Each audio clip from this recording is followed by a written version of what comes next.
You are watching Co-op for Two, broadcasting live from Champaign, Illinois, Friday night, July 7th, 2023. I'm a little late getting started here, but it looks like everything's working. Everyone's in the chat who should be in the chat. Today we're going to play Cryptic Killers Murder at Merivale Manor. This is the fourth Cryptic Killers game we've played on the channel. It's rated at a difficulty of 4 of 5. So we played 3 games, the 3 hardest rated games by Cryptic Killers. We've played them all on the channel. I think they take about 5 or 6 hours each. And then I did a review of the 3 hardest games from Cryptic Killers. And then out came this one without any fanfare, without any advance notice.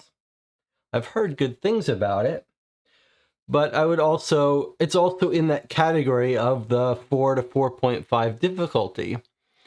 And those seem to be the sweet spot for the channel.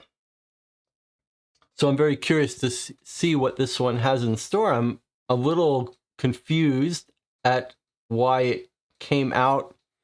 Well, I mean, all of these companies, most of these companies that do these cold case games, they tend to do them on their own websites. Cryptic Killers is a little different. They've focused on selling through Amazon, and they're quite polished games, and they've got a nice little chart of their games and where they fit on difficulty, but it's clear that they were a little overly ambitious about being able to keep that chart updated. So they haven't updated it for this game yet.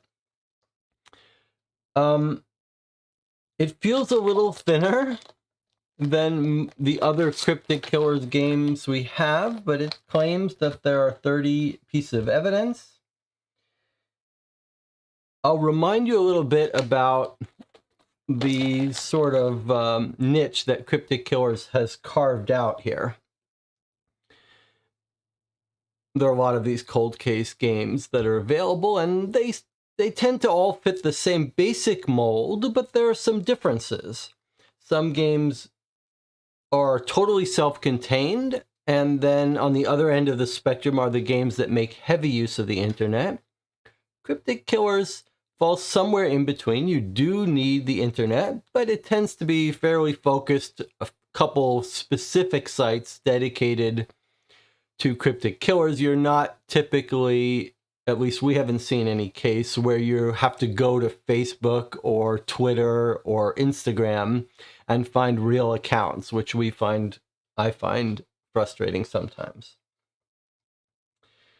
And our experience with Cryptic Killers has been that they've been generally of very high quality in terms of polish and very minimal errors.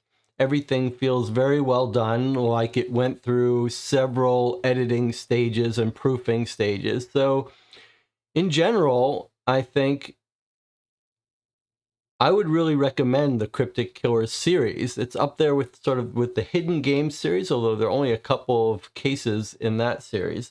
But in terms of being applicable to a wide range of players, like if someone was new to this genre, I would have no hesitation sending them into Cryptic Killers, maybe not start at the highest level of difficulty, but because the attention and care has been so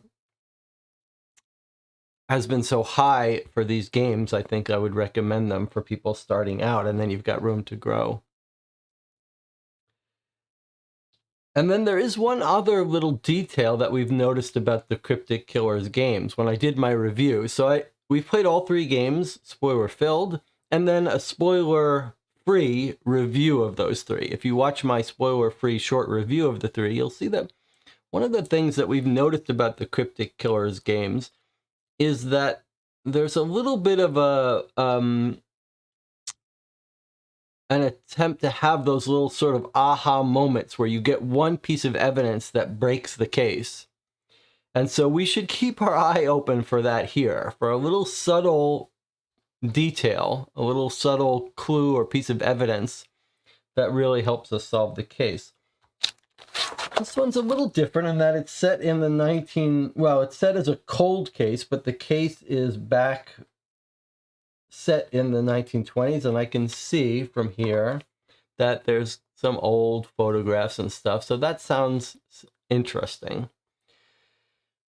Okay, anything else to talk about before we open this up and get started? Anything up in the chat anyone want to talk about? Yesterday we played interactive crime dossier book from the 2009 or so, CSI branded IP game.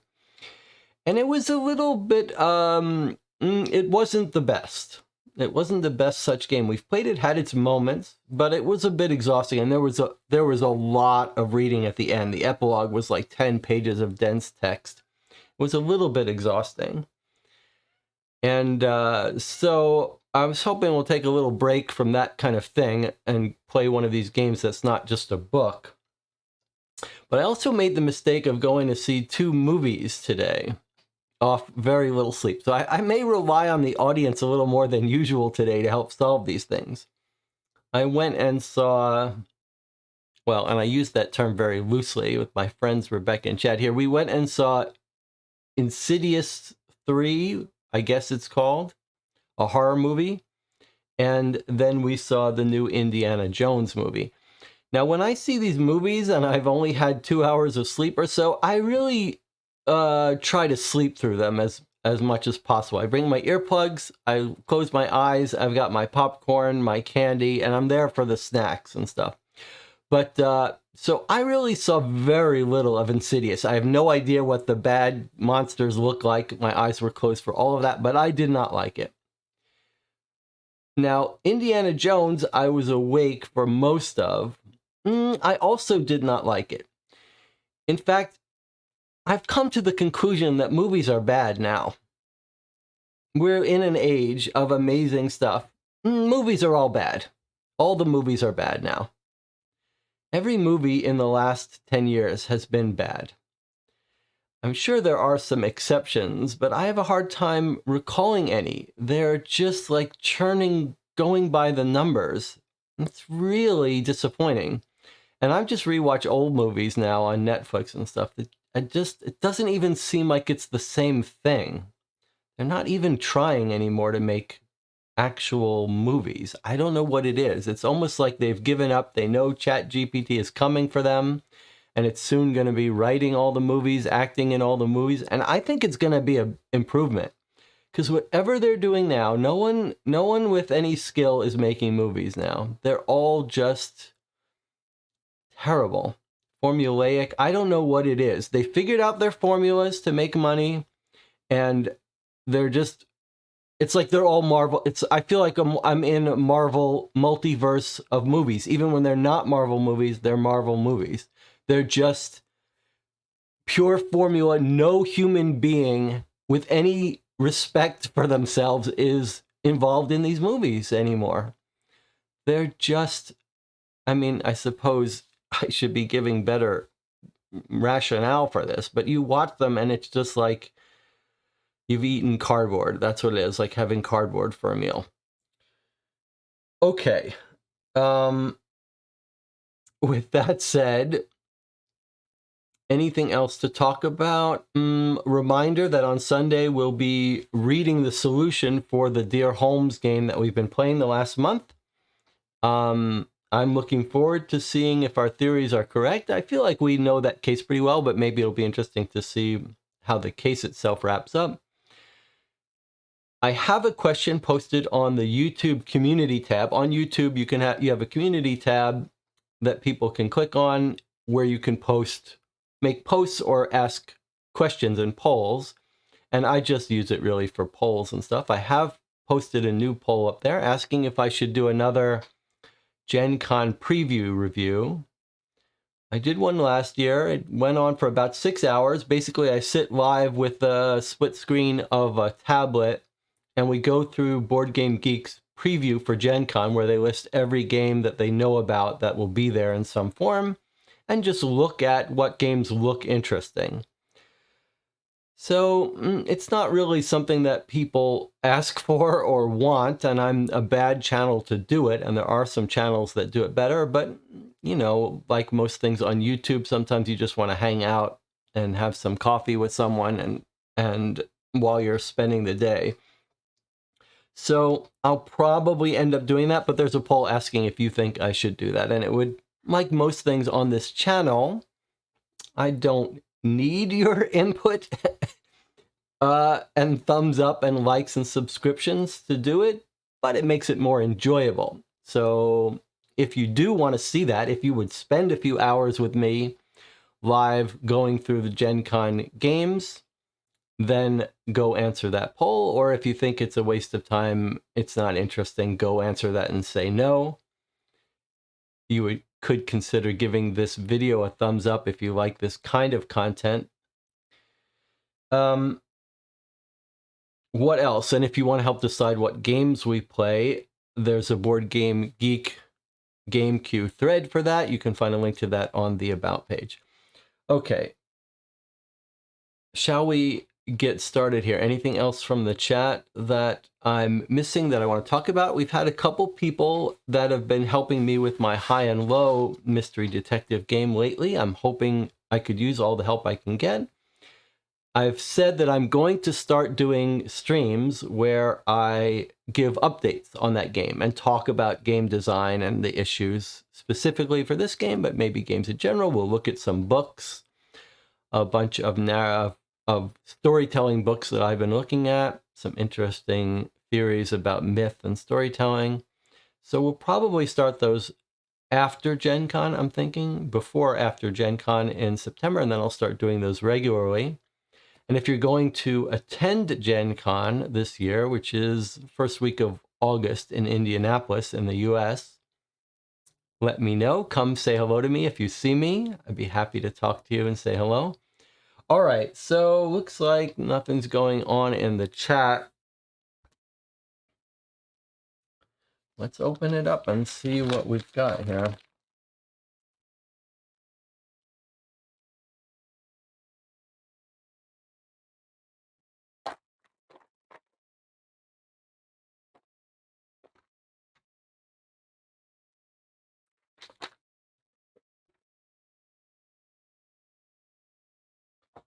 So, Murder at Merivale Manor.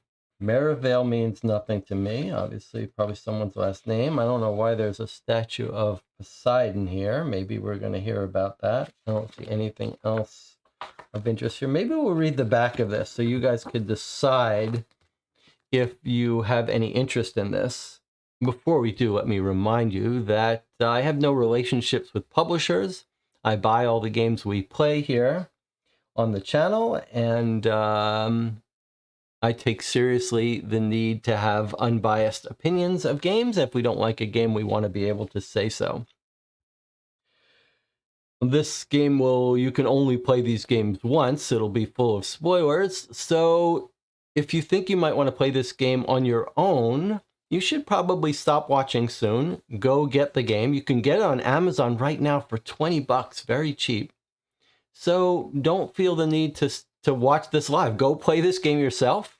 You can come back and watch the stream after you play it, see where we differ from you, and then leave your comments at the end of the video.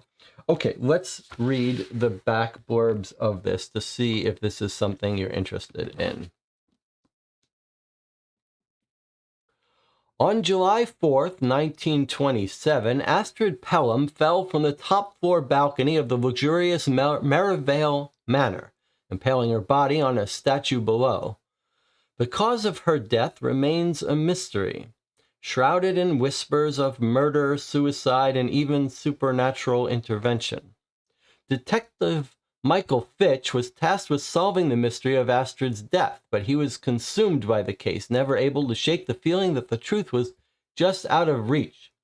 For decades, the case file was forgotten, buried deep in the chronicles of police archives.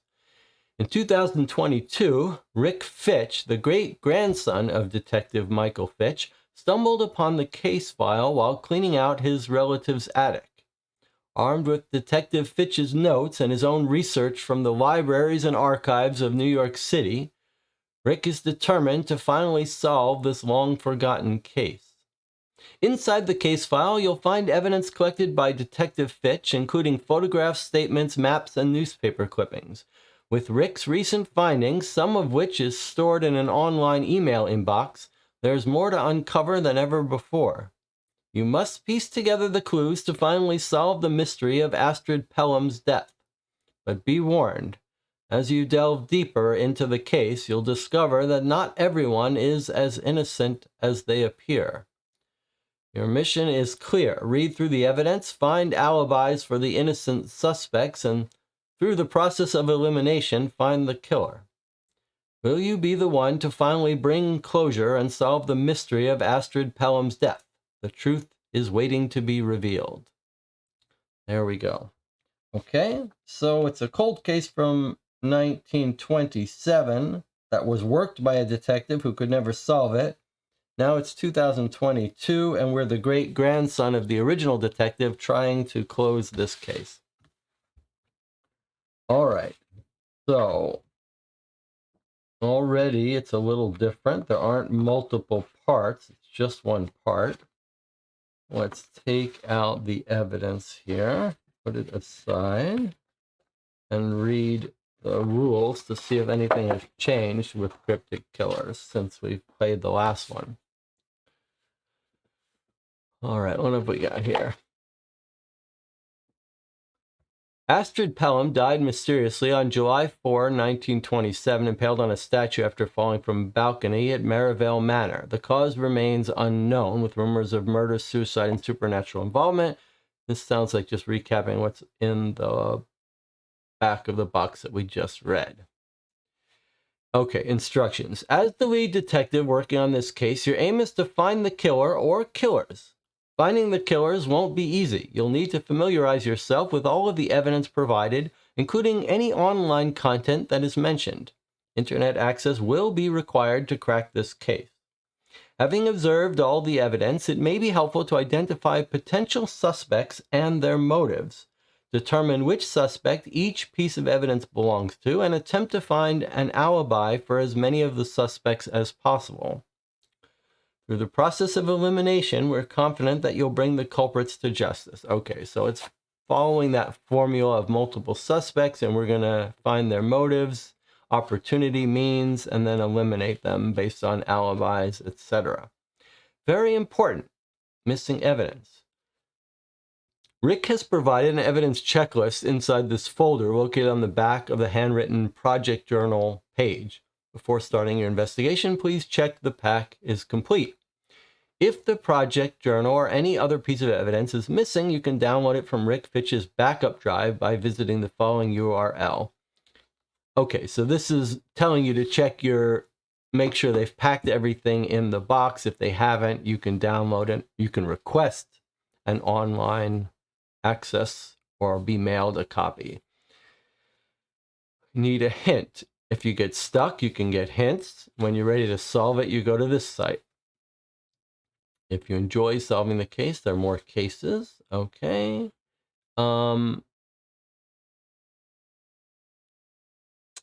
reserve the right to modify this. Okay, so if you sign up, you can get a discount. No mention of an author, which I always like to see when they credit an author for these games. Okay. So I'm not sure exactly what order, but maybe we'll start at the start and then we'll do some skimming if we think it's appropriate. Okay, so this would be after we read this, you could dip out if you think you might want to play this game yourself. All right, let's try to read this introductory letter, and there's the items in the box. Okay, here we go.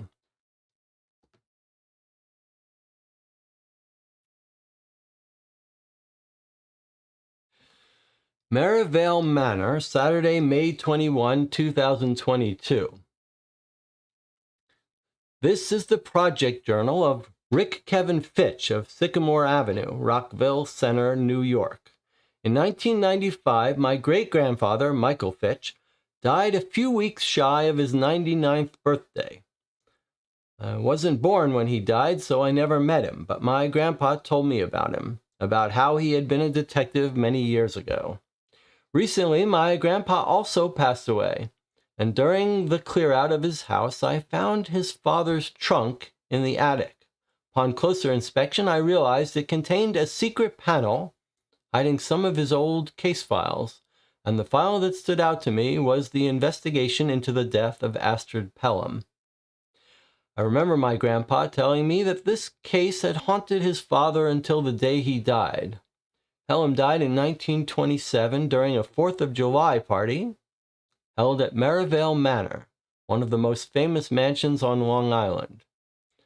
After falling from the third-floor balcony, her body was impaled on the trident of a statue of Neptune situated in the courtyard below.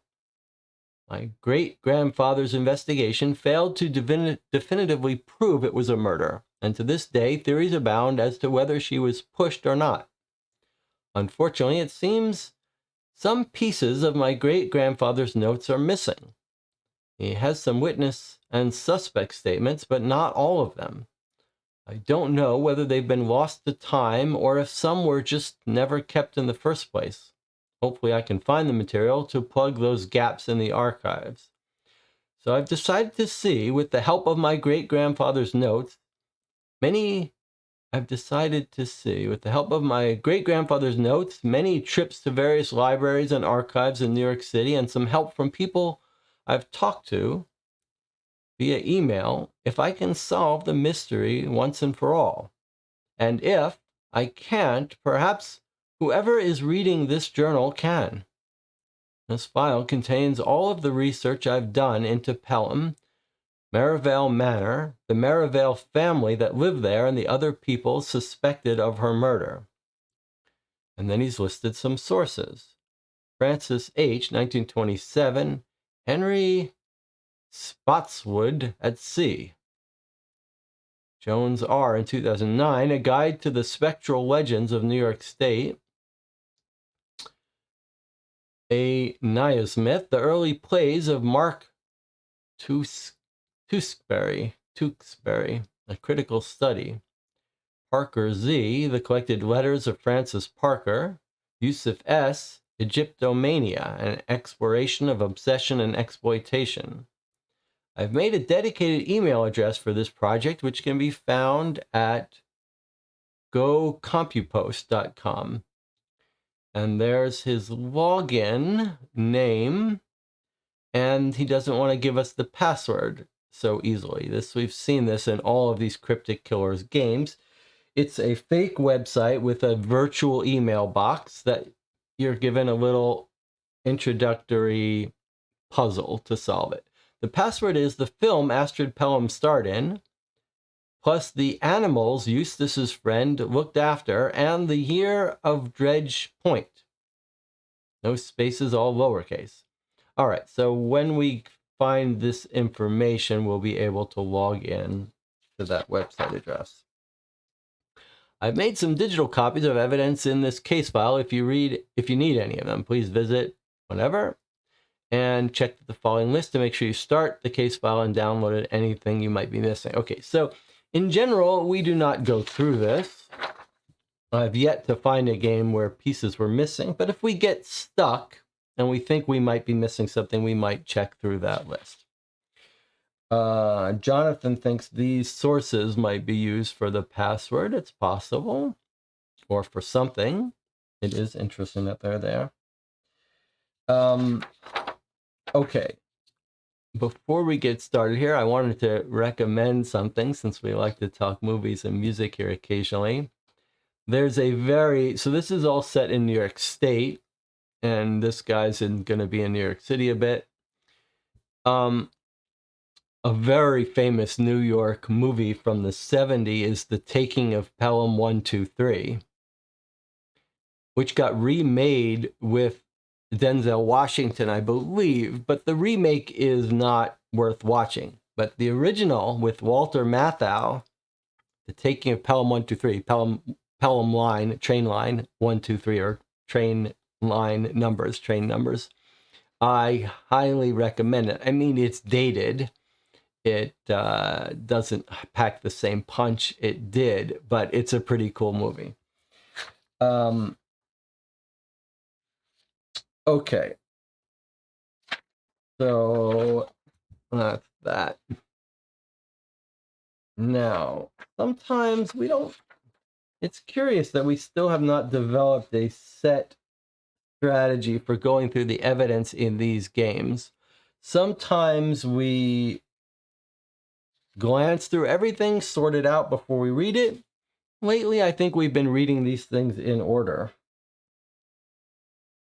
So let's just start tackling them in order. It would be nice if these games gave you some, it would be nice if the makers of these games thought about that question and had a recommendation about it.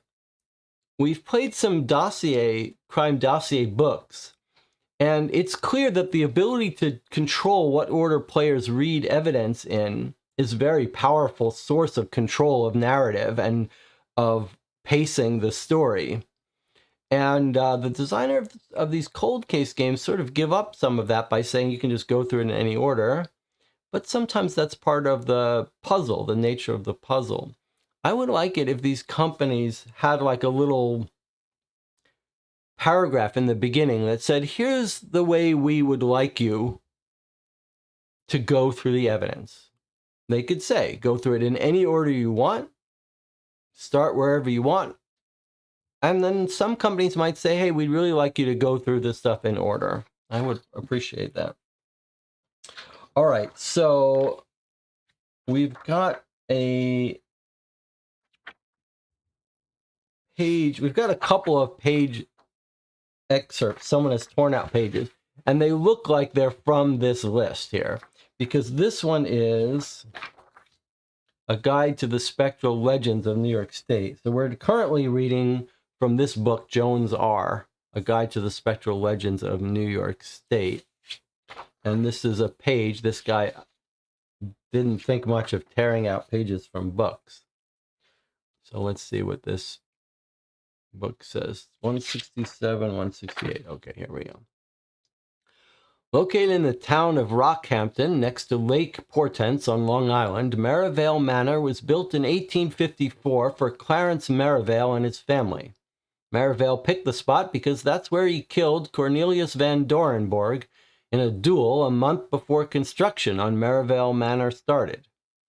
It is believed that this was Merivale's way of gloating over Van Dorenborg's defeat, and such was Merivale's desire to boast of his victory over Van Dorenborg that he had his body paved into the foundation of Merivale Manor's cellar during construction.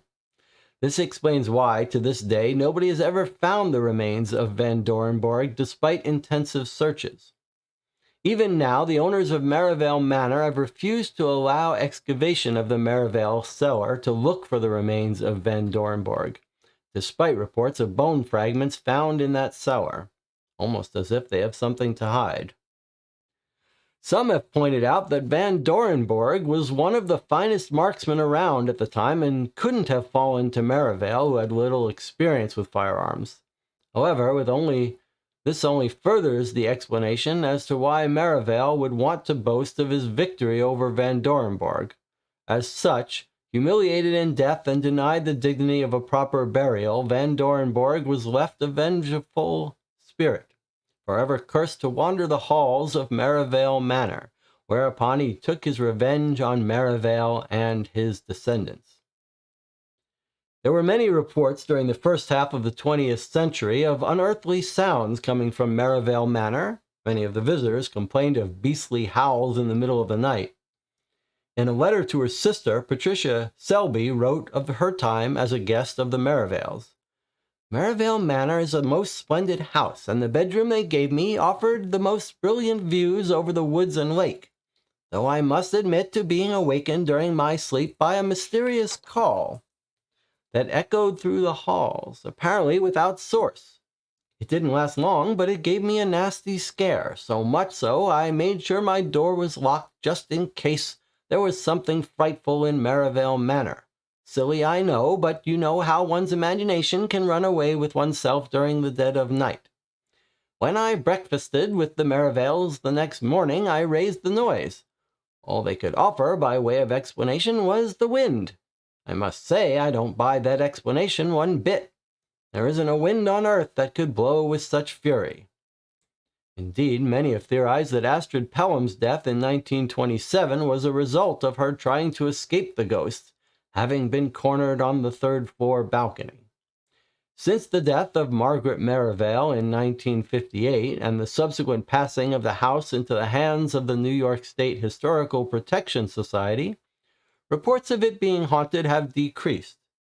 It could be that, with the Merivale line having ended with the death of Clarence Merivale IV in 1944 during the Battle of the Bulge, the ghost of Van Dorenborg has no cause to haunt the house anymore. It's certainly possible, but in this expert's opinion, the only way to definitively end the haunting of Merivale Manor is to exhume Van Dorenborg's remains from the cellar and give him a proper, decent burial in consecrated ground. Only then will Van Dorenborg's spirit truly achieve peace and be able to pass into the next life. Okay, little setting the stage here for the history. So far, a very compelling setup. I'm particularly a fan of setups where supernatural is talked about as a human fear, but probably not involved.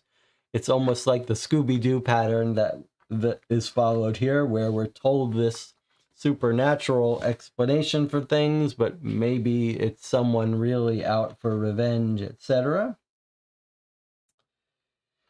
Let's remember what we're looking for password. We need a film Astrid starred in, and an animal Eustace's friends looked after, and the year of Dredge Point. So just keep those in mind as we start looking. All right. Here's another excerpt from a book on Egyptomania. I have to say, I like this framing. I like the idea of here are a bunch of books, and now we're going to give you little pages torn from them. It lets you mix up the style and give you little background information from different sources. It's pretty clever. So let's see, 89 and 80 and 90. Okay, so it starts here. Egyptomania. So it's continuing a sentence. Frenzy that soon spread to other nations. America in particular had a sudden surge in interest in ancient Egypt. The first American archaeologist to get an expedition organized was Dr. Bernard Ross, 1875 to 1948. A professor at Columbia University, Ross had been trying to organize an expedition for years before, but the university's archaeology department had been more focused on sending expeditions to ancient Central American civilizations. However, once Tutankhamun's tomb was discovered in 1922, Ross was able to secure funding and made his first trip to Wadi al-Muluk in 1923.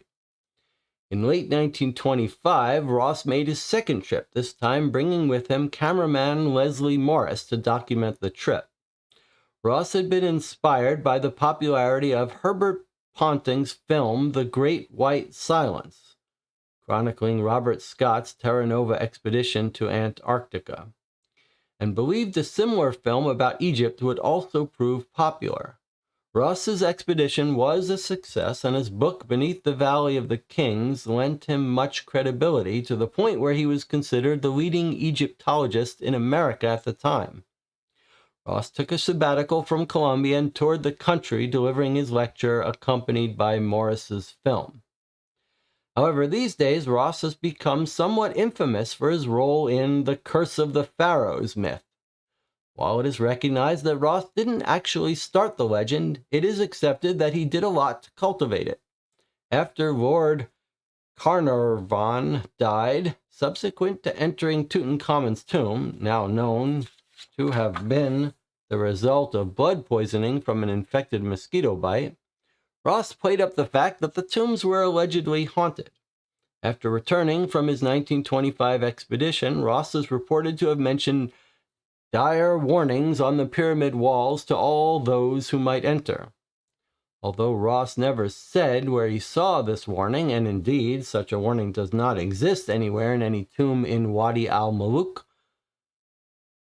Furthermore, Ross never once made reference to being cursed in any of his books. Accounts from the time state that in his lectures at Columbia, Ross didn't claim to be cursed, but when lecturing to a more populous crowd during his tours, he did hint at that possibility, denying it in such a way as to make people think that his denials were lies.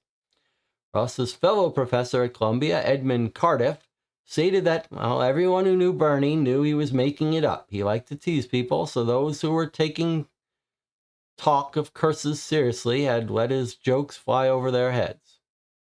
However, not long after the 1925 expedition, Ross began to exhibit strange mood swings, and many attributed it to the Pharaoh's curse.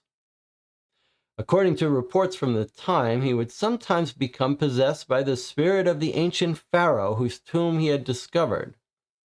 When he was under the spirit's control, his demeanor would become considerably nastier, more spiteful, quick-tempered, and aggressive, an aggression which occasionally tipped over into physical violence.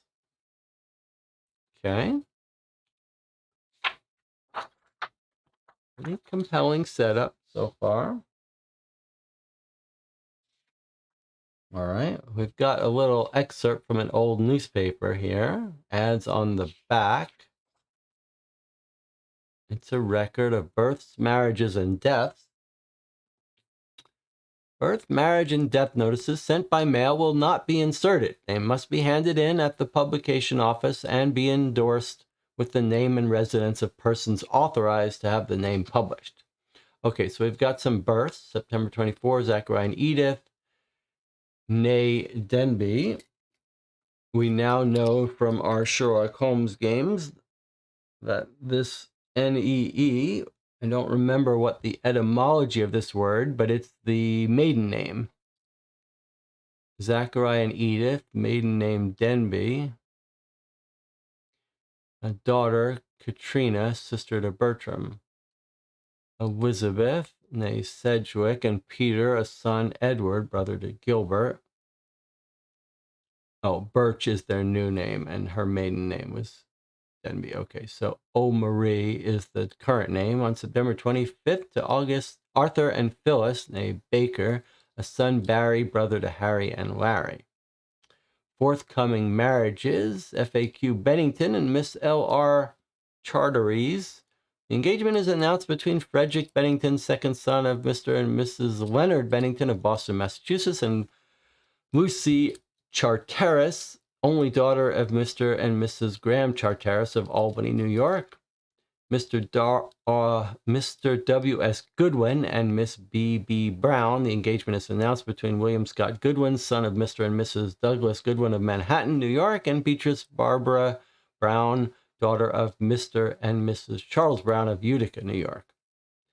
These are all towns in upstate New York. Mr. G.H. Campbell and Miss J. McTavish. The engagement is announced between George Harold, oldest son of Mr. and Mrs. J. Campbell of Manhattan, New York, and Jessica, oldest daughter of Mr. and Mrs. McTavish of Providence, Rhode Island. Now we have some deaths here. Oh, I see. This is a Merivale death being announced. 3 deaths. First, Anders Thomas, scientist and inventor, husband to Alexandra, father to Ruth and Robert, brother to Victoria, passed age 68 on September 21 in an automobile accident. He will be sadly missed. Merivale Elijah, son of Clarence III and Margaret, brother of Clarence IV, has been declared dead, having been missing for 7 years. He disappeared without a trace from his home in Rockhampton, New York, aged 8, and all attempts to locate him have failed. In the absence of a body, the family will be holding a memorial service at St. John's Church, Rockhampton, New York, on October 2nd. Okay, so let's get a year for this publication because that seems important to us. This guy, age 8, has disappeared. Might want to make a little note of it somewhere.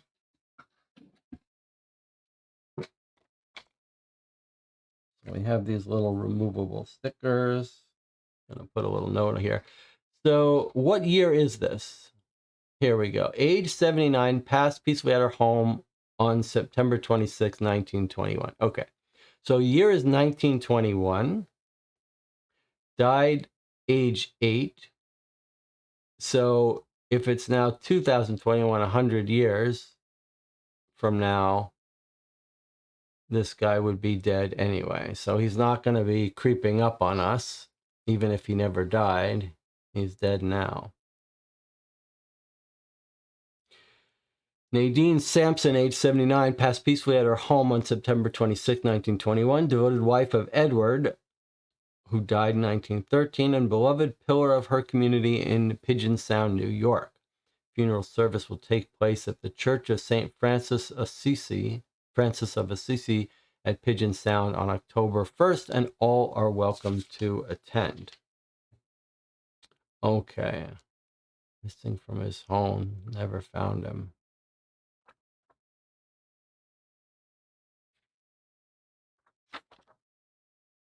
All right. I like how all of the evidence so far has just been sort of like story, like filling us in on the lore of this place. It's kind of it's taking its time to introduce us to the scenery. All right, let's see. What have we got here? Says a photocopy of the book my great-grandfather mentioned in his note. This is a 1927 edition too. Rick Fitch. So remember that Rick is the original detective. That's right, isn't it? We've got the Fitch, the original detective was Rick. And we are... No. Rick Fitch is the new one. 2022, Rick Fitch discovered the original case file of his great-grandfather. Okay, so Rick Fitch is the new descendant who's working on this case. Okay. The book my great-grandfather mentioned in his notes. Okay, I'm not sure we've seen... This is another one of the books. We don't know which book this is, but it's a photocopy of a book. Okay. You know, Henry, it's the most peculiar, the manner in which he walks. I bet you he injured his leg somehow. Maybe he fell in the river and the current dragged him over some jagged rocks, he sighed. My daughter and this man, he's so rotten, she deserves someone better. I know it sounds strange, but Eustace realized Henry wasn't particularly interested in his consternations. Rather, Henry's attention was solely reserved for the family of sparrows who'd had the misfortune of having their nest blown out of the tree in a storm recently. Henry! Henry! Huh? Henry asked, taking a look up from his bird book.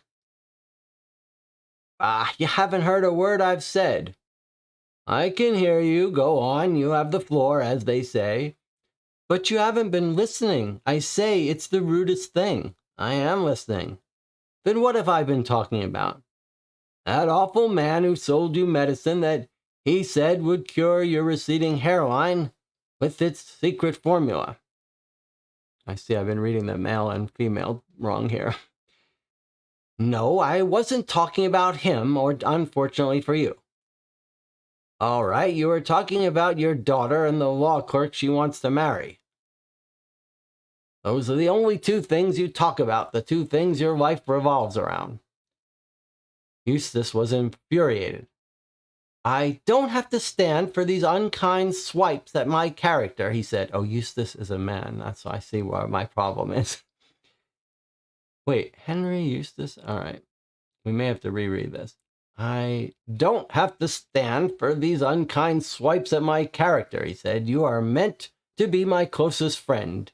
Is that all behind us now? You mean to say you've found a third group of people to complain about? All right, let me just read this. Let me just get this right here. Okay, so one guy is saying it's most peculiar the manner in which he walks. They're talking about Henry. You know Henry. It's not comma, Henry. It's Henry. It's most peculiar, the manner in which he walks. I bet you he injured his leg somehow. Maybe he fell in the river and the current dragged him over some jagged rocks, he sighed. My daughter and this man, he's so rotten, she deserves someone better. I know it sounds strange, but Eustace realized Henry wasn't particularly interested in his consternations. Rather, Henry's attention was solely reserved for the family of sparrows he'd had the misfortune of having their nest. Okay, so he is talking to Henry. Comma, Henry. Boy, this was a weird one to read. All right, so he's talking to Henry. It's Eustace and Henry. Okay, Eustace is telling Henry his daughter deserves better, and then he realizes the guy's not listening to him. He says, Henry, huh? You haven't heard a word. And he says, I am listening. And then he thinks he's talking to him. He wrongly claims he was talking about the medicine. And he's like, no, I was talking about my daughter and the law clerk she wants to marry. Those are the only two things you talk about. Eustace was infuriated. I don't have to stand. So remember that one of our things here was, who is Eustace's friend? Who did Eustace's friend look after? Okay, so he's saying here, Henry is saying, you mean you found a third group of people to talk about? Because normally all you talk about is the law clerk your daughter's marrying and the medicine person. Okay, so here is Eustace talking. Yes, I have. My closest friend more interested in a bunch of mangy birds than he is me. Oh, must you wind me up so? Their tree was in my yard. It seemed immoral to leave them to die, don't you think? Their nest is their home. Oh, dear, I hope you're not getting sentimental. I was scared for their safety in such a grave situation. I was worried a wolf might find them. I have to keep them safe. Well, my own situation is just as grave. Is it? Do I have to keep you safe inside as well? If you'd only give me a single moment to explain. Eustace pulled a letter from his jacket pocket. This proves in writing that my fears are very much to be believed. This proves I could be ruined. I need help more than those birds of yours. Well, that's nice, Eustace, said Henry sarcastically. Eustace sighed. Why do I even bother coming to your house? Every time I stop by, you have no time for me. It seems a man's got to be an injured fowl to get your attention. Well, unless I prove my ownership within 24 hours, he gets the whole fleet from Key West to China. This is serious.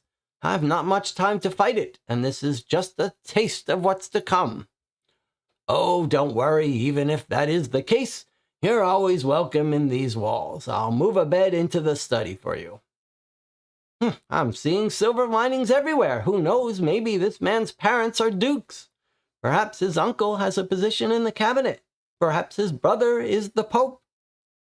Last night you thought they might be horrible skeletons. Eustace reached into the closet and pulled out his coat.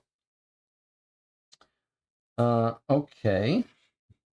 His two best friends talking. One guy is about to lose his ships and is upset about his daughter marrying a clerk. But we don't know what book this is from. It seems like somehow that's going to be important. Let's see if we can guess. Well, it's between Henry and Eustace. This says the collected letters, early plays. There we go.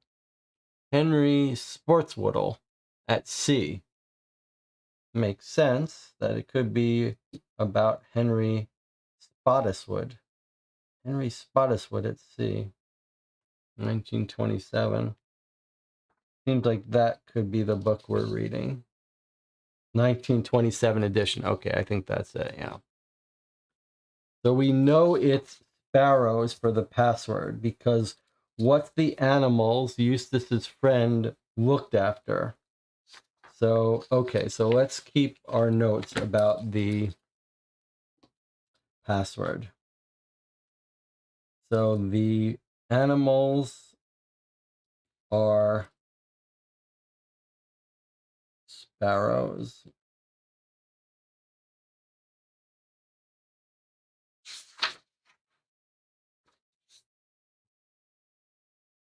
Family of sparrows who had the misfortune of having their nest blown out of the tree. Sometimes when I'm reading this, it's not even like registering when I'm reading. So I have to remind myself to read through things twice, like once out loud and once just to skim it for what I actually read. This was a very fun dialogue. It was unfortunate that it was so difficult to follow who was who. There's an interesting, in one of the books I'm reading on storytelling, on writing, it basically says, hey, when you write it, you think you should be trying to give distinct personalities and ways of talking for your different characters. And one way to tell is remove the names off it and see if people can still follow the conversation and know who's saying what. Just as a rule of thumb, but I had a bit of trouble there figuring out who was saying what. All right, another single-sided sheet here. Book reviews, nonfiction. The Sordid Twenties, Astrid Pelham, and the Other True Stories from the Roaring Decade. It feels like we're going to get more answers to that password. By Brian Williams, Beecham Books, $14.99, on sale now. Do one paragraph at a time here. The death of Astrid Pelham is an episode of history that continues to excite history buffs, even 3/4 of a century after it happened. Of course, whether or not she jumped, accidentally fell, or was deliberately pushed off the balcony of Merivale Manor is a matter of debate, with every historian looking into the matter coming up with their own pet theory as to how the famed race car driver met her end. One might expect Williams to be the latest historian to throw their hat in the ring with this book, but despite the title, there really isn't much in this book about the Pelham case. Certainly anyone familiar with the case, hoping that some new light will be shed on who might have done it, will be disappointed, as Williams doesn't do much except tread old and tired ground. That being said, for anyone who doesn't know what happened, it's a perfectly perfunctory explanation of events. But it is the perfunctory nature that makes one suspect that the decision to put Pelham's name in the title was the publisher's decision, in a bid to boost sales by tying the release of the book in with the 75th anniversary of Pelham's death this July. So it feels like we're being told something important. We're getting clues here. The 75th anniversary of Pelham's death is in July. This July. And do we know when this review was put? The Sordid 20s. That's not in our list here. So we're not sure yet. Okay, here he goes, continuing. Indeed, the book's first chapter on the Pelham case feels like Williams is doing so almost out of obligation, and once it's finished, the book begins to pick up. The most interesting chapter of the book, and certainly its most groundbreaking, is the one that details the De Courcy family and their son Hugo. Until now, Hugo was said to have been born stillborn, but Williams reveals that Hugo was born alive but deformed. The De Courcys, so concerned with maintaining their glamorous image, kept his existence a secret, locking the poor boy in his room rather than have the public know their son had been born the way he had. As Williams says, this story is all too common from this time period. Family members swept under the rug because they don't fit in with how the family wants to present themselves. They're perceived as an embarrassment and hidden away in the hopes nobody will find out. Indeed, if there's an overarching theme to Williams's book, it's one of a society so concerned with image that it takes whatever steps necessary to maintain that image. doing whatever it can to fend off anything that might pose a threat to how they present themselves. While the book is certainly uneven and guilty of dipping into sensationalism every now and then, it is on the whole an interesting look into the darker side of a culture that did its best to present a front of glitz and glamour. Williams's writing takes a formal yet approachable approach that means anyone should be able to pick it up and enjoy it without ever feeling too lightweight. Okay. We know she died on the 4th of July, 1927. Okay, so then we know that this is 1927 plus 75, which would be 2002, right? Okay, so maybe I'll just put a little, since that seemed, maybe I'm misreading that's important, but I'll just put a little note here. This is 2002. Correct me if my math is off. Send me a postcard, an exploration of the joys of Deltiology. Violet Simpson, Hooper and Strangeways. For most of us, a postcard is a simple greeting we send to our family and friends back at home when we head off on our vacations, providing a nice photo for them to stick on their fridge and providing us with a chance to subtly boast about our lovely vacation under the guise of a thoughtful memento. A bit of fun, but nothing more. But of course, there will always be those who find more than just a bit of fun in them and take joy in building their collection. These people are called deltiologists, from the Greek deltion, diminutive of deltos, meaning writing tablet. Pretty cool.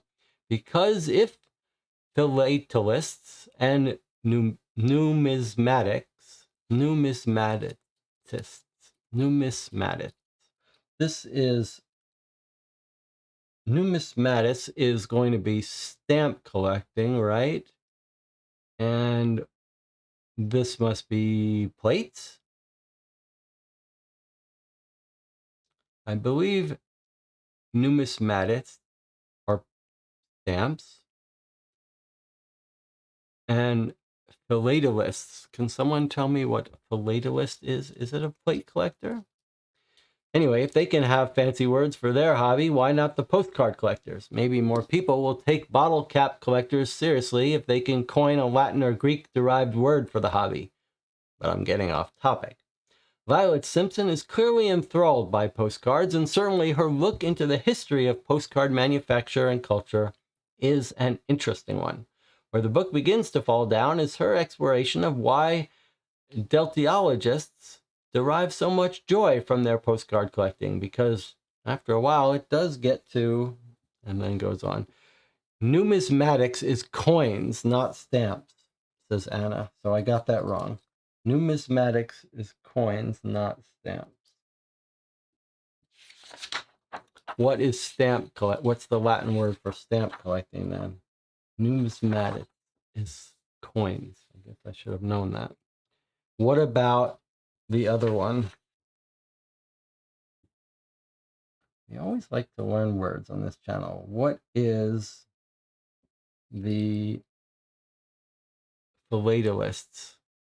Philatelist stamps. Okay, so I got it reversed. I thought numismatists were stamps. Philatelists are stamps, and numismatists. Boy, that's a hard word to say. Why would they do that? Numismatists are coins. Okay. Not clear why this page is useful for us. It's a mention of Pelham's death 75 years ago, but it's a little side story about the De Courcy family. That sounds like it could be relevant to us. True stories from the Roaring Decade, the Roaring 20s they're talking about. So contemporaneous with Astrid's death is the De Courcy's family. All right. Probably time for us to take a little break here. So we'll take a break and I'll see you in 8 minutes.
Okay, we're back.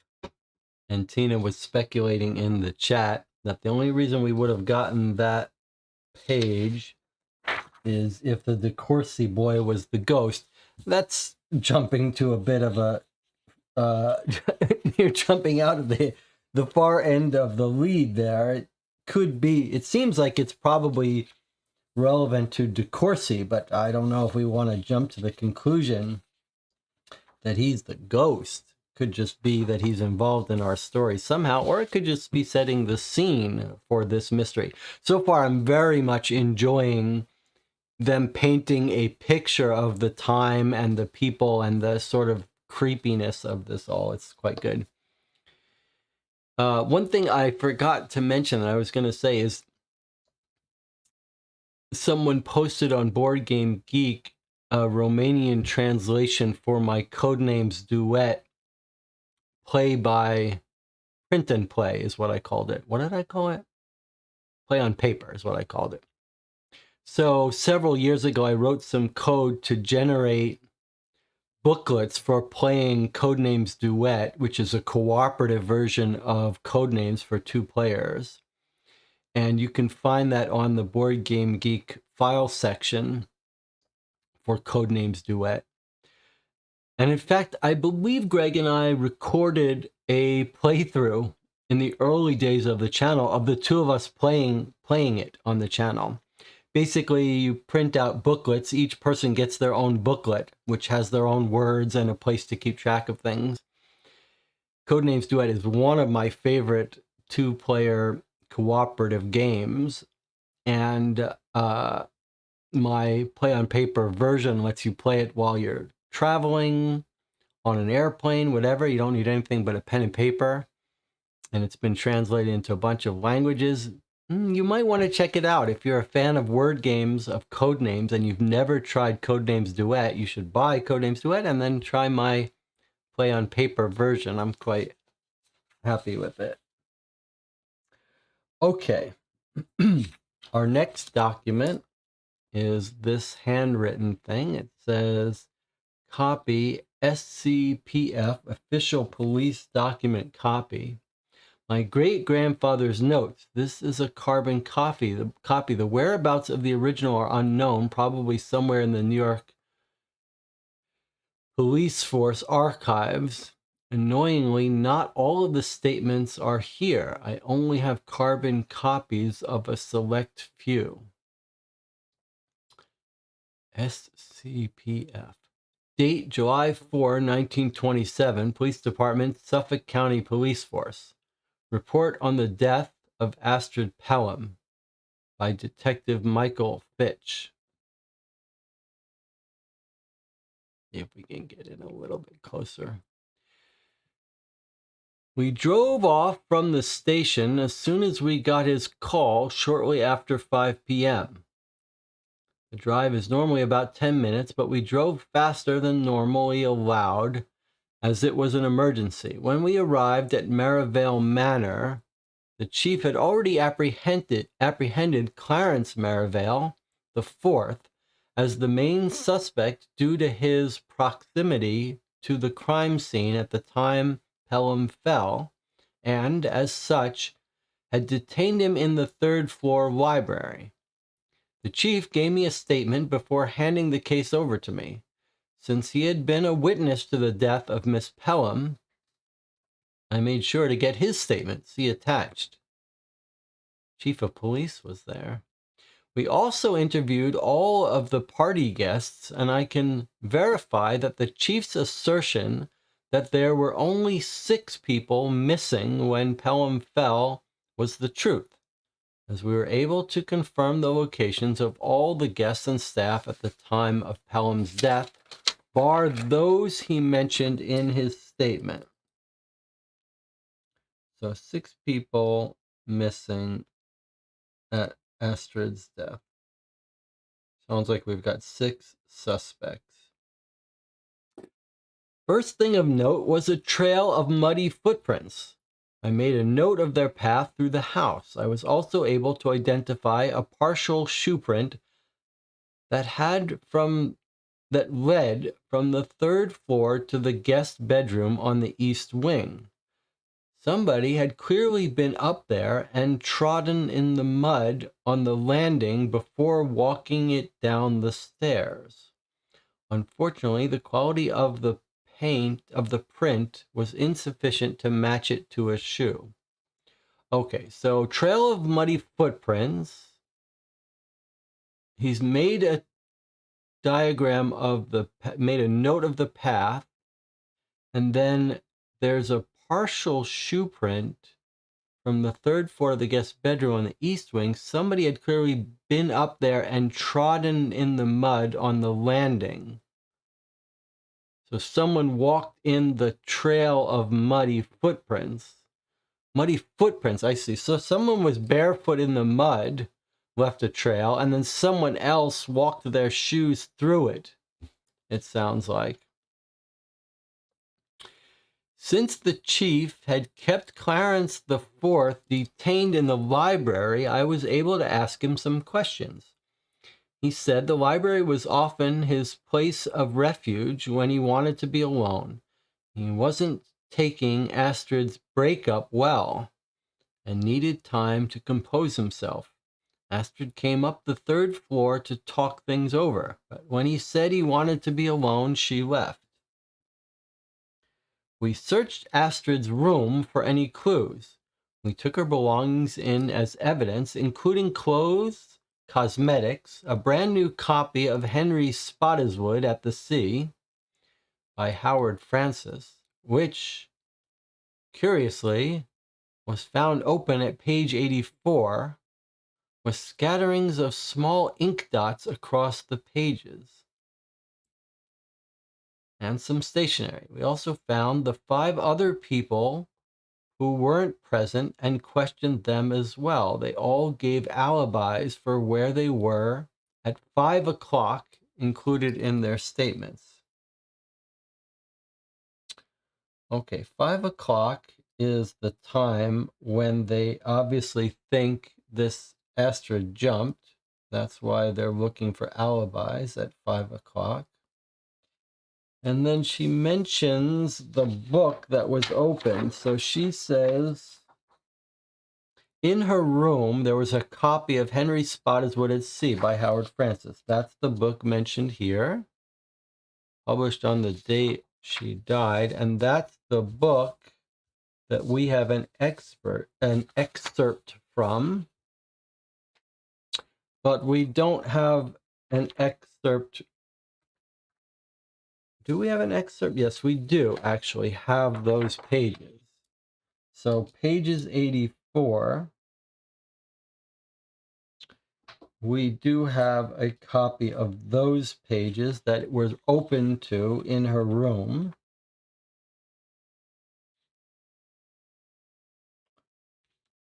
Her actual copy, which was brand new, had scatterings of small ink dots across the pages.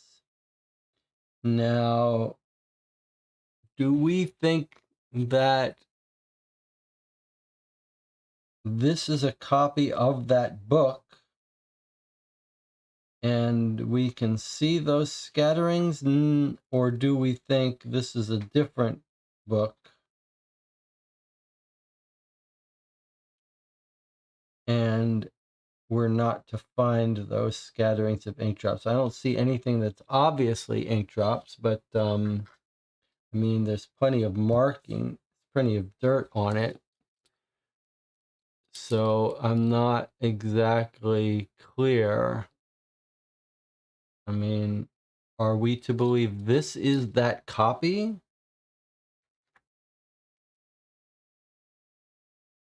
This is in 1927 edition 2. Okay, I think this word here should be telling us that this is not the actual photocopy of the actual book.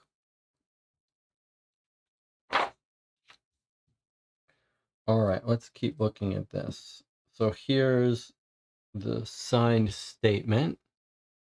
Detective Michael Fitch, dated July 4th. He wrote it's from the library, same edition, but not the actual book. I think that makes sense. Okay. Okay. And nothing on the back here. Lots of single-sided documents in this game. All right. Now look at this beautiful little thing we have. It's a full little booklet about Merivale Manor. Let's take a close look at it. Now we're filling in some of the details. There's Merivale Manor. There's going to be the third floor where she jumped or was pushed. A pretty nice looking place, I gotta say. They've got their little hedge maze. Not really a maze, but hedges. Beautiful. I like to live here. They've got some skylights. Not sure what this is about.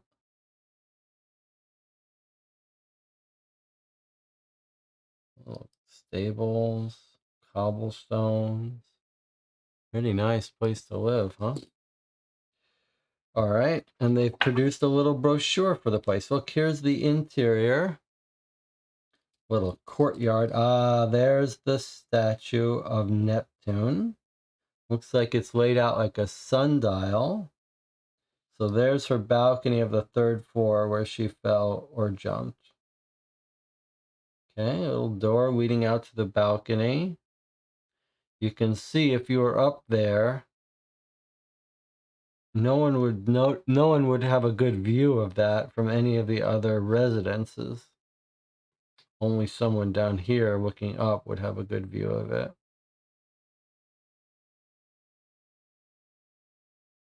All right. Anna says not too shabby, but then look at this. We've got a whole little brochure of the place with maps. All right. Let's see what the chat wants from me here. Check Jesse. Can we double check there aren't dots above letters in our copy of the book? Might spell a message. I don't think there are. I really don't think there are, because before we move on, let's take a look at it. I'll give us a nice close view. I think you can see it's just a messy photocopy.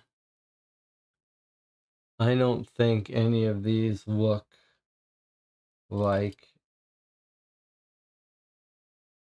they're meaningful dots and dirt. I mean, they're just all over the place randomly. I don't see any sign that there's anything important. I mean, there's one that's prominent above the O. There's another prominent one with the I. But there's lots of dirt everywhere. I don't see any reason to think there's a message here. If it is, it's very subtle in a very dirty copy. But we can return to it if we think there is at some point. There are some dots above the... Yeah, okay. So it's possible. My gut says no, but we can return to it. All right, so now let's look at this brochure of Merivale Manor.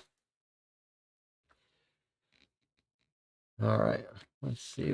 Let's zoom in here and take a closer look so that I can read it here. Welcome to Merivale Manor. Welcome to Merivale Manor. We hope you enjoy your visit here today. We've prepared this booklet to provide you with some history on the house. Merivale Manor was built in 1854 next to Lake Portence in Rockhampton on a village on New York's Long Island. Clarence Merivale I, 1798 to 1864, had it constructed as his country estate, and it remained in the possession of the Merivale family until Margaret Merivale, widow of Clarence III, 1871 to 1933, died in 1958. In her will, she donated the house to the New York State Historical Protection Society, which continues to preserve the house. As a little aside here before we continue, if you use this channel to help you fall asleep, you could let me know in the comments how I can better assist you to get maximum sleep. Should I try to read in a more monotone voice without much inflection? Should I try harder to keep the volume stable? Let me know what's best. If that's what this channel is about, we could lean into it. Okay, here's a little introduction here. For the most part, the house stands today exactly how it was built, but there have been a few changes made that we'll point out to you along your tour. The first one being the reception area you would have just visited. This was built in 1919, originally a garage to the house Clarence III's automobile. A garage to house Clarence III's automobile. This also necessitated a cement driveway to be paved. By the garage door, a footprint can be found that Clarence IV cheekily stamped into the wet cement. We know it was him because the prints only have 9 toes. As a boy, Clarence IV was playing on the frozen Lake Portence one winter when he fell through the ice and had to have the little toe on his left foot amputated. Much to the dismay of his mother, who from then on insisted that Clarence was to wear shoes around the house to hide his ghastly feet. Okay, so a little bit of a clue here about who's only got 9 toes. If we see some footprints missing a toe, we might know that it's Clarence IV. And then another reminder about how embarrassing family members are hidden to keep up appearances. An urban myth persists that Merivale Manor was built on the site that Merivale I dueled and killed his political rival Cornelius van Dorenborg. Legend has it that Van Dorenborg challenged Merivale to a duel after Merivale besmirched his political abilities. However, since dueling had long since been outlawed in New York State, Merivale and Van Dorenborg had to meet in secret to have their duel. The urban myth of this alleged duel continues to persist despite there being no historical evidence for it happening. While it is true Merivale and Van Dorenborg were fierce rivals, and that Van Dorenborg disappeared not long before the construction of Merivale Manor began, most historians believe that claims of a fatal duel were started by Merivale himself after Van Dorenborg disappeared in order to create an air of mystique and danger around himself. This certainly fits with Merivale's reputation as an eccentric. It is said he deliberately had the main portion of the house designed to look like the letter C for Clarence from above. Okay. As you approach the entrance, be sure to take a moment to appreciate the stunning green patina that adorns the copper downspouts that run past the bedroom balconies. These are a testament to the craftsmanship and attention to detail that went into the construction of this building, and serve as a reminder of a time when copper was a symbol of wealth and prosperity. This expense later proved useful when, in his formative years, Clarence II used them to escape the house whenever he'd been grounded, as did both his son and grandson after him. When you're ready, enter the house via the front door into the hall. Okay, so it's mentioning the copper gutters that you could use to scale down the sides of the building. We don't really see them in the diagrams, in the drawings, but weird that we don't see. Oh, here we go. Okay, so there's one right there. Can you see it? There's the gutter downspout, gutter going down, and maybe we've got some over here. But actually, the fact that there's only one of them, I wonder if that's actually a clue. As you approach the entrance, take a look at the copper downspouts that run past the bedroom balconies. So it is saying they're on all the bedroom balconies. But there's our entrance, and there are our copper downspouts here. that you could use to get down. And I guess maybe we're being led to believe that these, doesn't really look like it, but oh yeah, here it is. Here's one going down here. Okay, so people use these to escape out the back from their parents. Any on the back side? Not really. Not that I can see here, although actually it looks like maybe this is one too, not draining properly, but this could be one right here. So maybe all, and maybe here too. So maybe all of the balconies have a way to escape off. So if someone pushed her off but wasn't seen exiting, they could have escaped that way if they knew about it. And then we think there's one here too. Yes, look at that. So if someone pushed her off but wasn't seen leaving through the house, they could have escaped this way and then walked around and come back in the front door and said, I've just come back from a walk. What's new? Oh, the woman died. I see. I was on a walk. All right.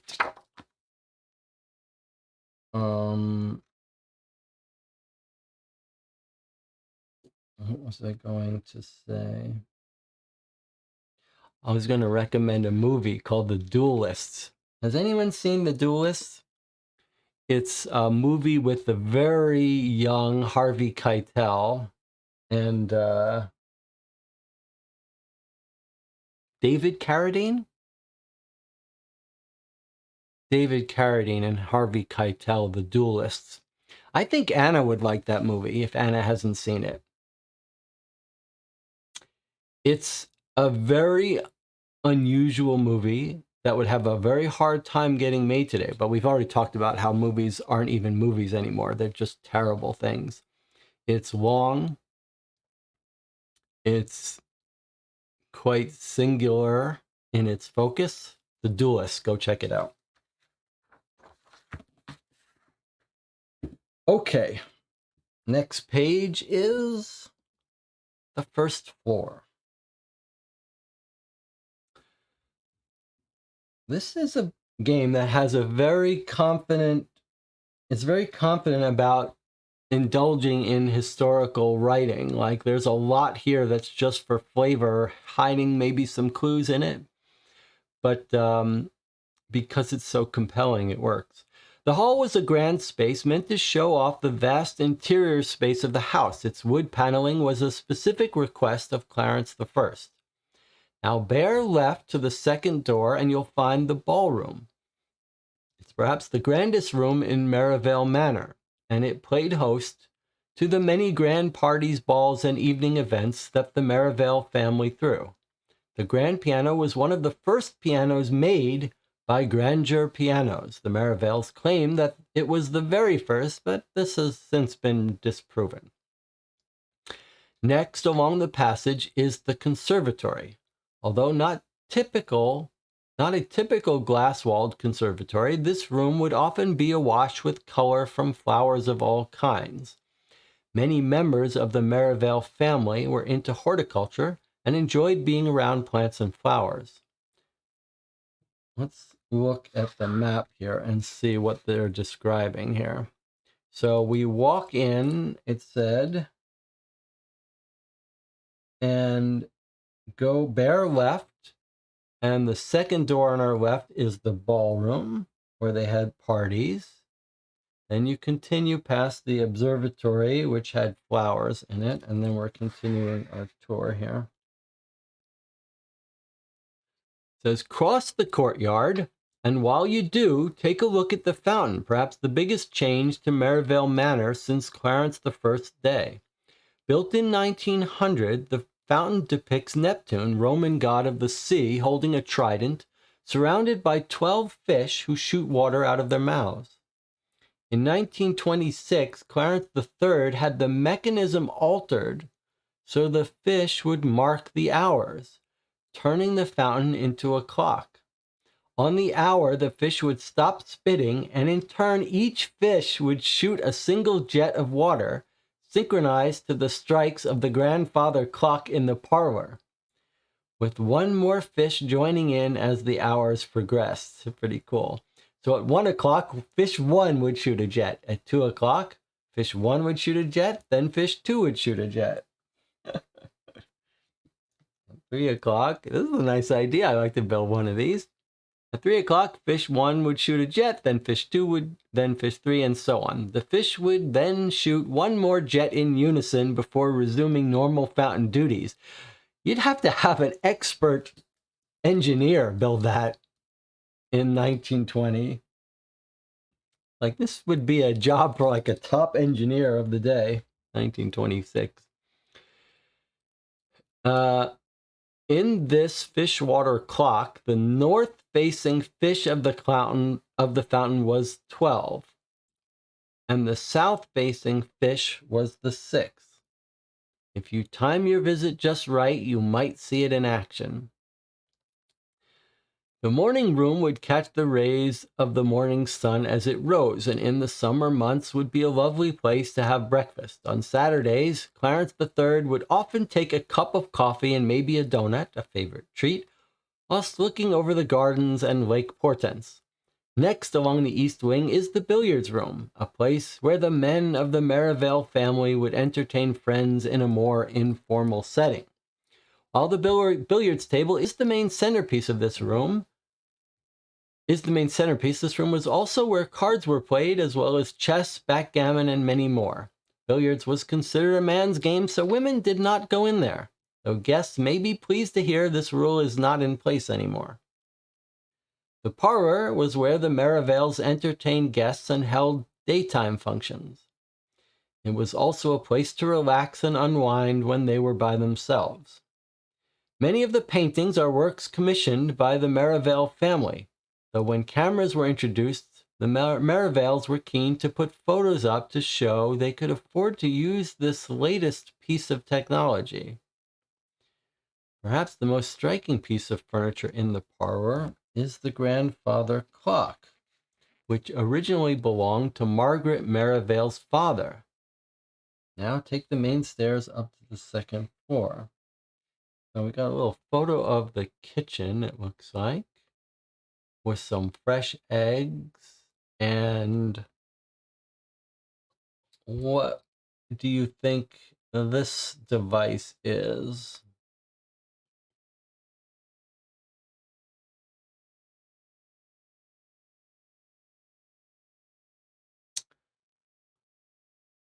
Obviously a food prep device. It's not uncommon to have them bolted onto the side of a counter, but it doesn't jump out to me as what it is. Is it a potato peeler, a pasta extruder? It's quite distinctive looking, and I don't recognize it. It looks like it's got a handle here that would make some sense if it was a pasta roller and you could adjust the proximity of the two rollers to get you thinner or thicker pasta. Possibly. Yeah, but I'm not sure. Kind of curious about it. It also looks like a bellows, says Antina. Yeah, I'm not sure. Kind of like to know if someone recognizes this. It looks like maybe this piece you could pull out. Not sure what else you would do. If so, that argues against it being a pasta roller. There'd be no reason to have this hollow if it was a pasta roller.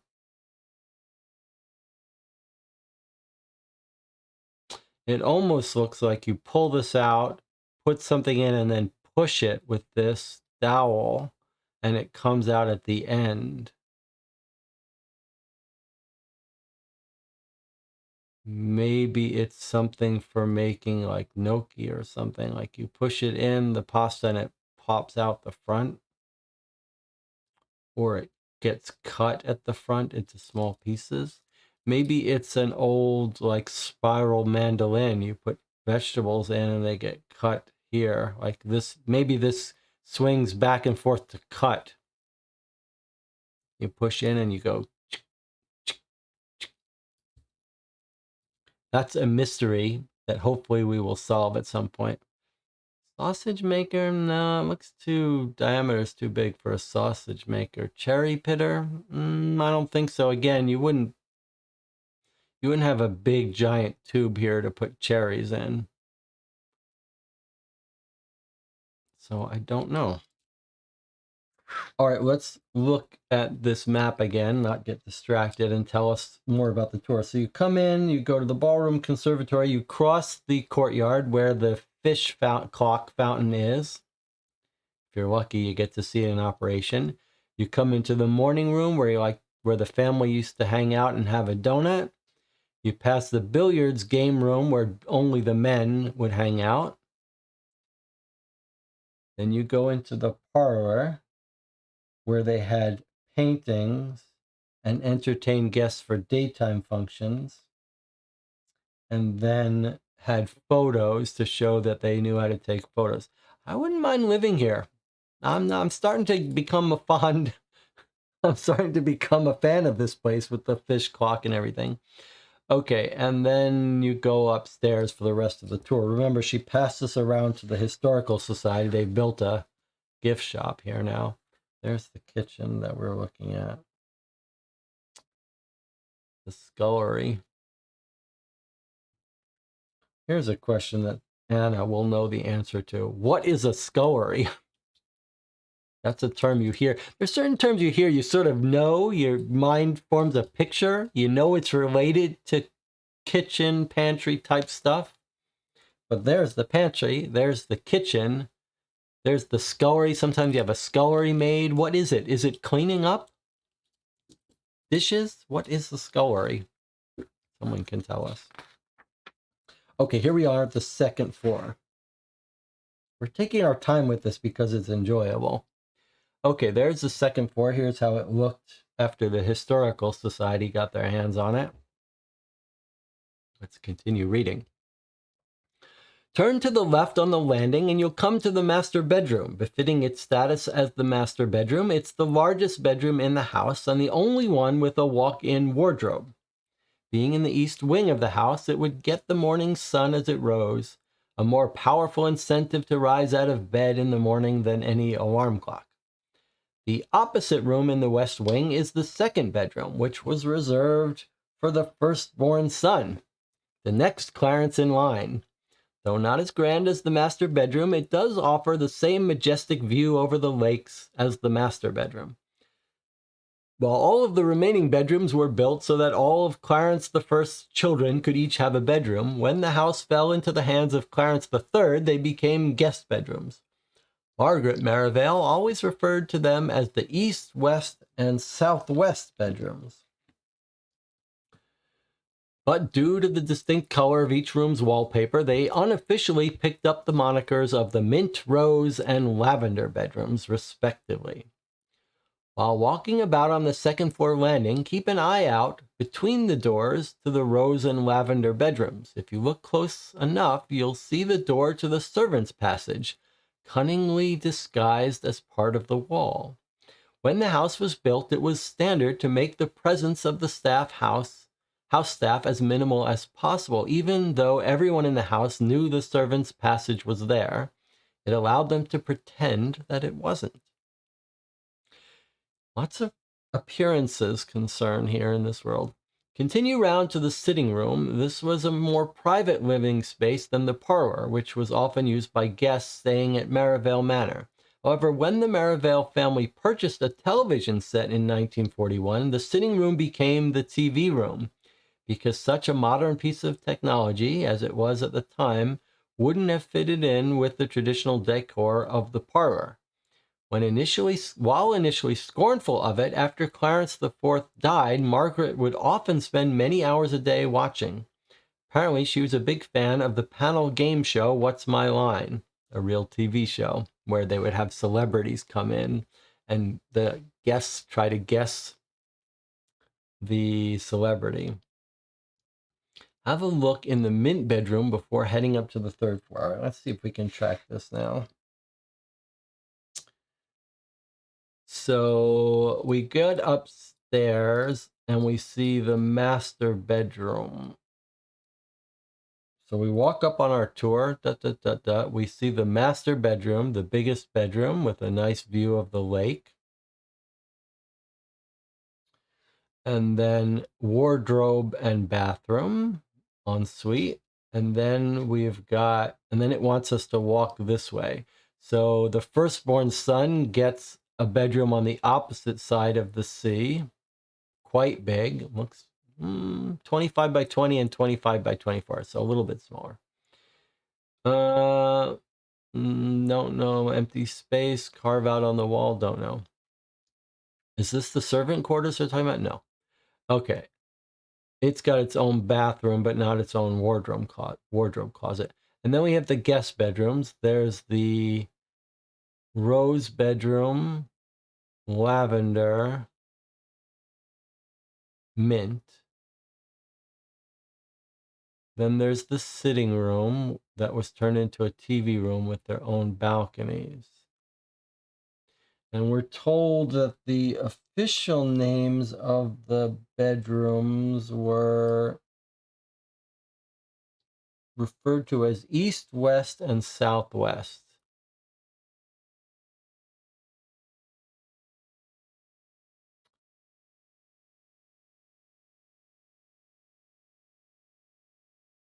So East, West, and Southwest. And where are these servant quarter doors she's talking about? Is it...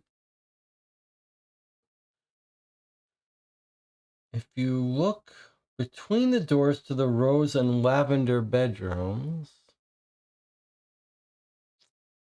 there's the lavender bedroom and the rose bedroom. Here's the servants' way to get in. So they can come from the kitchen. They can come up. I guess it's saying that there's a way to get into these rooms from the servants' stairway. The door to the servants' passage. I see, door to the servants' passage. So I think what they're saying is there's a door here. Yes, there's a door here that is built, that makes it look like it's built into the wall, so you can't see that the servants can come and go this way. That's what we've got here. Okay, scullery room is for cleaning dishes, as we guessed. Okay, good. Nice to have a whole team in the chat to look up things. Okay, here we are on the third floor. So we've got third floor, basement, and more. So we still got more to go. Here's the third floor. Here's the overarching page of the third floor. Okay. The library contains the Merivale's vast collection of books. Clarence I was an avid bibliophile, a passion which he passed down through the generations. Clarence I's wishes with the library was that all the walls would be dedicated to bookshelves, not even allowing the architect space for windows. As such, it was decided that instead of windows, the room would have skylights to allow natural light in. That was the skylights we saw. As many of the items in the library are very old and fragile, we respectfully ask that guests please refrain from handling the books. Please do not take them off the shelves. The study was the heart of the Merivale Industries business empire, where the generations of Merivales conducted their business when not in the Manhattan office. As such, it was at one point home to the only telephone in the house, so Clarence could stay in contact with the Manhattan office even when he was away. It is said that it was the Merivale's strong desire to have a telephone connection that brought telephone lines to Rockhampton, as the telephone company did not consider Rockhampton a priority town until the Merivale's incessant badgering caused them to give in. Nestled at the top of the house, the study provides a peaceful haven free from any potential distractions. Although it doesn't feature windows, the door leading to the house's largest balcony provides access to an unparalleled view of the picturesque manor grounds and Lake Portents, which is truly breathtaking. When you've finished having a look around, return down to the stairs to the second floor, and from there go through the door to the East Wing servant passage, which will take you down to the basement. Okay, so here we have the third floor with the library and the study with the telephone, and the study goes out into the balcony. Skylights above the library and the study, which we've seen in the overview there. So there's the library under these three ones. And then the study and here are over here. So facing this way. Okay, and there's a photograph of the vast library. Wow, that's serious. And now we're going down to the basement. It looks like they've got a wine cellar. Oh, and what was interesting here, she just said, go through the door to the East Wing servants passage. So there's doors. Turn down the stairs to the second floor, and from there go through the door to the East Wing servants passage.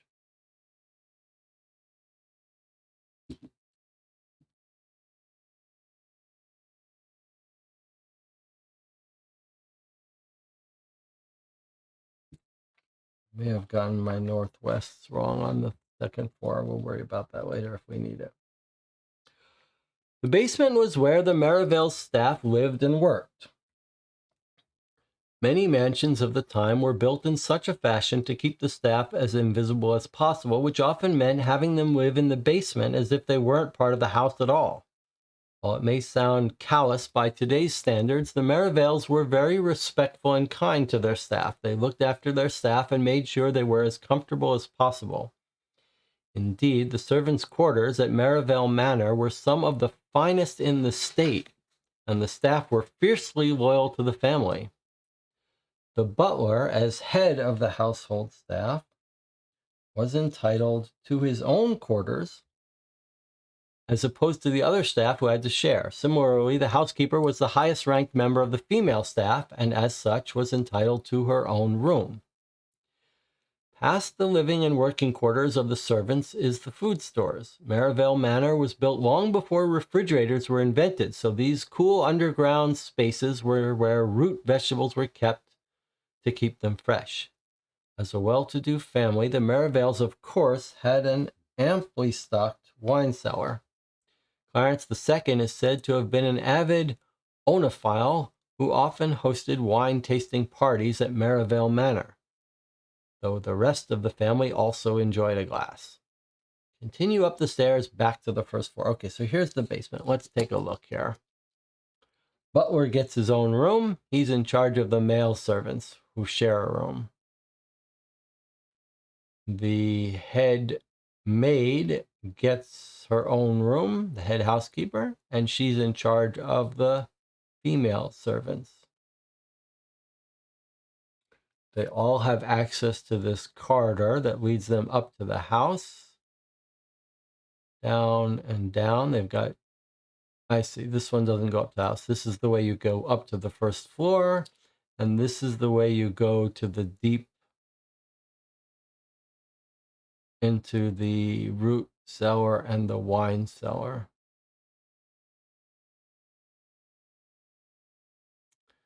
Trying to understand this up thing. Is this another way up to the first floor? Let's take a look here. See, where's our first floor?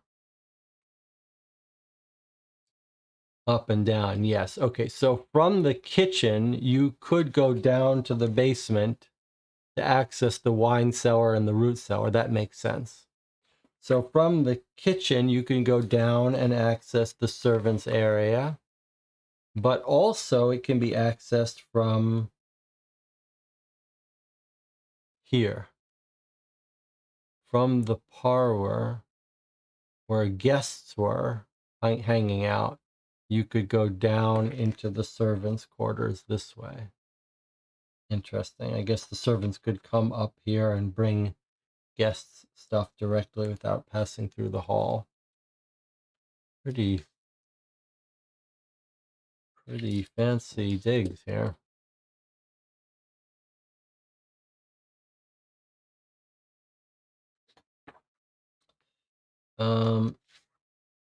So if we continue up the stairs, we get a continuation of the first four. This is the areas that it didn't discuss originally.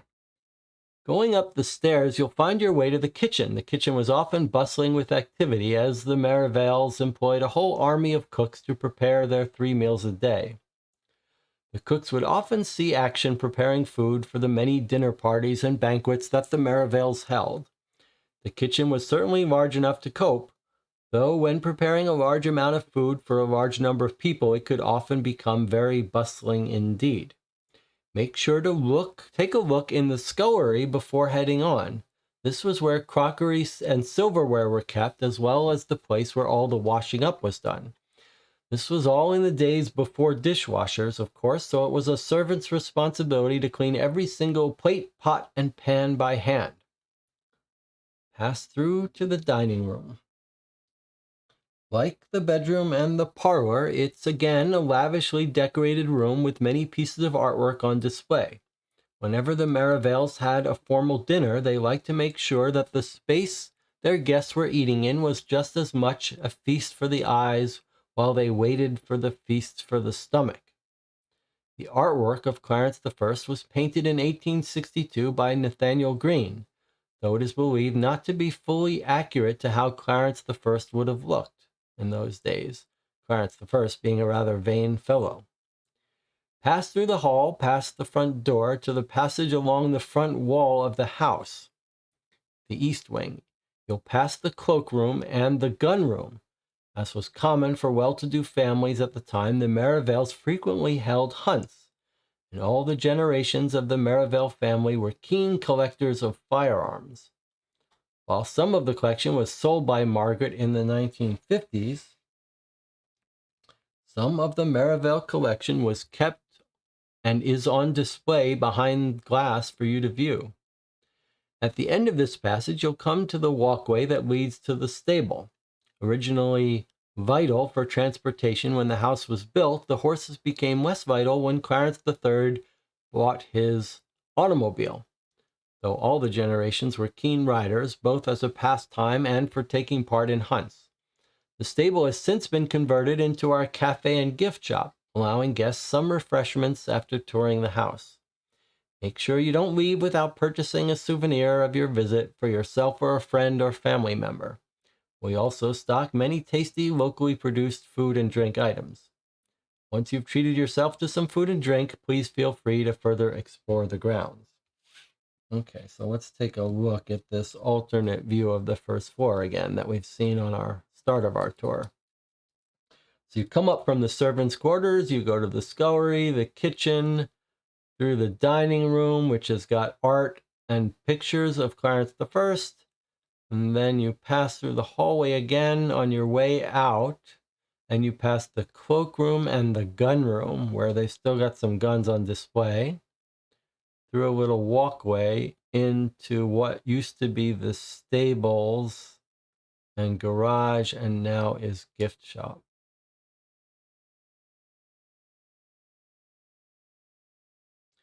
The walkway that leads to the stable.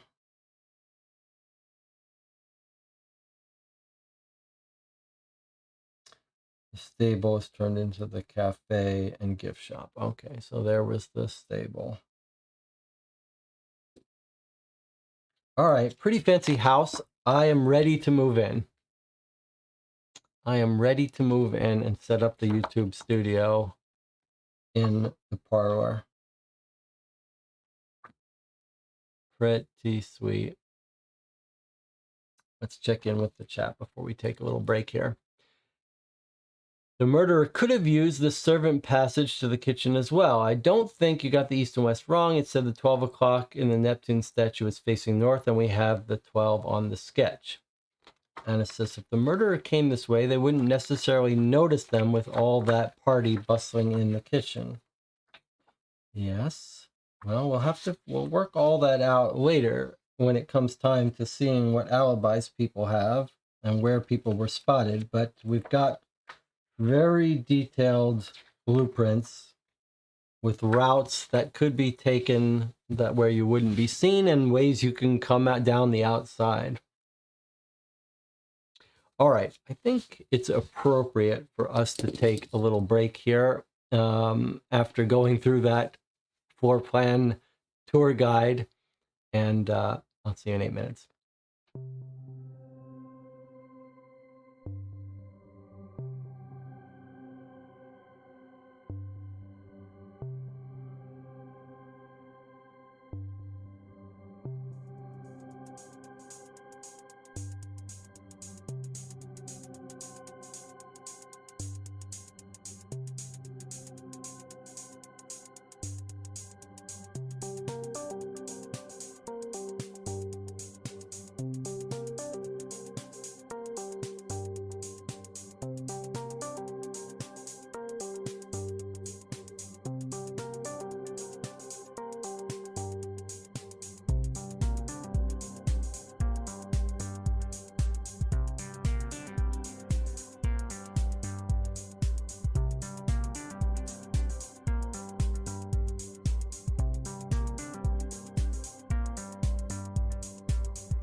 Okay, we're back.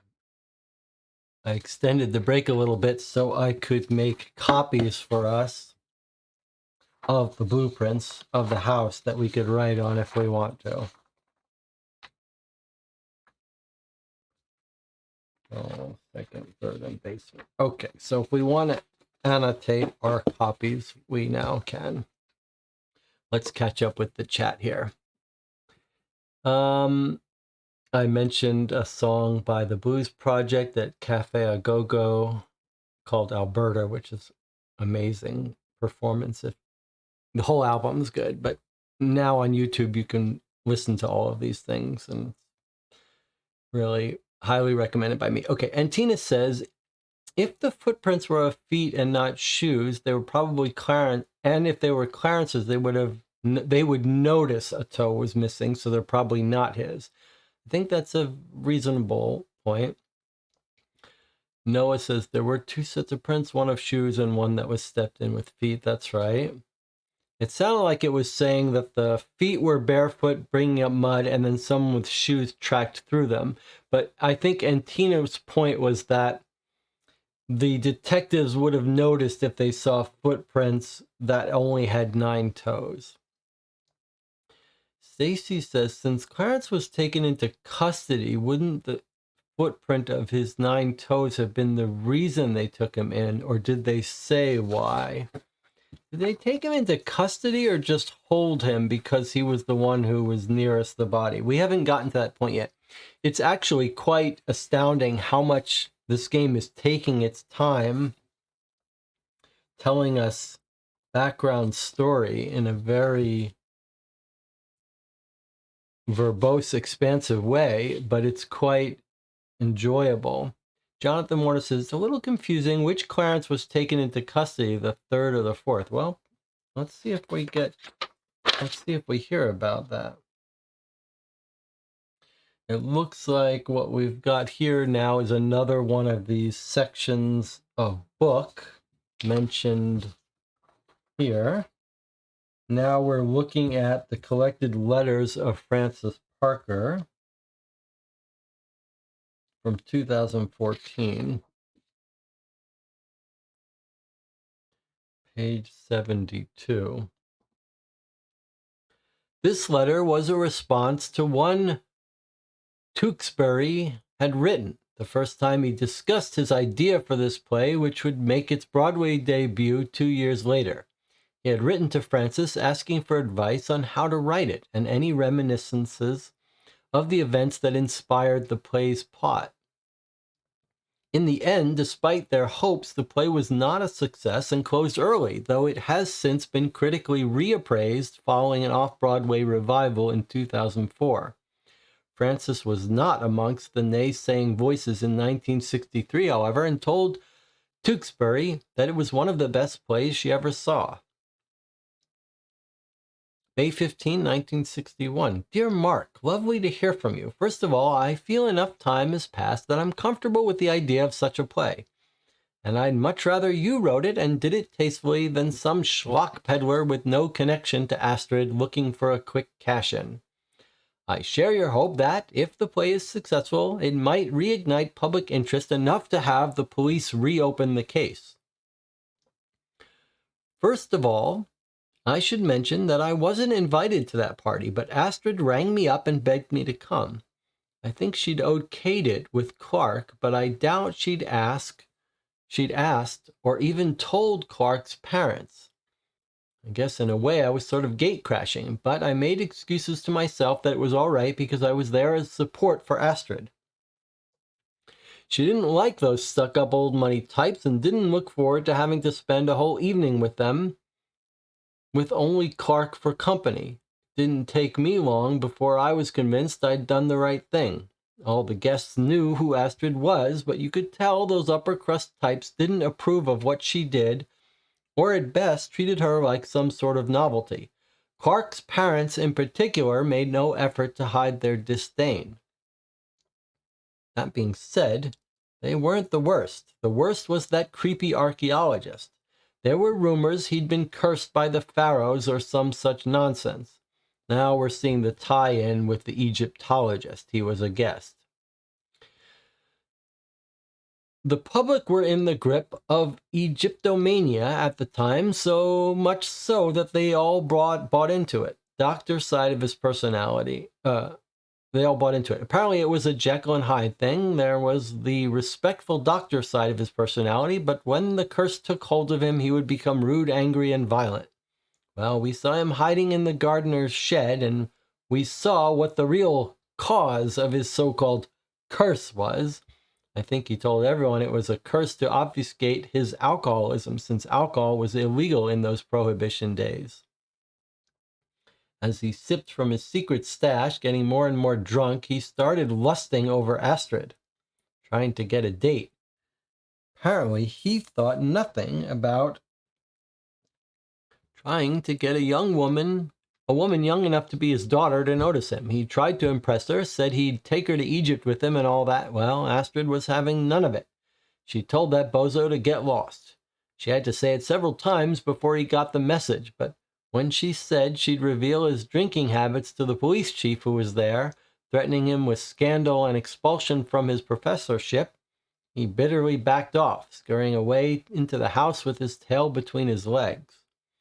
Of course, it was during the party that Astrid and Clark broke off their relationship.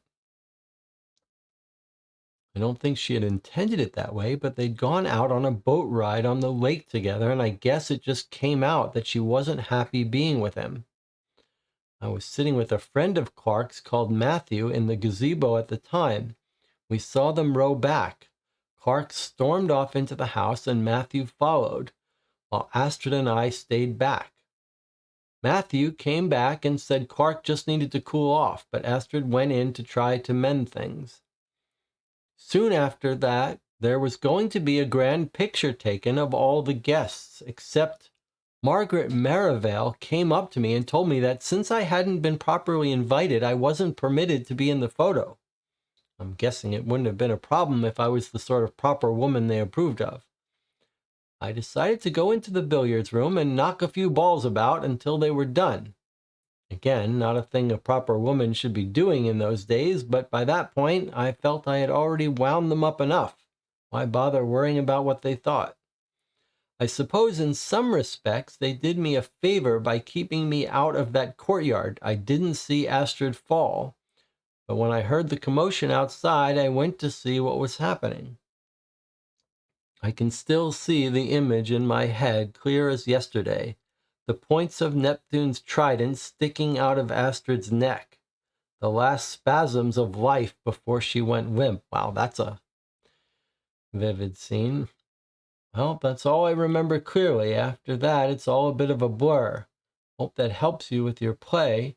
Just let it be known I don't have any time for the infamous theory that Astrid fell after being spooked by a ghost. There's no such thing.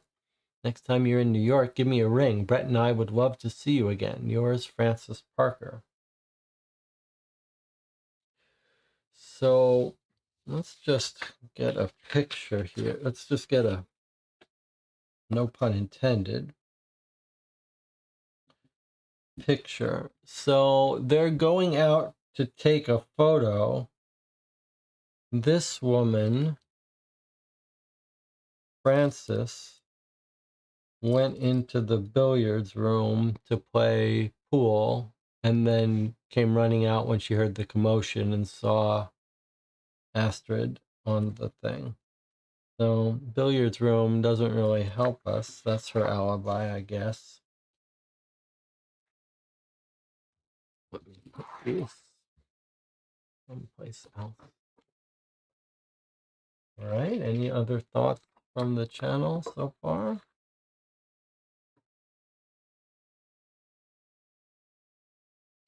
Now we have the date of the play.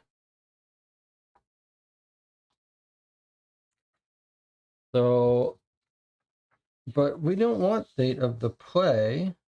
We want the film Astrid Pelham starred in and the year of Dredge Point. Is that the name of the play? Is that what you're saying?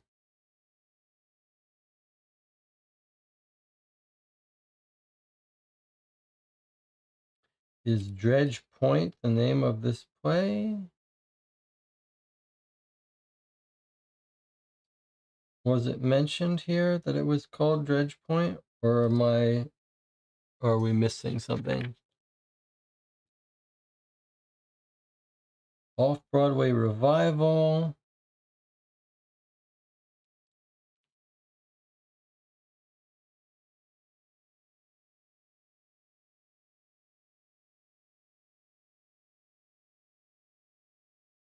Looks like the channel thinks this is the play, but we want the movie the film she starred in, but the year of Dredge Point. Has the channel figured out that that's the name of the play that I missed? Sorry, thought we wanted the date of the play. Okay, that's all right. All right, so we've got another newspaper clipping. On the back, some ads. On the front, a letter to the editor. Let's read it. October 12, 1926. Dear Sir, in regards to Nicholas Dunn's article, Could Talking Pictures Soon Become a Reality? I must say I highly doubt such a concept as talking movies is ever going to become a success. At best, I see it will be a frivolity, a gimmick that'll entertain people for a couple of weeks or months, but no longer than that. Yes, it will help fill the seats of our nation's picture houses for a while, but people will soon grow bored with them. For that is the way with novelties. They only have so much novelty value, and after that said value is spent, the people will move on to the next thing, and they will demand their silent pictures back, proper films made the way they're meant to be made.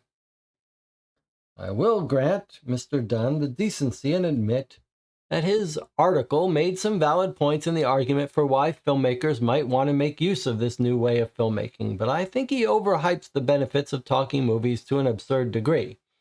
At best, I can see it that silent films and sound films coexist, but for the latter to completely wipe out the former, the idea is absurd. A little bit of history here. This was probably a common thought at the time.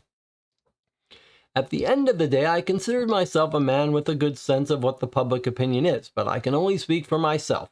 Maybe I'm mistaken, and this time I've completely misread the general consensus on this topic, but I have real difficulty in believing that the predictions he made in his piece will come true. I suppose time will tell. Respectfully yours, Kirk Marmer. Dear Sir, here's another letter to the editor. I wish to complain about the coverage your newspaper devoted in the issue dated October 10, 1926, to the firing of 5 men from one of my factories. I have, up until now, regarded this newspaper with great esteem, but I found the article entitled Worker Discontent Brewing at Merivale Housing Industries severely wanting. It flew in the face of the commitment for balanced, objective reporting that you print on your front page every day. I am not objecting to the facts your report presented that the employees in question were fired. That is undeniable. What I am objecting to, however, is the tone of the piece that failed to put forth both sides of the argument. The author of the article frequently called into question my behavior, using such charged words as ruthless, callous, and cruel. The fact of the matter is that the employees who were let go were about to bring the reputation of Merivale Industries into repute. So I did what I had to do. Rest assured that I did not take any glee from my actions. I was disappointed that it had come to what it came, but I felt it was the only option available for me. They were hard-working, obedient employees, but I take great pride in the reputation of both myself and Merivale Industries, and I have no qualms in taking whatever steps necessary in order to uphold that reputation. One has to do what one has to do, so if the situation calls for drastic action, then one needs to take it, especially when one is in a position of great status such as myself. Not being boastful, simply matter of fact. You can't afford to be soft. If you act soft, you're done for. You can't afford to have your authority undermined. I'm proud of the good name the Merivale family and business has, so I will not put up with people who are determined to drag it through the mud. I feel the biased tone of your report did just that.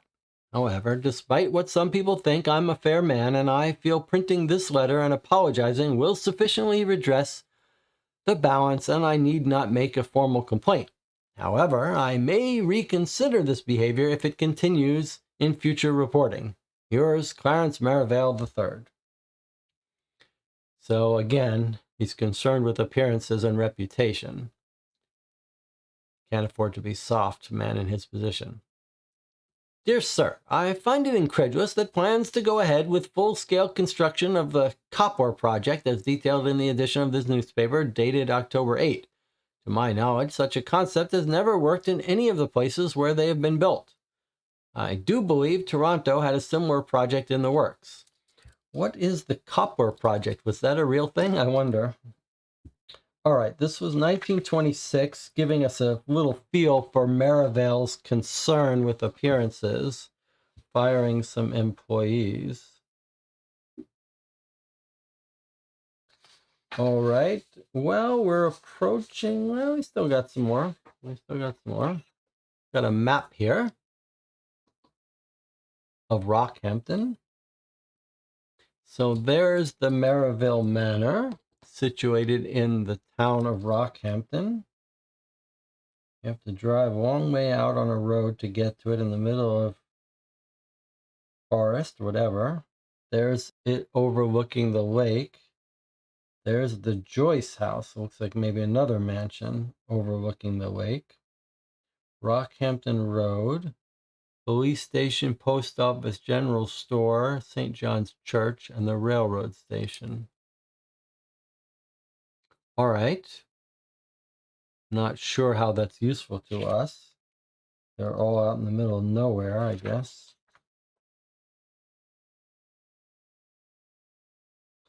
Here's an article in the Modernist Monthly on the Pelham death 50 years on, an interview with Matthew Lodge.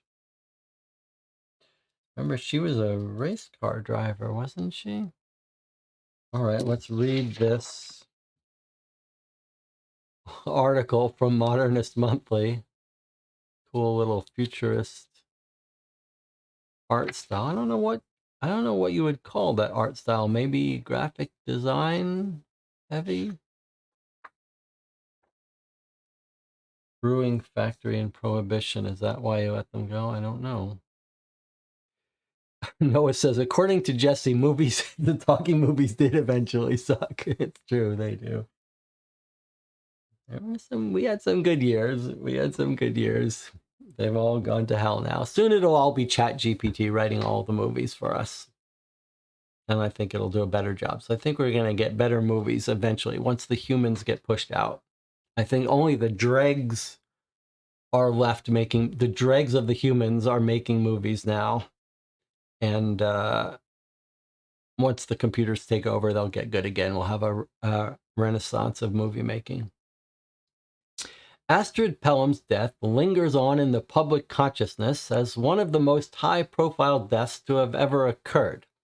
To this day, people speculate as to whether the official verdict of suicide is true or not.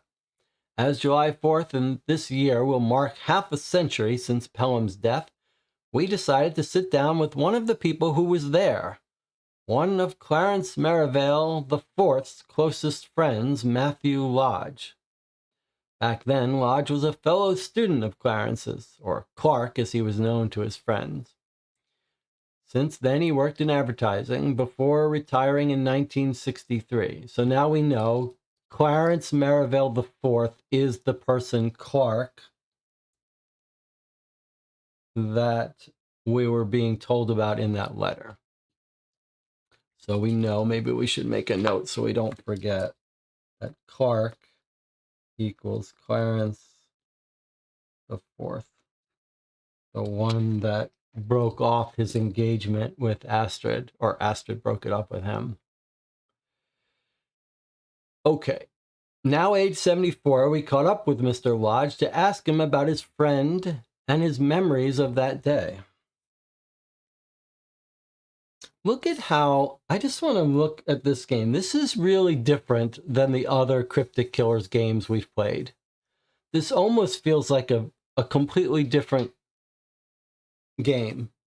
I mean, a completely different editorial choice in terms of the quantity of narrative.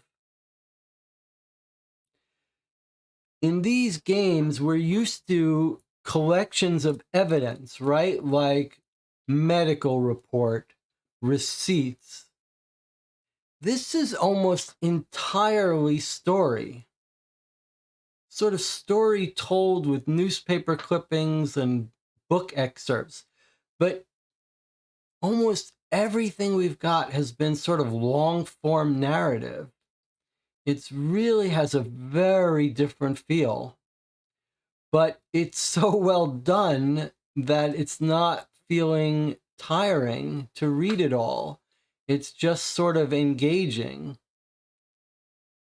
I'm liking it too. I'm just sort of shocked because it's such a contrast to yesterday's game, which was 5.5 hours of narrative that was so dry and boring and samey that it was painful. And here is just surprisingly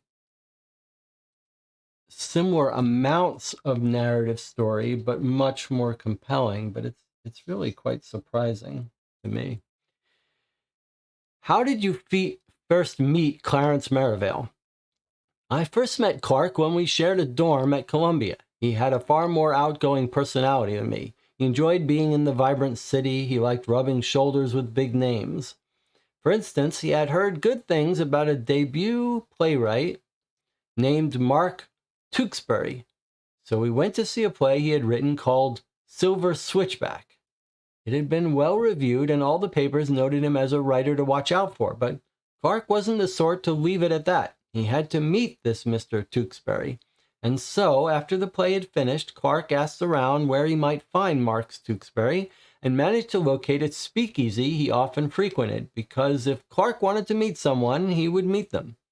And then what happens? Next thing I know, suddenly Clark and Mark are like two peas. And his name's no longer Mark Tewksbury because he knew he's Tewks now.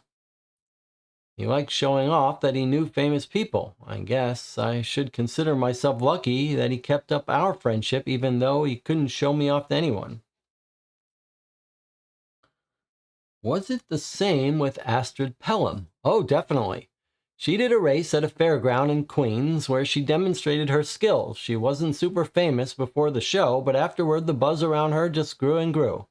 It was a spectacular show. I don't think there was a person in the stands who didn't want to meet Astrid, but only Clark had the particular determination that made things happen. That time I was sure it would be the time his luck ran out. It just seemed too improbable, but somehow he got Astrid to take notice of him, and before I know it, the two were dating. How were they as a couple? They seemed to get along well, though maybe I'm being too harsh, but I never got the feeling that Clark was truly in love with her. More, he saw her as a prize and dating her a game, and that at the end he'd be able to rub it in everyone's faces that she was his wife and not theirs. When I asked him if that was the case, he just accused me of being jealous. Who knows, maybe I was right. And when was that? Says the reporter. Oh, I'd say late 26, not too long after our third year started, I think. I remember it being a cold day, and Clark and Astrid had been dating for less than a year before she died. Let's talk more about that. It was an Independence Day party, wasn't it? That's right. The school year had ended. I had returned home when I get a telephone call from Clark inviting me, instructing me to come to Rockhampton for his party and stay at Merivale Manor for the week. I drove up and arrived on the 1st. I remember I had to share a room with Clark because all the spare rooms went to Astrid, Tewks, and Bernard Ross. Ross had just made a big archaeological find in Egypt, so it was another name to show off to everyone. I remember he had a film of his expedition that he showed us all. Okay, so we're getting a picture of Clark Merivale as wanting to be surrounded by famous people to burnish his reputation. Had a party. They filled up all the spare guest rooms, and this guy is rooming with Clark himself. That's interesting. How were the days leading up to the party? I remember it being very tense with Clark's parents. Margaret in particular, she did not like Astrid and did not approve of her relationship with Clark. It was quite clear Margaret didn't think Astrid was respectable enough for a daughter-in-law. She wanted her son to marry someone more traditional, more ladylike. There were many times during the weekend when Margaret would drop increasingly desperate hints like, "Oh, you know who's coming to the party? Betty Joyce. You remember her. She's such a nice young woman." That sort of thing. I think Clarence III agreed, but it was Margaret who was the more vocal one about it. I do remember overhearing an argument they had on the morning of the 4th, where Margaret said she forbade Clark from seeing her. She was particularly concerned with a scar Astrid had on her face she received during a race in France. A barely visible hairline, but Margaret couldn't understand how Clark could bear to be seen with someone with such a ghastly, quote-unquote, disfigurement. That's more of this public appearances not wanting disfigurements. Okay, how'd the party go? Well, for the most part, the party itself was a pretty fun, standard high society garden party event. I remember just chatting with Tukes and Astrid's friend Frances. I think Tukes had a thing for Frances, but she ended up married to Brett Parker, so I guess it wasn't to be. The thing I recall most is the moment when Astrid broke up with Clark. He took her out on the lake. He liked going out on the lake and dipping his bare feet in the water. When Astrid ended things, he immediately rowed back to shore and was in such a rush to get away that he leaped straight into the mud and strode straight into the house. I tried to comfort him, but he wanted to be alone. Okay, so this our source of the muddy bare footprints? Sure seems like it. Did he give a reason that he wanted to be alone? Well, I wasn't on the boat, so I didn't hear, but Clark told me years later that Astrid didn't think Clark's feelings were genuine, that he loved her celebrity more than her personality. She wasn't keen on the Merivales, and she was worried they might put pressure on her to give up racing. And what's your memory of her death? Everyone was gathering in the courtyard for a photo before the light went, before they lost the light outside. Everyone was there except for Astrid, Clark, Clarence III, Dr. Ross, Tukes, and Frances. 1, 2, 3, 4, 5, 6. There's our 6. Margaret Merivale went in to go and find the missing people. While she was gone, the fountain went off to mark 5 o'clock. The doors were open so we could hear the grandfather clock and see the fishes synchronize their spitting with the chimes. Just as the fishes finished their display, that's when Astrid fell from the balcony right onto Neptune's trident. All right, so we were told that there's 1 second pause between the fish, I believe. So the fountain goes off, marks 5, and then the fish finished their display. That's when Astrid fell. So it feels like we have an actual like 5 o'clock and 5 seconds, something like that, right? Because it's like fish goes, and then there's a second pause, and then fish goes, pause, fish goes. So maybe 5 o'clock and 10 seconds, 5 o'clock and 5 seconds, something like that. We might want to check that later. Okay, then Astrid fell. And you couldn't see anyone else on the balcony? Well, we were mostly beneath it, and for those who weren't, the angle was so steep they couldn't see up into it. You'd only be able to see if someone was up there if they were leaning over the front edge, because the side edges of the balcony were joined to the roof of the second floor. I think by the time someone got far back enough, anyone who might have been up there had gone back inside. After that, the policeman who was there took control of things. I did want to make a note of the people. So we might want to write them down, but let me just put a little post-it here so I can note the 6 people who are missing, and then the mother. Maybe we'll write down their names in a second. So he's basically just saying you can't see the third floor balcony from downstairs. It's too steep. And then the policeman who's there took charge. Okay, did you stay in contact with the Merivales after that? Well, I still saw Clark at college. He always denied that he ever did anything, but he couldn't stop the rumors, and people didn't really want to know him after that. He wasn't as extroverted anymore. After he graduated, he retreated into the house, and the family was knocked hard by the Depression. They kept the house, but not much else. I visited every now and then, and he seemed to be in good spirits, but after the war started, well, we were in different units, so we weren't in contact. I was very sad to hear that he didn't make it home. So who do you think killed Astrid Pelham? Or do you think it wasn't murder? I don't know. All I can offer you are guesses, really. I don't think Pelham would have jumped. Nobody I talked to could come up with a reason she'd commit suicide. And the balustrade on the balcony was too tall for it to be an accident. Though the gaps between them may have been big enough for a person to slip through, I suppose. But I find it hard to believe someone in that family could be capable of murder. One thing I can say with certainty is that it wasn't a ghost.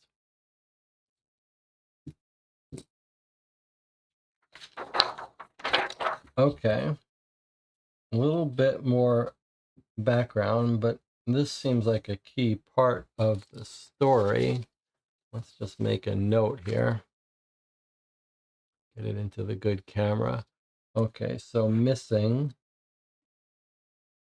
We've got Astrid, Clark, Clarence the Third. That's going to be the father of Clark, right? Dr. Ross. That's the Egyptologist, right? Tukes, the playwright. And Francis.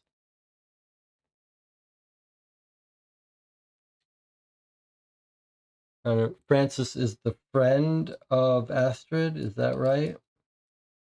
And then, so 1, 2, 3, 4, 5, 6. And then let's not forget that the mother goes in to look for them.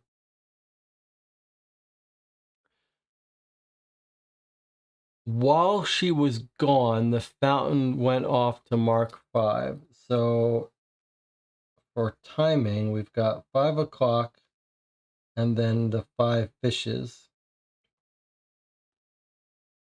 And then the death. So I think that tells us that it's 5 o'clock and somewhere between 5 and 10 seconds. We might want to read again what the fish pond timing is if we need timing that close. I'm not sure we really should need it that close, but we are told that there's somewhere we're told about how the fishes go off every second, etc. Okay. Here's a little bit more about the plays of Mark Tewksbury.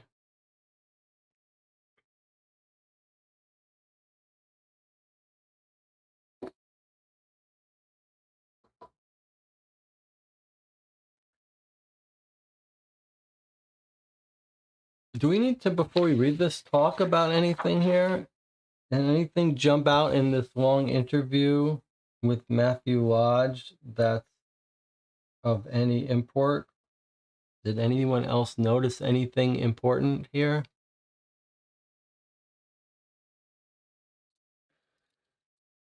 The mother wants them broken up badly.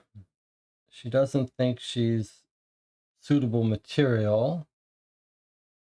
Astrid breaks it off herself, though, saying he doesn't really love her, and we kind of believe that. He seems like he's collecting people, and he didn't really love her, but he didn't like his reputation. They come back, he wants to be alone. We're told about him. We are told about him rushing up barefoot.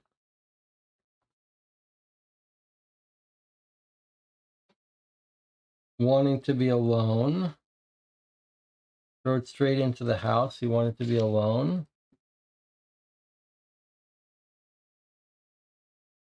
We have an alibi for one of them, but we don't have a motive for them anyway. But they're in the billiards room. That's one of our people had their alibi. That was, I think, Francis. I forget where Francis tells us, but I think it was Francis who said she was in the billiards room because she wasn't invited to be in the party in the photo. And then we're told about how after she died, Clarence the Fourth, got a very bad reputation. No one wanted to be friends with him. And eventually the family got into trouble financially with the Great Depression. What was Astrid doing on the third floor in the first place? We're told a little bit in the intro. We're told she goes up to talk to Clark or something, and he doesn't want to talk to her. Shall we check this again? Let's see.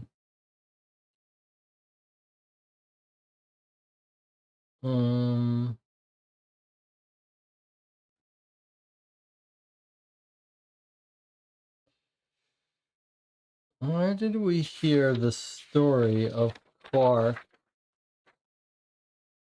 Very early on, we're told the story of how...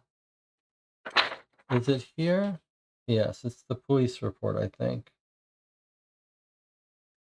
Okay, let's read this. This is the police at the time of the murder explaining stuff. They drive over. The chief had already apprehended Clarence the Fourth. This is the Clark, who is the boyfriend, fiancé, as the main suspect due to his proximity to the crime scene at the time. Okay, so they detained him. The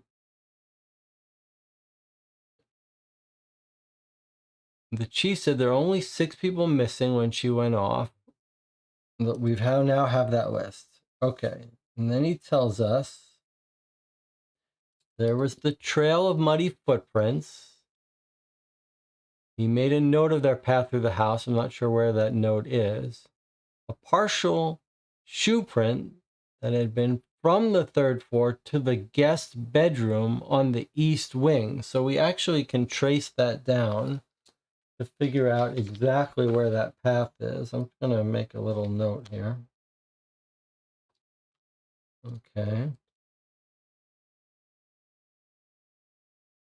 Someone had clearly been up there and trodden in the mud on the landing before walking down the stairs. But the print was insufficient to match to a shoe. The chief keeps Clarence in the library where this detective asked him questions. The questions said he went to the library to be alone. Astrid came up to the 3rd floor to talk things over. But when he said he wanted to be alone, she left. So there you have it. If we look at our map,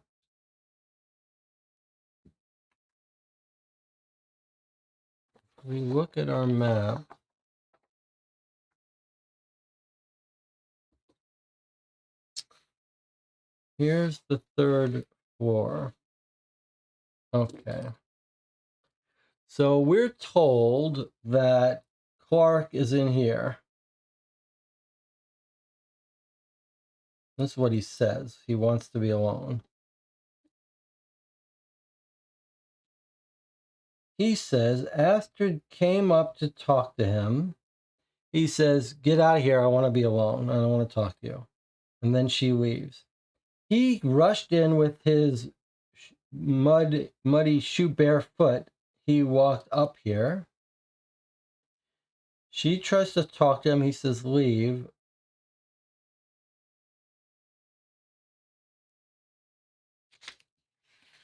she leaves. Now, the shoe prints, however, we're not told where the muddy footprints go from. The first thing of note was a trail of muddy footprints. He doesn't say where they went, but partial shoe print from the 3rd floor to the guest bedroom on the east. So we're told that we've got a partial footprint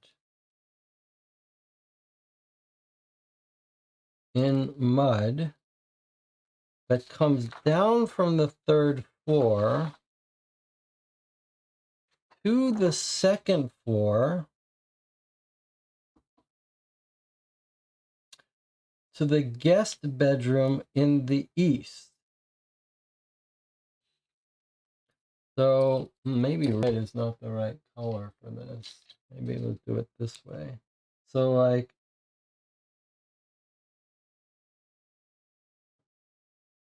that's the partial footprint.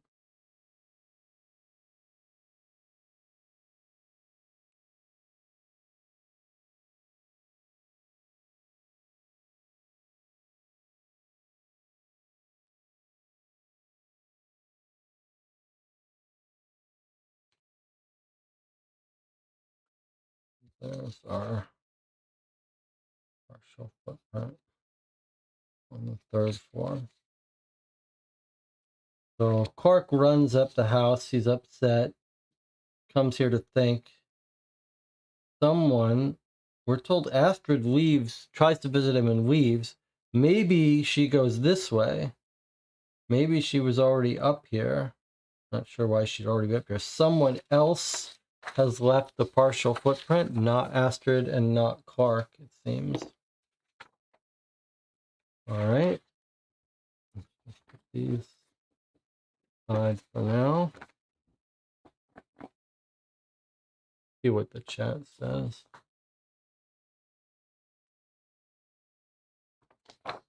Chat is just thanking me for going back over those notes. We still haven't found Astrid's play, so we haven't seen access to the email account yet. But we're about to. Oh, look at this. I guess while we're here, let me just, since I see this right sitting here, let's do this. Look at this. Here we go. And what do we see? Okay, so this is what we were wondering about. It is Clark's foot. 4 toes on the left foot. And here's the diagram of the muddy footprints. Okay, so let us track those on our map. So remember, these aren't the shoe prints that I tracked before. These are the partial, in fact, I wrote it down wrong. This is partial shoe print that's seen tracking through. Partial shoe print. I might print out more new copies of these. Okay. Now, as far as the footprint,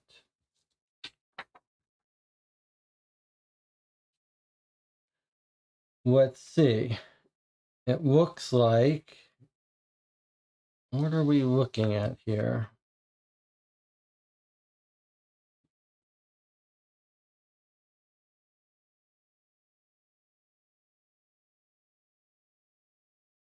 How are we to read this diagram? Is this the... Are they coming in from... Oh, that's the 2nd floor. Okay, so here we go. It looks like they're saying they came in this way. They go up the stairs. This is muddy footprints. came in from where the stable entry is. They go up the stairs.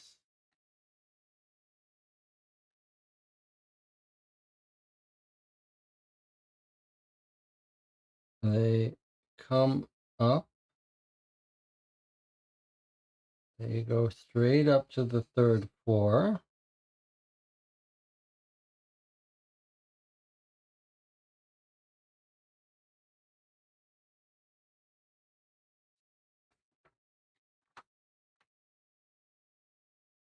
They come upstairs.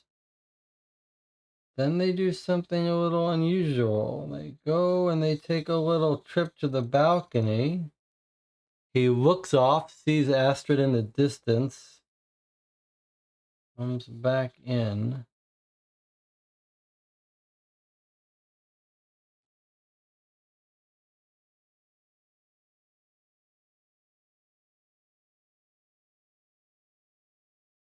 All right. So footprints just go straight up to the 3rd floor, look out the balcony for a bit, then go and end their trip in the library, where they don't leave. So if this happened when Astrid was out here, he would have pushed her off and then hung out back here. So if you want to posit that Clark did it, I mean, he doesn't have a good place to clean his feet here, right? So, and you would see him if he came back out. So either he came in and pushed her out and then went to sit in his library, or he's not the killer, it would seem to me. Although I guess we'd like to more specifically rule out the possibility that he sort of, but he came in quite a bit. He'd have to make a very slow walk up there. And Astrid would already have had to been out in the balcony, and he would have had to take 10 minutes to get up there, then push her and come here. It seems unlikely. And according to him, Astrid comes up, visits with him. He doesn't want to talk, and she leaves. He clearly doesn't follow her out again unless he's somehow cleaned off his shoes or put on shoes. Seems unlikely. So it sure doesn't seem like Clark is our killer. All right, that was pretty exciting to see those footprints. Let's continue looking at evidence. Just a short little snippet. I don't even know which side is which. Let's start here. Meanwhile, the Syracuse Fairgrounds played host to the Women's Motor Car Racing Spectacular on Saturday. Once again, Astrid Pelham left the competition in the dust as she walked away with the first-place trophy. Frances Manx, the former number 1, was forced to take second. This marks the 10th time in as many races that Pelham has emerged victorious. I see. Is Frances, her friend, jealous of her, a fellow racer? Let's see what the chat has to say. Jesse, did we ever finish the article about the playwright? I think we stopped early. I've got it right here. I think this is what you're talking about. Was I reading? I don't think I started reading this yet. I just put it aside. Is that right? Is this the document you're talking about here? This one? I just put it off. I thought we'd read this first. Correct me if you're talking about a different article. I'm going to read it right after this. Okay, so Frances Manx is her competition that she was beating. And Frances may be jealous. Where was the...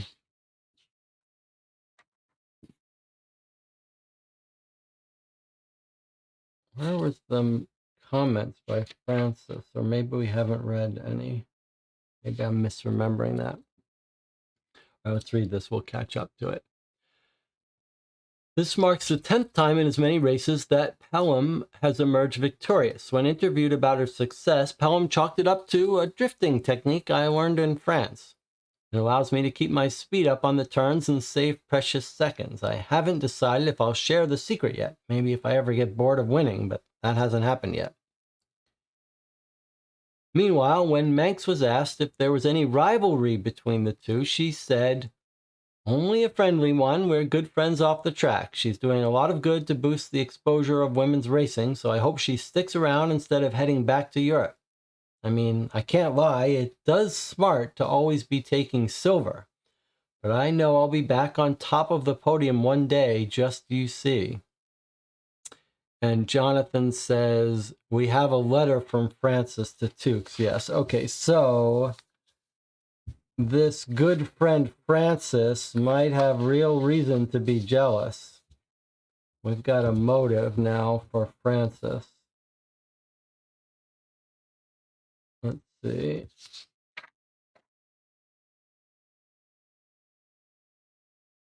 Yes, okay, so here's the letter from Francis describing the incidents of the night and talking to Tukes, who was going to make a play about it. So Frances tells us her side of the story, and she tells us where she claims to have been in the billiard room and then seeing the crime. But now we're a little bit suspicious of Frances. Okay, let's see what's on the other side of this newspaper if it's relevant for us. As our sportsmen and women continue to train for the Amsterdam Olympics to be held in 2 years' time, preparations are underway by the city of Los Angeles for the games that will follow them in 1932. A long way away, you might think, but the city is keen to use the games as an opportunity to show America off to the world, this being the first time the games will be held on American soil since St. Louis Games in 1904. William May Garland of the California Ex-Olympiad Association said today that the city's on a budget to ensure the 10th Olympics will be the biggest and the best games yet. However, Garland has a fight on his hands for the opportunity to hold the third Winter Olympics, as the introduction of a second Olympic Games for those sportsmen of the show and ice 2 years ago proved to be a great success. They'll be going for gold again in St. Moritz, Switzerland in February 1928. However, Godfrey Dewey, son of library innovator Melvin Dewey of the Dewey Decimal System, is making the case for the games to be ... So unrelated to our case, that story. This was the only thing that was important. Francis feeling jealous. Okay. Here's an article, a Xerox copy of a page. Oh, look what we've got, Dredge Point. So the play was called Dredge Point. This is about it. And the year of this play is part of our password. So we do care about this. Okay, here it is continuing. And it was greatly anticipated. However, in the lead up to the production of Dust Fair earlier in the fall of 1927, the MPTC toyed with the idea of getting Astrid Pelham to play the lead role of Kara. At the time, Pelham was rising in celebrity status as a superstar race winner. And when they found out Tewkesbury was to stay as a guest at Merivale Manor at the same time as Pelham, they asked him to run some lines with her to see if it would work. Talk of casting Pelham angered Tewkesbury, who did not want the racer in his play and was very vocal in his objections, believing she'd ruin the play and his career with it. However, having recently moved into the newly constructed Newton Theater with its much greater seating capacity, the company executives wanted a big hit that would fill seats and decided to go ahead with the idea anyway without Tewkesbury's approval. But Pelham died not long after, and Tewkesbury's initial choice for the role, Jane Elm, was cast instead to great acclaim. In an interview in 1974, Tewkesbury remarked, "Her death was a tragedy, and may God rest her soul, but it all worked out for the best. We got Jane, and my career took off." So there's his little motive. He didn't want his career ruined by having Astrid forced into his play by the producers. Looking back now, the decision to even entertain the idea of such stunt casting seems to foreshadow the disagreements Tewksbury would have with the Manhattan Players Theatrical Company that would dog him throughout the 1930s and 1940s, though at this point he still maintained a genial working relationship with them. As such, Dust Fair marks the highlight of the early canon of Tewksbury's career. The surreal nature that begins to emerge in Act 3 in particular is evocative of similar themes that Tewksbury had. The events of Pelham's death would later provide the basis for Tewksbury's play Dredge Point, further analysis of which can be found in Mark Tewksbury's Jamaica years, 1957 to 71.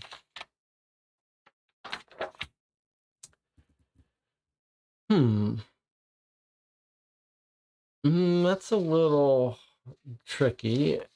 Because we still need a film that Astrid Pelham starred in. We haven't heard anything about that yet. But the year of Dredge Point. So a little bit strangely here, we don't have the year. We know that Dredge Point was clearly in this range, 1957 to 71, Dredge Point. Maybe that letter now makes more sense about being the specific year. Let's see. Here's the letter that Francis and Tewksbury are sharing. It's a letter that Tewksbury wrote. This letter was response to one Tewksbury had written the first time he discussed his idea for a play, which would make Broadway debut 2 years later. So he's writing for the first time to discuss the play that debuts in 2 years, 1963. That fits in with the date range. There's our date of Dredge Point. They're talking about the play that covers the events of Astrid's death, because here's Francis telling him, well, I've decided someone's going to make this play about her death. Might as well be you. So there we have it. We now have the date of the play, Dredge Point, which is further confirmed here. We know it was in this range, so that's completely consistent. All right. Now we may get into the final stages where we find Astrid's death. And look at this. We finally got a photo, a face to put with the name. This is from Sports Encyclopedia. Let's look at who we're trying to get justice for. Astrid Pelham, 1927, race car driver. Died before her time.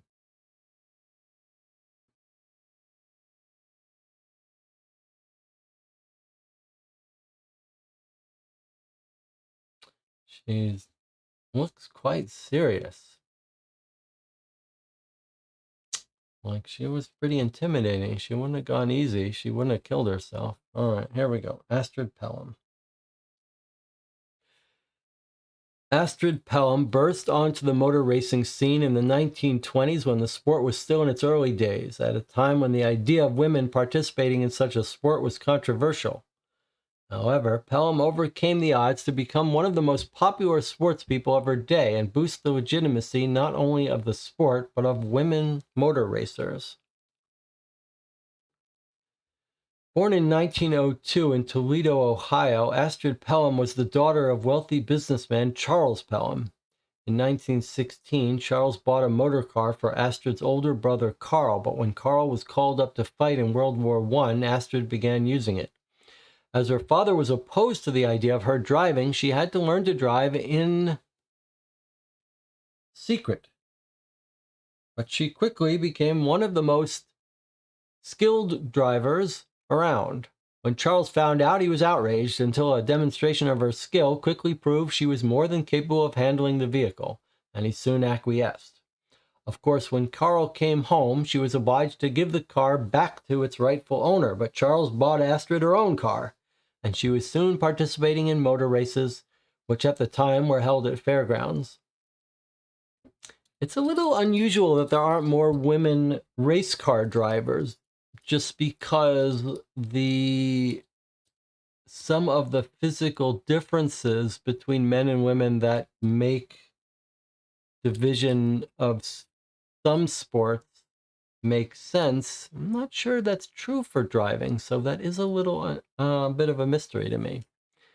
It's not like muscle mass in boxing, so I don't know how to explain that. Okay, a little bit of tipping towards the edge of Anna says she looks like my mother when she was young. She's got an angular face. It's pretty impressive. It's intimidating. If you saw that in your competitor at the wheel, if Francis looked over and saw that, that would be an intimidating, determined, piercing look. Noah says Jesse's trying not to get canceled. That's right. I like to walk on the edge. I like to walk near the edge and then walk back. Okay. We're going to take an 8-minute break. We'll come back. We're almost at the end here. Looks like we got a couple of interviews and some photos, and then it's going to be time to break into that email and see what we can figure out. I'll see you in 8 minutes.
Okay, we're back. You're watching Co-op for Two. We're playing Murder at Merivale Manor. Boy, it's hard to avoid transposing those L's and R's. It's been an unusual case in that it's been so heavy on just narrative, atmosphere, and story. It doesn't really feel like there's much detective work going on here. And then somehow I stopped reading this halfway through. Why did I do that? Why wouldn't I have finished this page? It's a little confusing. Let's just check in with the chat. Has everyone got their tea and coffee refreshed? Maybe something caused me to stop reading this.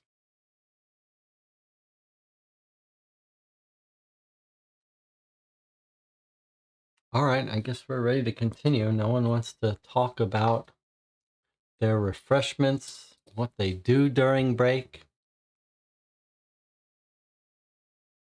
All right, back to it. Back to business here. So her father bought a car for her brother. She started racing it when he went to war. He came back. He reclaimed his car. The father was convinced she was a driver, bought her a car. And then she's participating in races at fairgrounds. Here we go. Now we're continuing. Astrid quickly grew bored of such races, and finding few other opportunities to professionally race in America, she moved to Paris in 1921.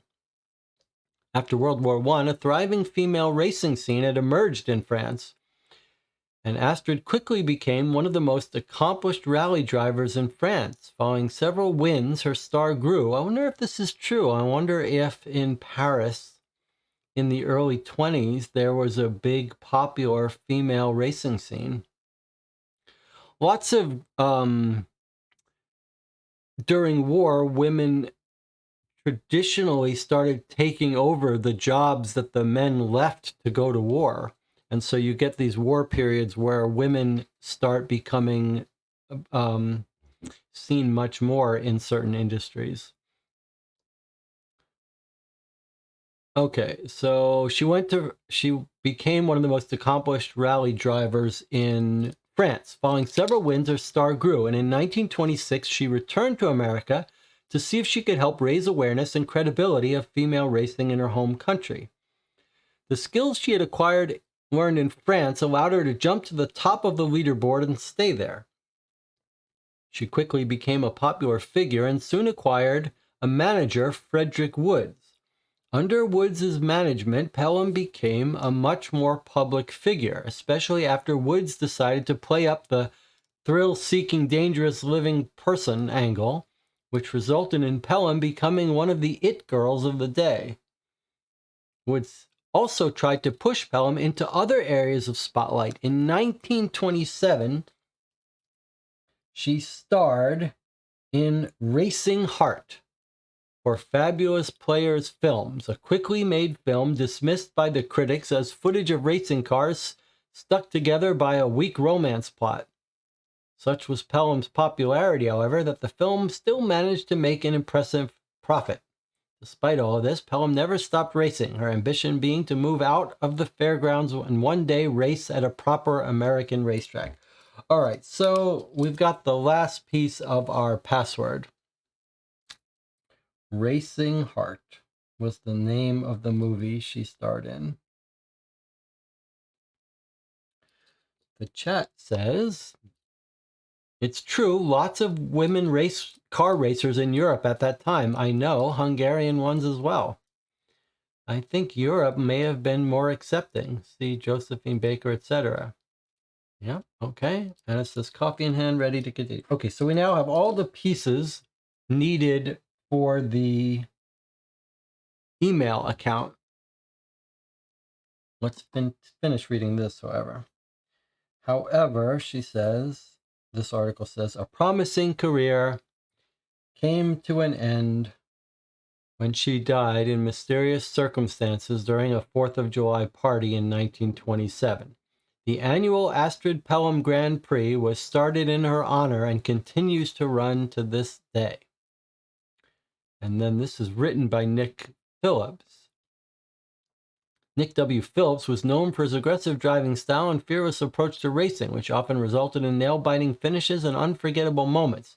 He was also recognized for his technical expertise and ability to fine-tune his car to perfection, and then it cuts off. Encyclopedia of 20th Century Sports People, Chapter 13.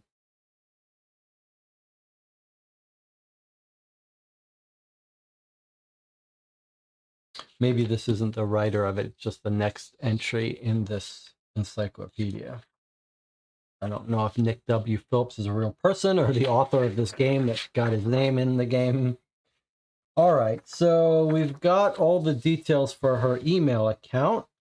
We could look that up now, or we could continue going through the research. I see a bunch of photos. Maybe it's time for us to look at some photos since we've just looked at a photo of Astrid. Let's see what we've got here.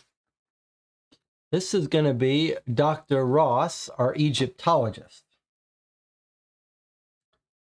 He's got a pyramid behind him. Remember, he was the lecherous alcoholic creep, Jekyll and Hyde personality when he drank, who was hitting on Astrid, and Astrid told him to go pound sand. Bernard Ross. Okay, next up. This is going to be Clarence III. This is Clark's father.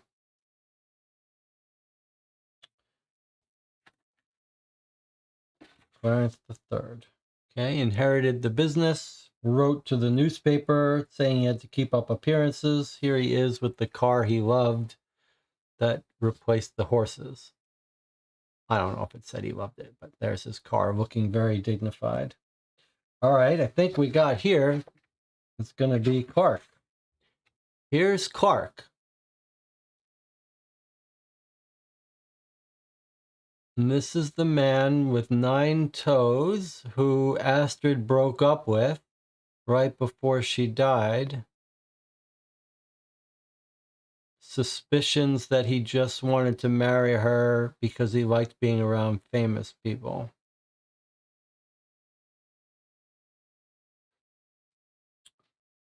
Okay. So it started raining here. I think I need to take a 60-second break and make sure the windows are closed. I live on the 4th floor here, and when the wind, if it's raining and the windows are open, it's just like having a shower on in the living room. So I'm going to take a 60-second break. Let's see, just to run out and check the windows. I'll be right back.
Okay, we're back. Windows were open. They're closed. Everything's good.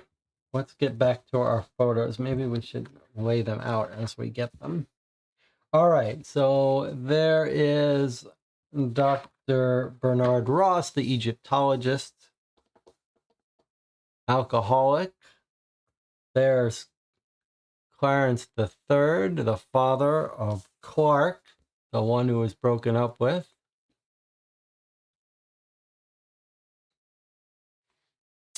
Who do we have here? Francis Manx. So here's Francis, the good friend of Astrid, who was also a race car driver, who was pushed out of first place often by Astrid. Now I gotta say, of all the games we've played set in 1920s in the past, I honestly do not remember seeing a better set of photographs. A more compelling, atmospheric, timely set, or not timely is not the right word, authentic looking set of, authentic and compelling set of photographs. This is part of what I was saying before about Cryptic Killers being a very high quality company. Like, they are producing things that look very good. It's there, you get a sense of their personalities, and the quality is good, and it really looks like it's from the past. Okay, Francis. Very interested in the possibility Francis could be lying to us. Next up, who do we have? The mother, surely. Margaret Merivale. There we go. This is the woman that was most opposed to Clark marrying Astrid. She saw a scar on Astrid's face. Did we see the scar on Astrid's face? So we were told it's just a hairline scar, but Margaret was not happy about her son marrying Astrid. But she didn't have to worry about it because Astrid broke up with him. So she doesn't have much of a motive at this point. They already broke up. All right. Let me just return to Astrid here to see if we can see her scar.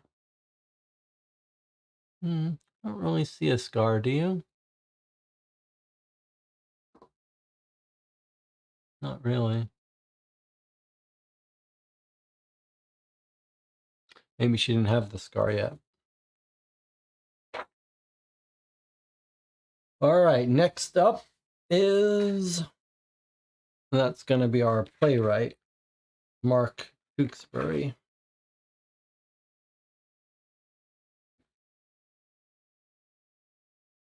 Okay, he looks like a playwright.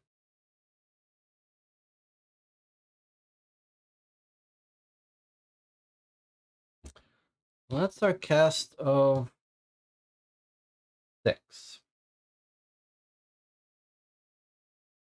Those are the 6 people not publicly accounted for when Astrid went over the balcony. Clark was upstairs, having run in barefoot, upset about the breakup.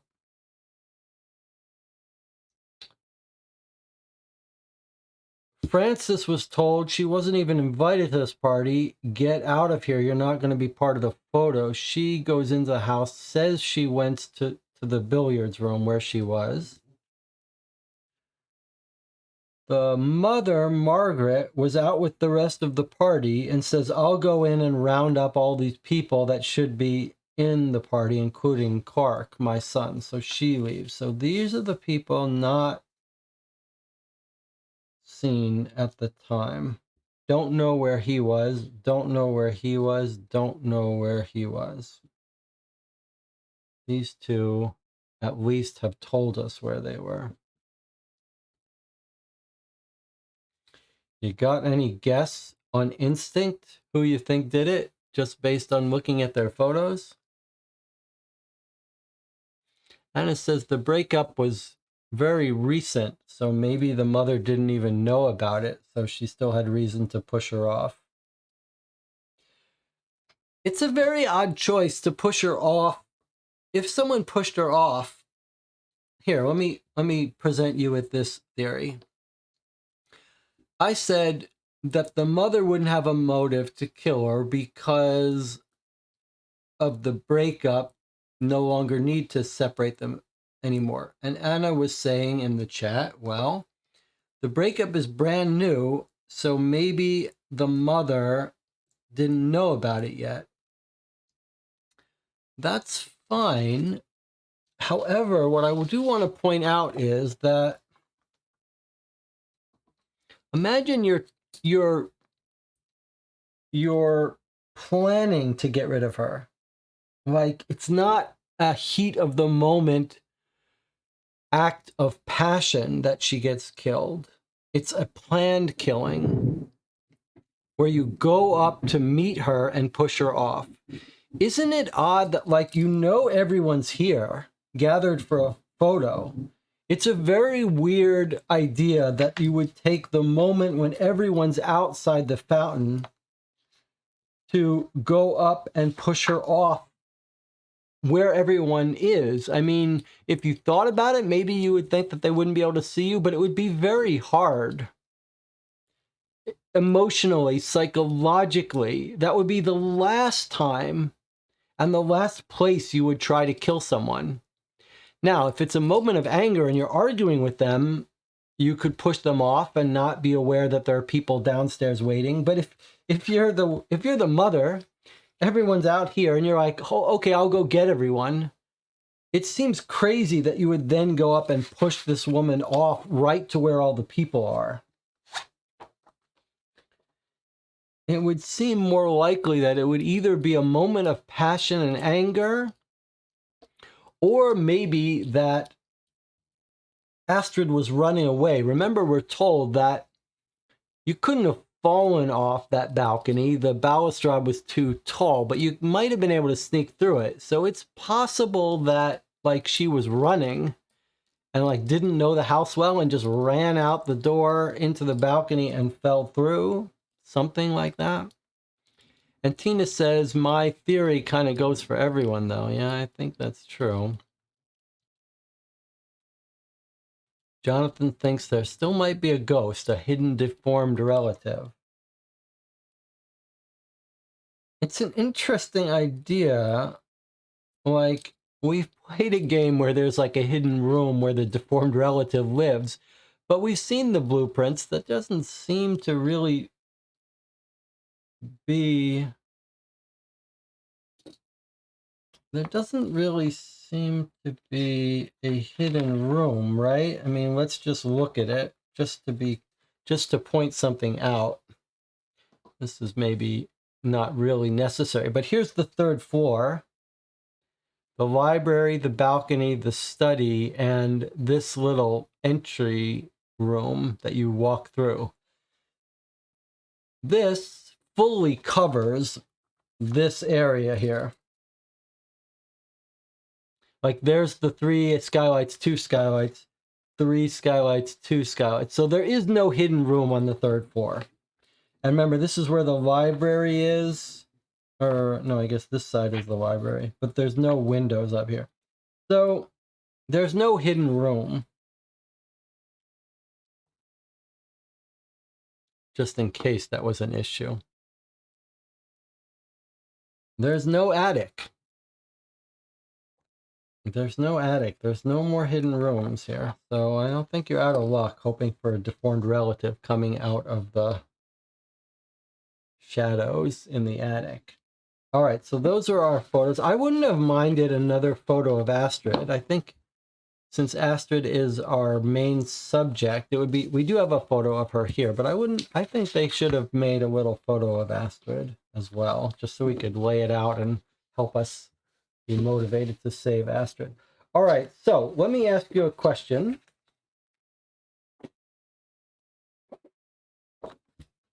Well, before I ask you a question, let's look at this. Here is a haunting old postcard of Merivale Manor. Looks like it's fallen into a little bit of disrepute, or it's just the style of this photograph.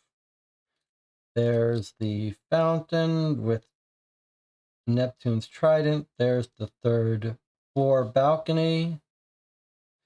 Okay, so this is useful though. Look at this. This reminds us of something. Here's the door. So if she ran out the door and fell off, went between these, she would have ended up here. So clearly she went off in the middle. What does that tell you? Well, we didn't have much belief in these options, but it does seem to rule out her running out the door and falling over, being chased. And it seems to rule out her trying to go down the gutters on the edges. She went right off the center. Very strange. Why would someone do that? Okay, I don't see anything else jumping out at me about this photograph.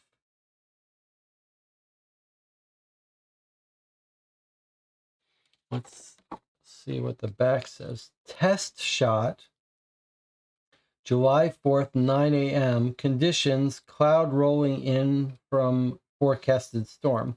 So this is after the death. It looks like the police maybe took this test shot. Maybe we'll learn about that in a bit. All right, so what I wanted to ask, though, is, let me check in with the chat. I wanted to ask whether you guys wanted to do the email account now that we've got all the information, or whether you want to proceed through the rest of the evidence first. Good point, Stacy. Let's not forget the brother who disappeared. Check Jesse. It was from the morning. It was a test shot of the photo they were going to take, not a police shot. I see. Yes, good point. Test shot, 9 a.m. Okay, so the family had this test shot taken to see how that was going to look when they brought everyone together. Okay, well, that's intriguing then. It makes me want to look at this more for any hidden details. Remember, in this game, we have got some practice with being tricked. Do we need to look closely for any clues? There's the trident. We know her neck got caught in it, so she had to come off right near it.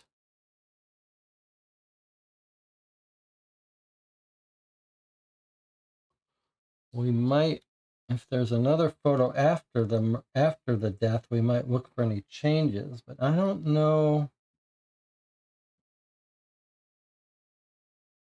what we're looking for here.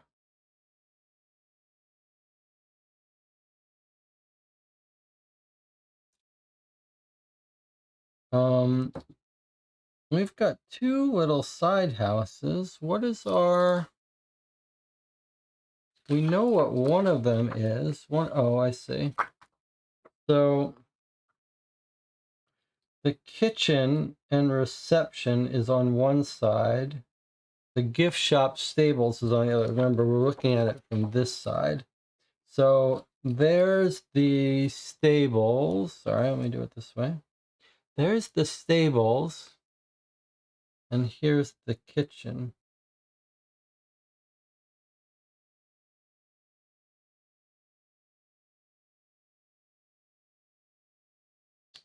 Two rooms on the second floor.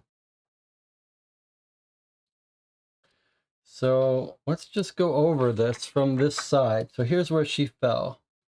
So here's kitchen. Maybe I should show you so you can see too. All right, let's just go over this. Kitchen, conservatory, morning room, stables and gift shop. Then on the second floor, we've got the father's bedroom, Clark's bedroom,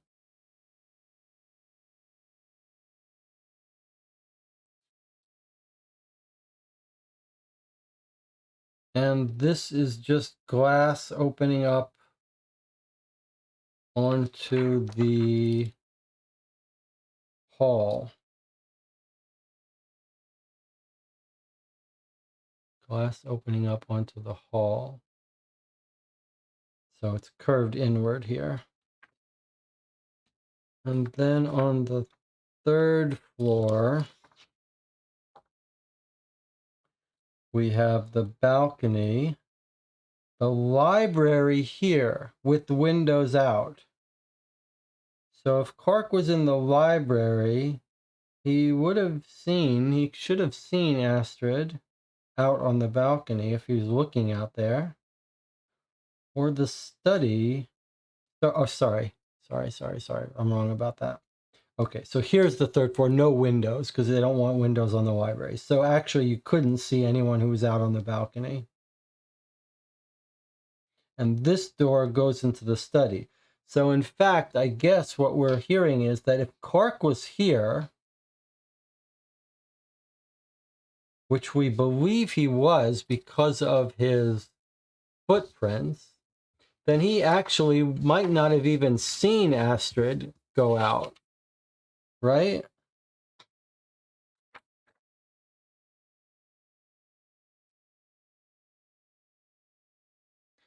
So Clark comes up, he goes to the balcony. I don't know why he goes to the balcony. He goes to the balcony, looks out, comes back, and goes to the library here. And that's where his trail ends. And from here, notice, you can't see out. But he has checked the balcony. So if someone was out there, he would have seen them on his way up. But also remember that he was in the boat with Astrid, and he rushed in. So Astrid is not up there yet. But if he claims that Astrid came out onto the balcony while he was in the library, he's right that he wouldn't have seen her.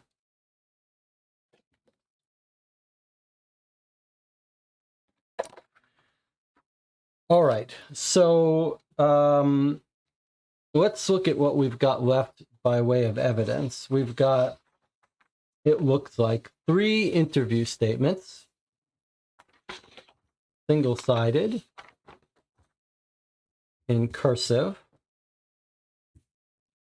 We've got a couple telegrams, and we've got a transcript, a single-sided transcript.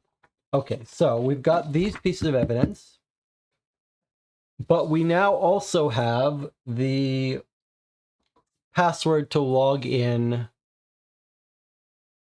to get access to any extra information that has been sent to our email address. So now my question for you is, we're going to have a little vote here, whether you want to take a break, read the emails, and then come back to the final pieces of evidence, or whether you want to focus on all the physical evidence first and leave the email information for last.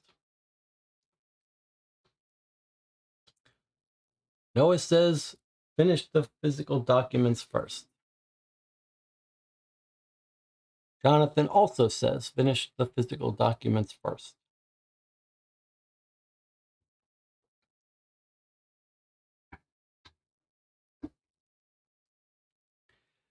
Anna also says physical evidence first. Okay, well, that's enough. We can just stop it here. We got 3 votes for it.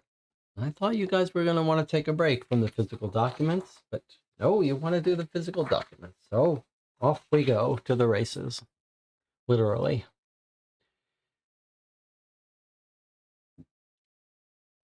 Okay, so here's the police report. July 4th, 1927, Police Department, Suffolk County Police Force. Statement of Police Chief Horace Fletcher, written down by Detective Michael Fitch.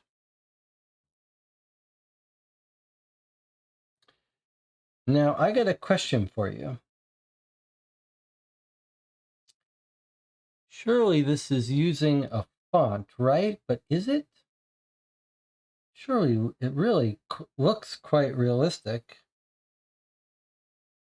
Just trying to see if I can detect. I mean, look at that looping letter. It feels like this might have been. Oh no, there it is. It's font. Look at the 2 eyes. It's a very good looking, expensive font they've paid for, though.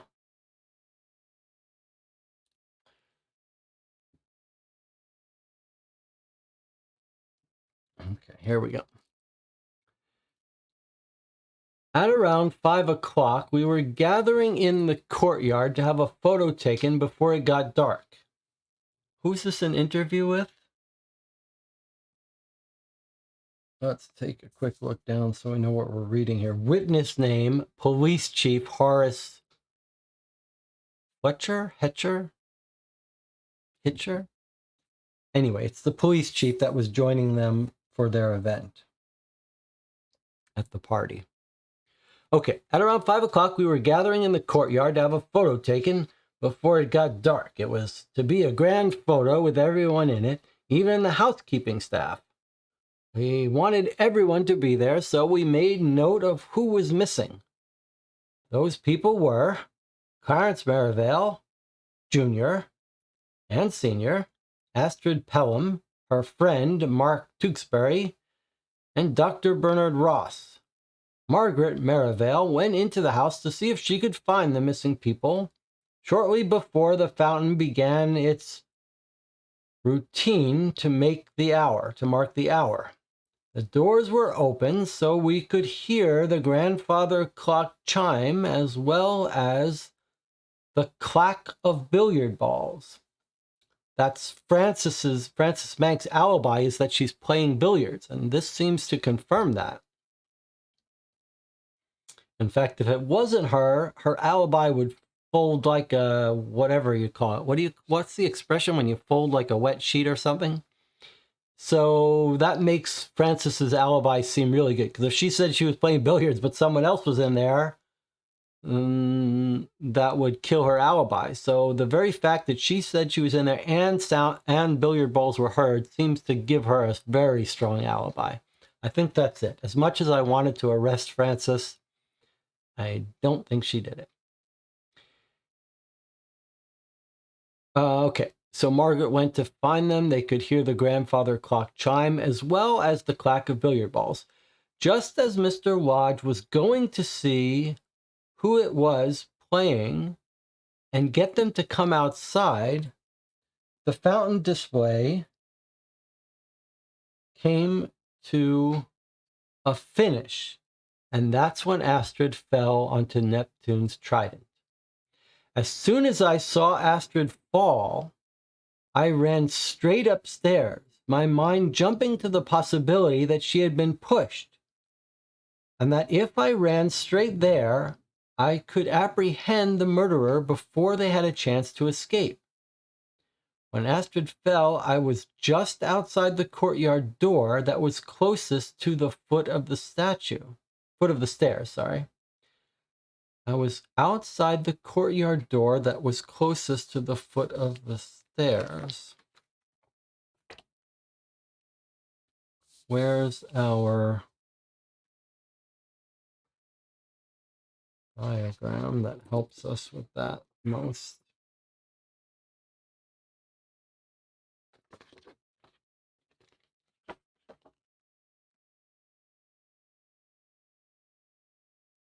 So foot of the stairs, we think this is the stairs that go up this way, I believe.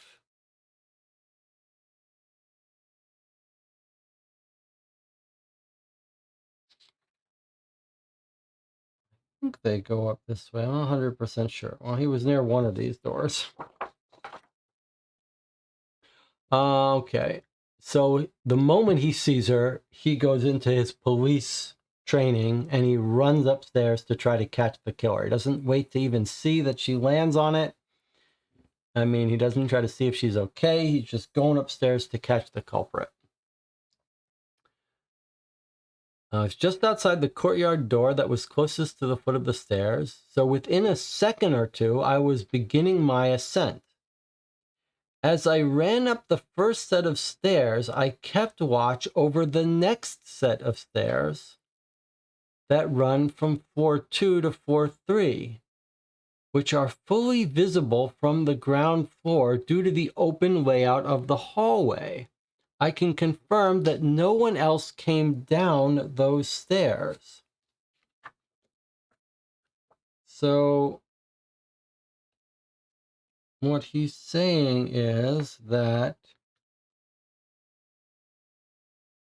as he's coming up these stairs, he's looking across to these stairs between the second and third floor, which he can see because it's all open in this area. So he's looking at the third floor stairs and he's seeing no one. Okay, that's important. He's up there in seconds and no one's come down.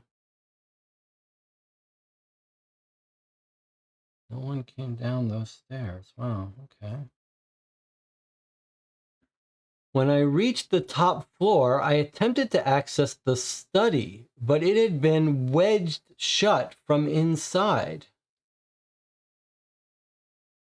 I hovered in the hallway for a second, deciding what to do, and peeked my head in the library to ensure that no one was hiding in there.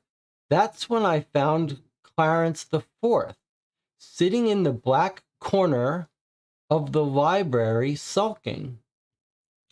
So he can't get into the study. It's wedged shut. The study is what you'd have to go through to get to the balcony. So someone has wedged this door shut. He looks into the library. So someone's inside. Someone wedged that shut from inside. He's trying to push it. He can't get in. So he looks in here to make sure no one's hiding, and he sees Clarence sitting in a chair, presumably here, presumably right where his muddy footprints left him, as if he never left this area. And he couldn't have pushed her off and then come in here, because how does he wedge this shut? So I think this is giving Clarence a good alibi, even though they don't realize it here. So he goes into the library.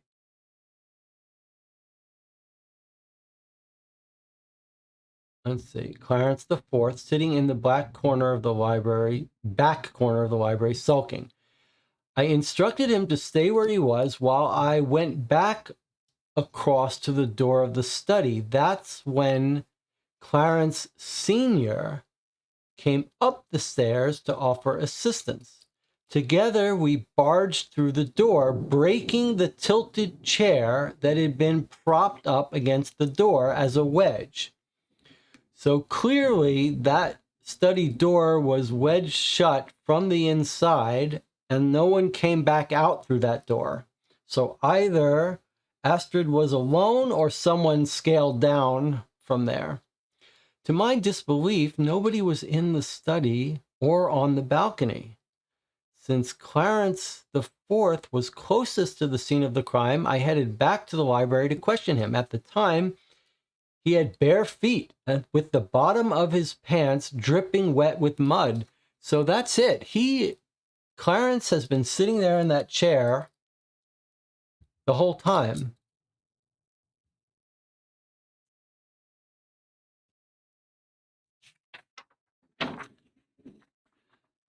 The real question, Anna says the gutters were available, but what Antina says is the problem.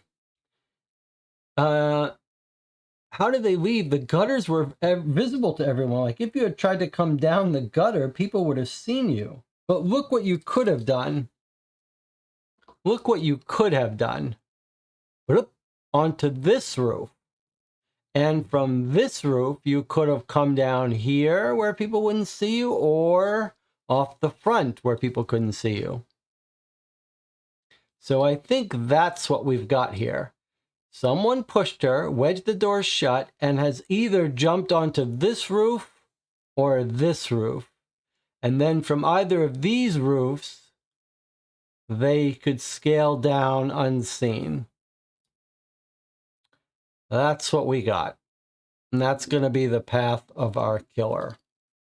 Off this side or off this side, and then down any of the gutters. So one of the things we're going to be listening for in witness statements, if anyone heard noise on roofs or saw someone climbing down the side of the window, or maybe any signs that any gutter broke at some point. And in fact, I wonder if we can't, I was thinking maybe we could see a broken gutter in a more recent photo. All right, I think we know how someone got out, though. Assuming Astrid didn't jump, if you were doing a real police investigation, that would be high on your list of possibilities. Next interview. Clarence Merivale. Let's see what Clarence says. I must confess that I was compelled to momentarily excuse myself from the gathering to attend to a pressing matter of business. One should, of course, refrain from toiling on such an auspicious occasion as our beloved nation's Independence Day, yet a labor unrest was brewing at one of our factories that I simply could not ignore. I guess this is the father and the senior. That's what it is. Clarence Merivale the senior. Oh, I guess they say right here, statement of Clarence Merivale the senior. Maybe I missed that in the first one.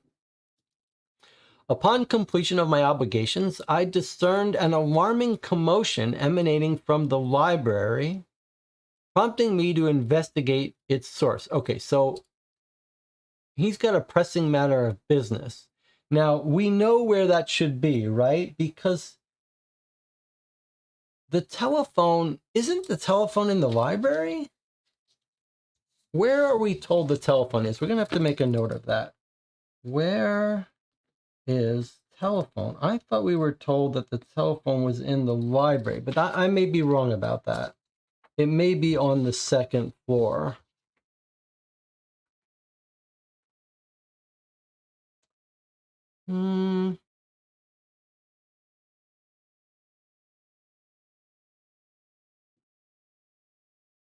We're told where a library, where the one telephone was. It's kind of important. It was told, we were told in the brochure history. Let us see that.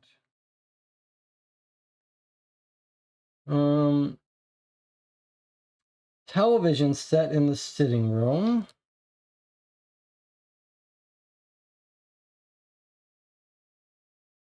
Walk-in wardrobe.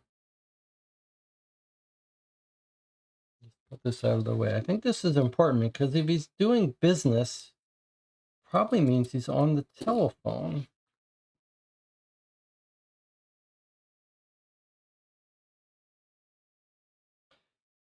Okay, so yeah, look at this. This is important. The telephone is in the study. The study was the heart of the Merivale Industries business empire, where generations of Merivales conducted their business. It was at one point home to the only telephone in the house. It does say at one point, though.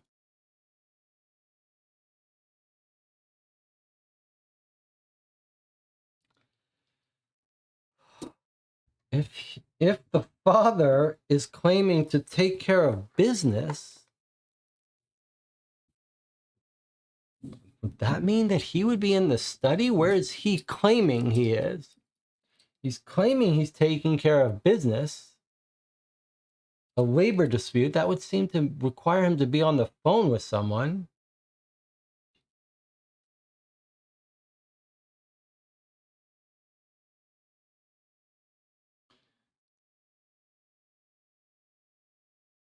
He was taking care of business. He doesn't say where, though. He says, on completion of my obligations, I discerned an alarming commotion emanating from the library, prompting me to investigate its source.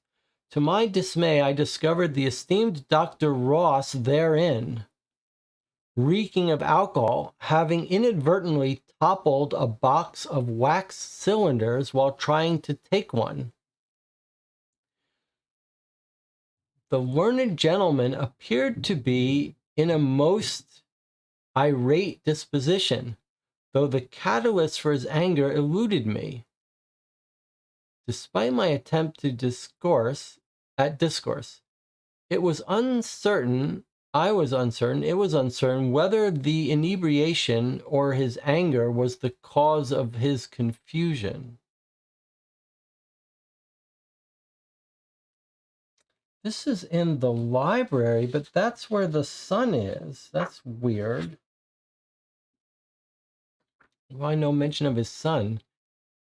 My inquiry was unexpectedly interrupted by the sudden arrival of my son, Clark,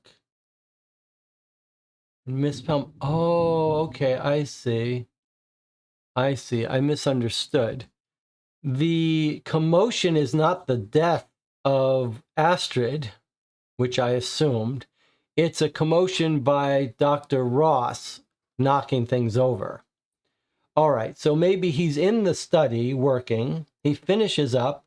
He hears next door in the library commotion. He goes over. He sees Dr. Ross messing with wax cylinders, records or something. While he's trying to argue with this drunk guy, at this point, the inquiry was unexpectedly interrupted by the sudden arrival of my son, Clark, and Miss Pelham. All right, so they're together, who were at that time arguing in the study. So he leaves the study, goes to the library to confront the professor. At that point, while he's doing that, he's in the study, he leaves to confront the professor. While they're doing that, his son, Clark, and Astrid come up and go into the library and start arguing. Okay, so we've got those footprints matching. So we know that Clark went into the study first. And then we know they go to the balcony. So let's hear about that. This is getting interesting now. Okay. They were arguing in the study. Clark exited the study and came into the library. Sensing the situation, Dr. Ross made an exit, leaving me to offer solace to Clark. I remained in Clark's company for a duration of 5 minutes or so before proceeding down to the second floor, where I encountered my wife, who implored my assistance in locating the elusive Mr. Tewksbury.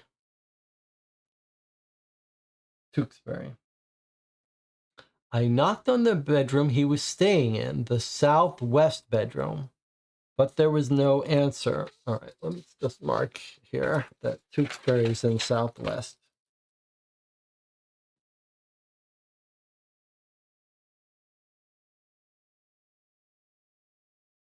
He's not in it. That's where he's staying. Okay. So he leaves here. He leaves. He sees his son and Miss Pelham arguing in the study.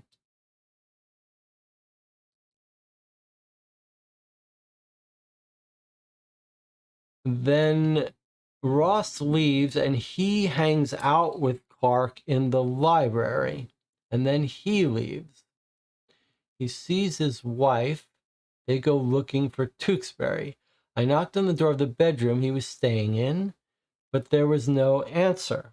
I entered and even went onto the bedroom balcony to see if he was there, but to no avail. The gentleman has a reputation for being sneaky.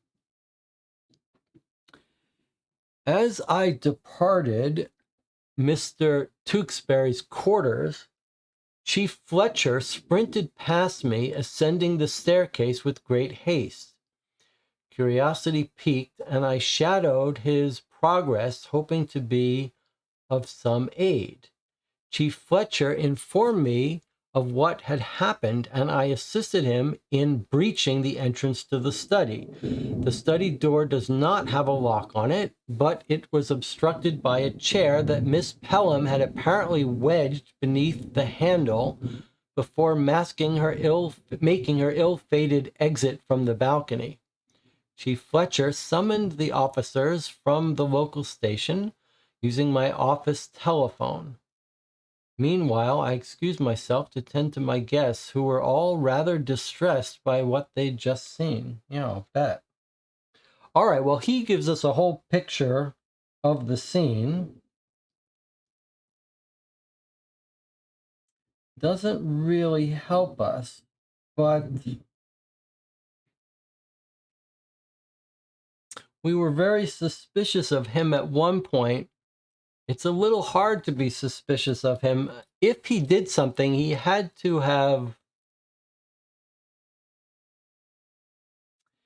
If he did it, his wife's in on it, right? Because he runs into his wife on the way out before Astrid's gone overboard.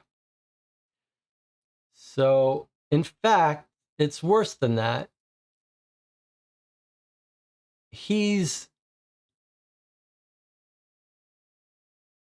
already left the study, made his way to this other bedroom, knocked on it, confirmed that the guy's not there, then he sees the chief run past him. So that's going to be very hard for him to be the murderer. Because for him to be the murderer, he would have had to push her off, then climb down the gutter, then come back up the stairs and watch the chief go by him. That's not enough time. So it's not the father.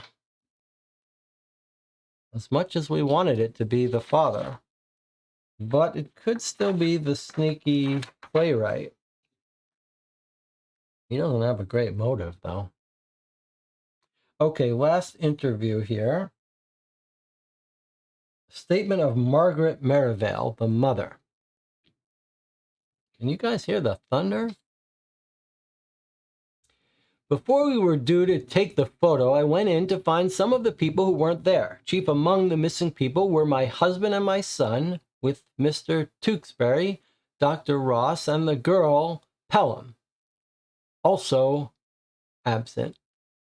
Perhaps I must admit that I only begrudgingly went looking for her, as not to be disrespectful towards the deceased, but I didn't much care for Miss Pelham. However, Clark was clearly fond of her in a romantic way, so I thought I'd try to put that all aside. Also, I'm not a fan of revisiting history, so I thought it would be sporting. I thought it would be reporting the party incorrectly to have her missing from the photo. Either way, may God rest her soul. On the air conditioner here. I went off to round up the missing party members. I found Clarence on the second floor landing. He had just been in the library comforting Clark over some matter. While we waited for Clark to gather his composure, the two of us went about looking for the other three. I went to the bedroom of Dr. Ross was staying in to look for him there, whilst Clarence went to look for Mr. Tewksbury in the bedroom we'd given him. I had just found Dr. Ross when Chief Fletcher came rushing up the stairs. He was in such a hurry I wasn't able to catch what was going on. I went downstairs to find many of our guests gathering in the hall. I was unsure as to why, but I understand now it was to get away from the awful sight on in the fountain. Indeed, I could tell from their faces that something awful had happened. My friend Mildred was the first to inform me as to what had happened. Clarence and I convened and helped bring order to the guests.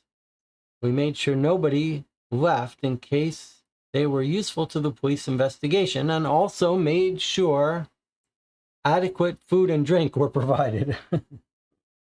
Okay, so she seems to have a pretty good alibi. She's rounded up the doctor. She encounters Clarence on the second floor landing, which is consistent with what Clarence said, right? Clarence describes this whole thing. He was in the library.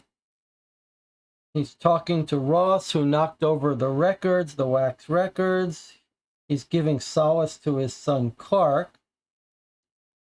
After 5 minutes or so, he goes down to the second floor, right where he encounters his wife. That's exactly what his wife says. Notice their story is consistent, and they haven't had that much time to work it out and plan it. Then they split up. She gets Ross. He looks for Tewksbury, who he can't find.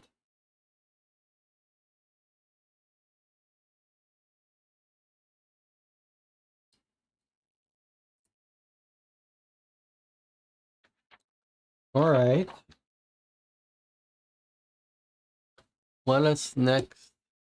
Trying to map all these routes is giving me some Clue the Movie vibes. I feel like everyone we've heard about could not have done this. But don't forget that the parents could lie to protect their son.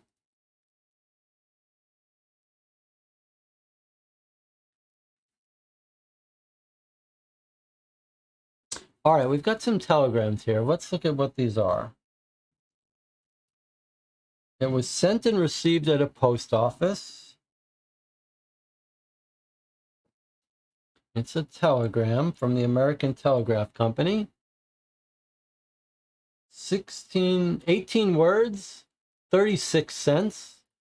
Sent from Rockhampton, New York. Time filed 4:51 p.m. That's before the death.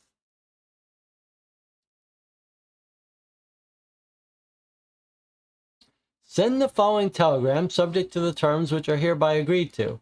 The sender is Tewksbury, filled out at the post office to Christopher Cross in New York City. Please retain this telegram for future reference. I want this on record. Quote, you will regret this. Unquote. That's interesting. But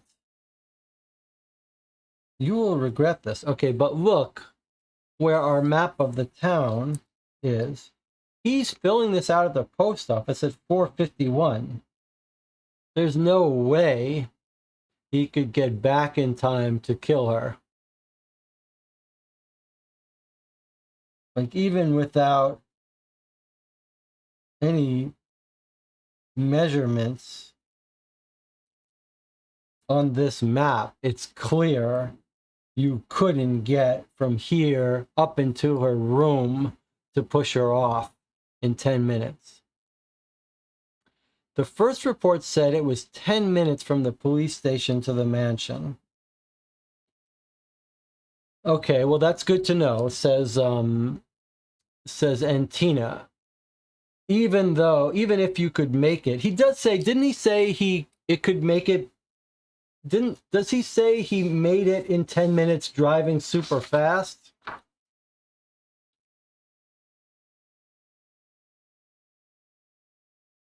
I think he tells us that he drives super fast to get there. But we should check whether the 10 minutes are faster or when he's driving fast or not. But either way, like, the idea that he could file it at 4:51 and then get back to the house, park the car, go up the stairs, seems implausible. So I think Tewksbury has got himself an alibi. Okay, next telegram. We might want to check that out, but that's what it feels like to me. Next telegram is sent at 10:27 a.m. in the morning. It's Tewksbury again, to the same person. Ran lines with Pelham, but she can't act. Stop. Abandon idea and find actual actress, lest the play be catastrophe. So he's contacting with his office saying, there's no way I'm going to let Astrid be in this play. Now, maybe that's a reason for Astrid to commit suicide. She finds out he doesn't want her in the play, but she doesn't really care about that. She wants to be a racer, so I don't think that would make her. And Tina says, it said that regular speed was 10 minutes, but there is no time. Okay, I think Tewks has an alibi. All right, so what have we got? We've got our last telegram. It's at 4 p.m. on the day of the murder. But this is from Manhattan back to Tewks, probably. To M. Tewksbury, Merivale Manor, Rockhampton. Deal finalized with Pelham Management. They're backing the play with her as lead. Stop. Acting ability irrelevant. Rehearsals begin when she returns. Your opinion noted, but disregarded. Okay, so at 4 p.m., so if you map these out, the first telegram that comes in the morning, he says, I ran lines with her. She can't act. Get someone new. They send back at 4 p.m., right an hour before her death, and they say, pound sand, she's going to be in it. We got the money for the backers. She's in it. Then he rushes back out to the post office, why he's missing from the house, at 4:50, and he says, you're going to regret this. This is going to be a terrible mistake. And because she's going to ruin the play. But there's his alibi.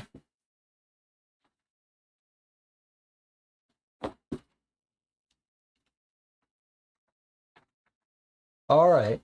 Well, we have one more piece of physical evidence. Jinxie has joined us, said, I just want to jump in and say, first time to catch a live due to the time difference. I did this only a few weeks ago. Really enjoyed this. Oh, yes. Okay. So Jinxie has already played this case. I'd love to hear your thoughts on the YouTube channel after. I mean, whether don't post before we finish it, but even if you don't join us for it, I'd still like to hear your thoughts on the case. So far, I think we're all quite enjoying it. Okay, here's our last piece of physical evidence. Looks like a more modern piece of paper here. The collection of Dr. Bernard Ross wax cylinder recording, number 139, presumed 7-4. So remember, he was found messing with wax recordings. So has he been recording something when the Clarence III walked in on him? This wax cylinder was found in the back drawer in one of the bedrooms of Merivale Manor after the manor was sold following Margaret Merivale's death in 1958. Initially believed to be from Clarence Merivale III, upon listening, it was found to be a recording made by Dr. Bernard Ross, and as such, it was donated to the library to add to our collection of his papers. Before we continue, let's stop here for a second and think about how cool this is. A little hard to believe, but still cool. Clarence III has told us his statement that he was in the study or in the library. He's in the library doing work. He hears a disturbance in the study. When he walks in there, he sees the professor knocking down these wax cylinders, these wax recording cylinders. Like there's a recording machine there, like a transcription machine, a machine for recording voice. And that's all before, and the doctor's mad, the professor's mad, drunk.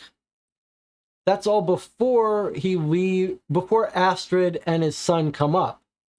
So it sounds like the doctor had actually, the father was in the study, the professor was in the library, Anna said. Okay, so it sounds like the doctor started a recording going right at this crucial moment. By accident, on purpose, not clear.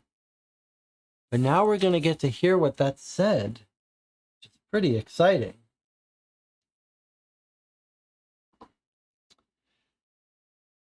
Okay, so they only discovered it when they sold the house. They thought it was Clarence's, like he's recording like on a dictaphone, an old dictaphone.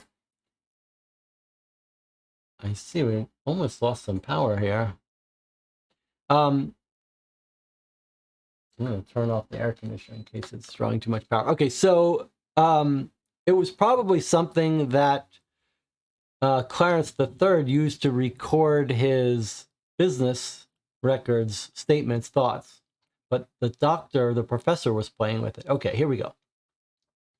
They thought it was made by Clarence. Upon listening, it was found to be a recording made by Dr. Bernard Ross, and as such, it was donated to the library to add to our collection of his papers. As his 1927 stay at Merivale Manor was the only time he visited the house in his life, we are almost certain it was recorded then. The recording lasts for 2 minutes and 1 second, probably as long as those wax blanks could record for. At points, another person talks to Dr. Ross. However, their voice is too faint to hear. And as Dr. Ross does not identify them, we have no idea who it was he was talking to. So has he captured the recording of Clarence III arguing with Dr. Ross? Don't know, but here is the transcription. Dr. Ross says, "Damn this damned curse! How dare she reject me? Does she not know who I am?" Sounds like he was trying to get Astrid interested in him again. Pause. "What have I done? I treated her so well until now." "You know what? I'll find someone better than her. Someone who appreciates me for who I am. Yeah, that's it. I'm better off without her." What's happening here? Who's he talking about? Is Astrid having an affair with him, or is he talking about another person. We don't know why he was invited. Is he having an affair with the wife? What's happening? Who's he talking about? What? Why am I recording this? Is it even recording? I've never used one of these dictaphones before. These wax cylinders wouldn't last 5 minutes in the heat of Egypt. Then there's a long pause. Ah, such an idiot. Perhaps I should lay off the alcohol for the rest of today. No, it's got nothing to do with alcohol. It's lack of sleep. That damn clock in the parlor below my room has been waking me up every hour of the night. That, along with the morning sun waking me so early. I should have demanded a bedroom on the west wing. Okay, so we know his bedroom is on the east wing, as if that's a big mystery. I don't think we needed that mystery, but the clock bothers him. Okay. And then that's from 0 to 47 seconds. And then here is the conversation with the other voice. An unidentified voice speaks, too faint to be heard. Dr. Ross. What? Oh, hello. Unidentified voice says something. No, I haven't. Sorry. No, nothing important. Unidentified voice, unintelligible. All right, I'm almost finished. I'll be down shortly. Oh, no bother at all. I rather like it. All right, anyway, I guess I better wrap this up as I'm needed elsewhere. Now, what was I saying? Balderdash, I've lost my train of thought.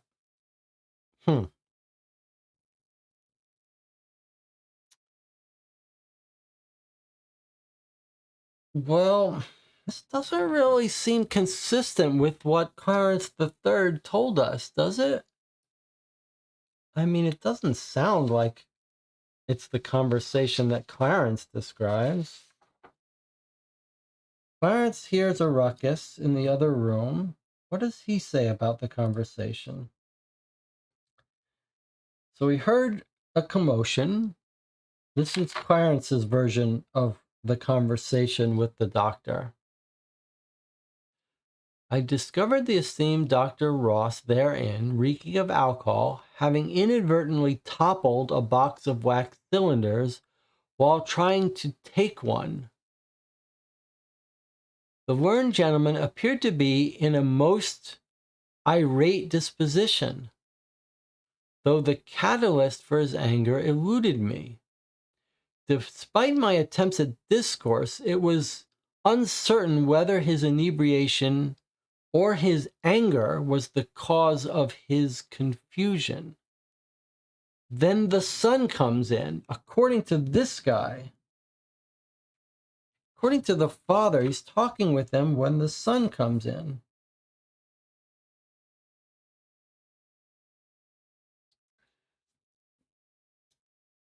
According to this, someone comes in, he's talking to them, he's not angry. And he says, I'll be down shortly. Doesn't that sound like he's talking to the mother, not the father?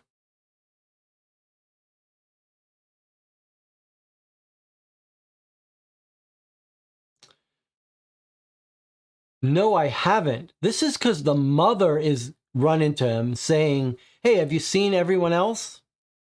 And he's saying, no, I haven't. What are you doing? Nothing. All right, well, come downstairs, she says. All right, I'm almost finished. I'll be right down. And then, no bother at all. I rather like it. She's asked about something. What is she asking him about? And he's not angry. All right, anyway, I better wrap this up. He's saying to the recording, as I'm needed elsewhere. Now, what was I saying? Oh, I lost my train of thought. That's it. Then he stops the recording. This is a conversation with the mother, not with the father.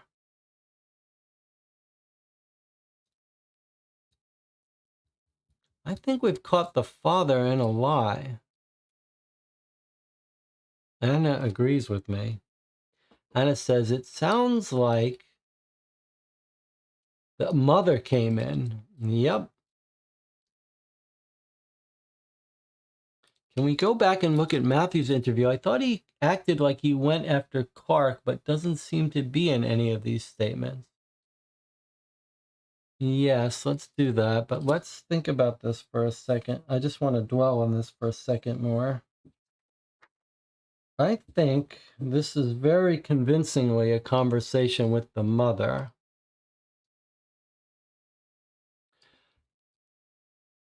I think we can almost make out the mother's statements here. She says hello. He says hello. She says, have you seen the other people? And he says, no, I haven't.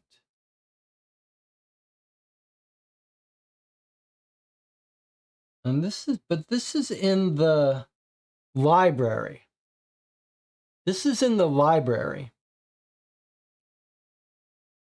No one's gone into the study yet. He's messing with this cylinder in the library, right? That's important for us to verify. Let me just verify what. Yes. Upon completion of my obligations, I discerned an alarming commotion emanating from the library, prompting me to investigate its source. There he sees the doctor. Even though I don't believe the father knows where the dictaphone is and the wax cylinders. So those are in the library. So we have got no information about who's in the study at this time. Okay, I think the mother comes in. She says, have you seen anyone? He says, no, I haven't, because I've just been hanging out in the library. I never went into the study. I'd love to know what she says here. She probably says, like, what do you... No, nothing important. Not sure what she asks him here. Maybe she says, is anything wrong or something? And then she says, okay, well, come downstairs now. We're taking the photo. He says, all right, I'm almost finished. I'll be right down. I'd love to know what we think she says here. She asks him something, and he says, no bother at all. I rather like it. What is she asking him there? I rather like it. It certainly contradicts the father's statement.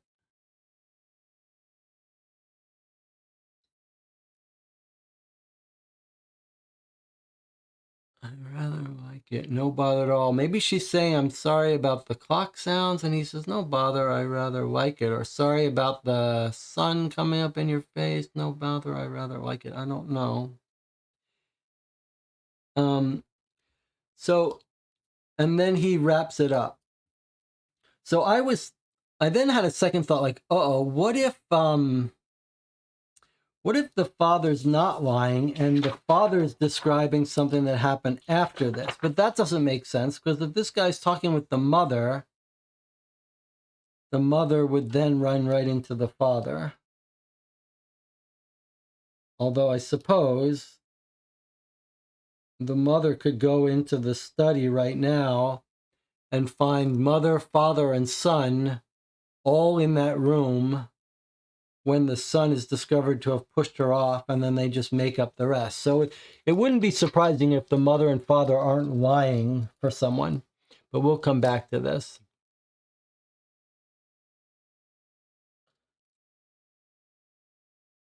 But this can't have happened.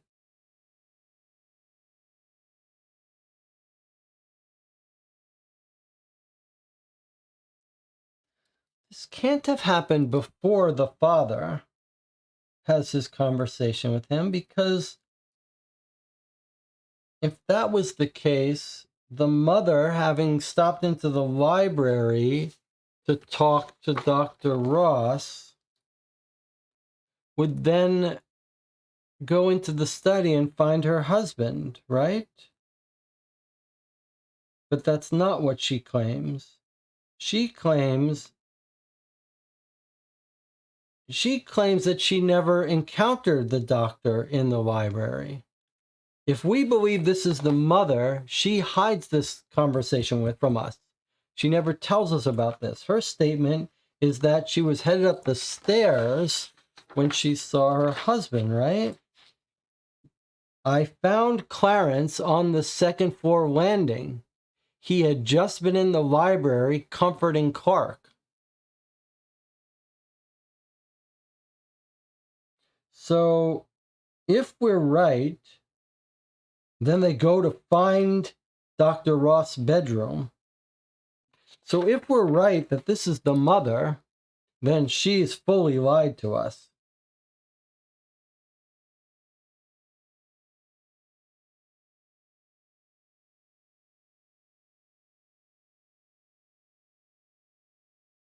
And it must mean that the father's lying to us. I think it's going to turn out the mother and father are lying, and the son pushed her off the balcony.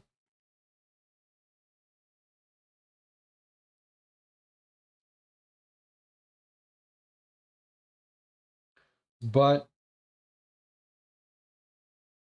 we may need to think harder about why they're telling these lies. Why is the father claiming to have a conversation with Ross, whereas the mother really had it? I think maybe we might be able to work it out. I think it's going to look something like the mother and the father are covering up for Clarence. But we've got our email to look at. Who is the professor talking about? The woman he was kind to? Yeah, that's a very good question. Is he having an affair with Astrid? That seems very unlikely. Is it Frances? Does she not know who I am? What have I done? I treated her so well until now. I'll find someone better than her. Maybe it doesn't matter. It's all a red herring because the doctor didn't kill her. He's certainly not recording this with plans of killing her or after he's killed her. How dare she reject me? Unless he killed her without even realizing it. But it's not possible. We know whoever killed her had to get out. Unless she killed herself, someone had to get out by going across the roofs. That's not going to be the doctor. Okay, so it's time for us to take a break. We've been through all the physical evidence. We still have the email account to log into. So we're going to take an 8-minute break. We'll come back. We'll log into that email account, and then we'll discuss theories and who we think is lying about what. I'll see you in 8 minutes.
Okay, we're back. Let's catch up with the chat.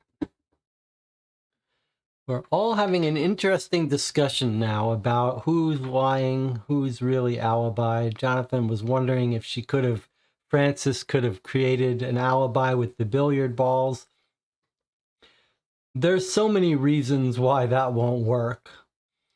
She would have had to pre-plan it. The dictaphone is giant. She would have had to pre-record it. If someone had walked into the billiards room, which is right there out in the open, they would have seen this dictaphone sitting on the pool table. She would have had to then, after the murder, get it back. It's just craziness. Can we see if the footprints belong to Ross? The footprints are missing a toe. They're surely, and they're muddy. The footprints are surely Clarence's. I think the eventual solution that we're going to find ourselves with is that one or both of the parents are covering up for Clark pushing her off the balcony, something like that. Or perhaps even one of the parents doing it. But I can see, it feels to me like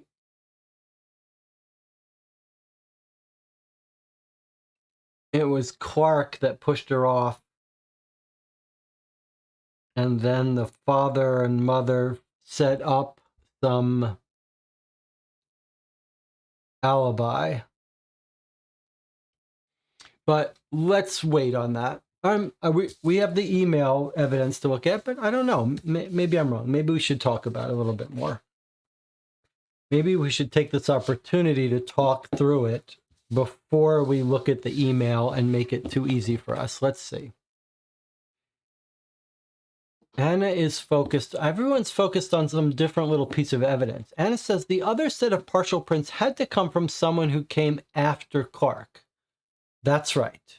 I think that's absolutely right. That's the critical piece. But the question then is, where's our maps? Who could that have been and where do they go? So let's look at our evidence again. The muddy footprints are clearly Clark's. So let's trace it through. He comes in from the boat He's headed in, followed on his heels, we think now, by Astrid. He comes up. He goes up this first floor. He goes up the second floor, up the third floor. He heads in, and we know from the footprints, although not the timeline, that he walks all the way out to the balcony. But notice, he doesn't walk out to the center of the balcony. That's absolutely crucial. That removes all doubt that he was the one that pushed her off. Because we know that she went off not even in the center, but to the right of the center of the balcony here. And we know that Clark and his muddy footprints came out, had a little thing, and then came back in. So it's definitely not Clark. Chat says, let me reset this. Not the balcony, just the study, Jesse. He wasn't even in the balcony, just in the study. Is that right? Oh, shoot, you're right. He wasn't even on the balcony. Well, I guess we don't. That's a great point. That's a great point. I guess this is a little ambiguous about that, isn't it? This room here, I took this to be the study and the balcony. But okay, so I think I'm right, though. Because look, it's a little hard to tell from here. But this, if this is the library, end of the library wall, dot, dot, dot, dot, dot, dot, dot, dot, dot, dot, dot. And then he did breach that balcony. It's not clear from this diagram, but if you had to guess, you're right that he comes up the stairs. It depends whether you think this is the edge of this and this is all in the study. But then if this is the wall here, then he has breached that wall into the balcony. But I think the bottom line is we can't tell from this diagram. But the real bottom line is it's totally irrelevant. What we do know is he never, for sure, went near the center of the balcony. And that's the only thing that matters. Really. So he did some waltzing around here. We don't know what. Maybe met his father there. So if I had to guess, it would be something like this. He comes upstairs with Astrid behind him. He walks into the study and finds his father there. And then maybe Astrid and his father stay here arguing while Clark goes to sit down and sulk. And the father pushes her off the balcony and then skirts down the gutter and comes back up. But what we can say is that Clark surely doesn't seem like he went anywhere near the center of the balcony, so he didn't push her off. It didn't even make timeline sense for him to do that anyway, but I think this just confirms it. Now, let's go back to Anna's point about the...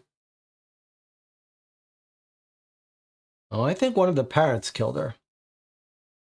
I think one of the parents killed her now. I don't think Clark could have done it, so it has to be one of the parents. Okay, now, but before we get to that, let's go back to Anna's thing about trying to make sense of the shoe print, partial shoe print.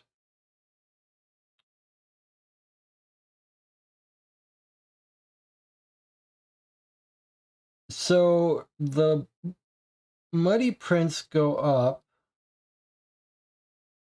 end up in the library where Clark is sitting alone. Regarding the footprints, let's reread what we're told there. I may have to spend a moment reorganizing my stuff at some point. Okay, trail of muddy footprints. I made a note of their path. I was also able to identify a partial shoe print that led from the 3rd floor to the guest bedroom on the east wing. Now it's interesting because people are telling us when they went to those guest bedrooms. So I think this is going to be the mother. They've got a partial footprint that stepped in the muddy footprint from the 3rd floor. So it's almost like they went up to the... No, they were already there, I guess. So they stepped in the muddy footprint on the 3rd floor. They make their way down to the 2nd floor and head right into the mint bedroom. Right? We think this is north. I believe that's right. And they end up in the east wing bedroom. Okay, so our question here is who is here and what are we told about people? Now this comes down to the mother and the father again. The mother says she went looking for people. She claims she runs into Clarence on the 2nd floor, who is comforting Clark. We waited for Clark to gather his composure. The two of us went about looking for the other 3. I went to the bedroom Dr. Ross was staying in, whilst Clarence went looking for Tewksbury in the bedroom we'd given him. Okay. Now, Dr. Ross was complaining about the sun and the clock, right? Let's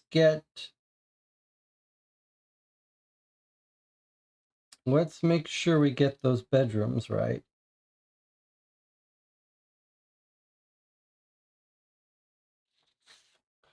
Help me make sure we know who's in whose bedroom.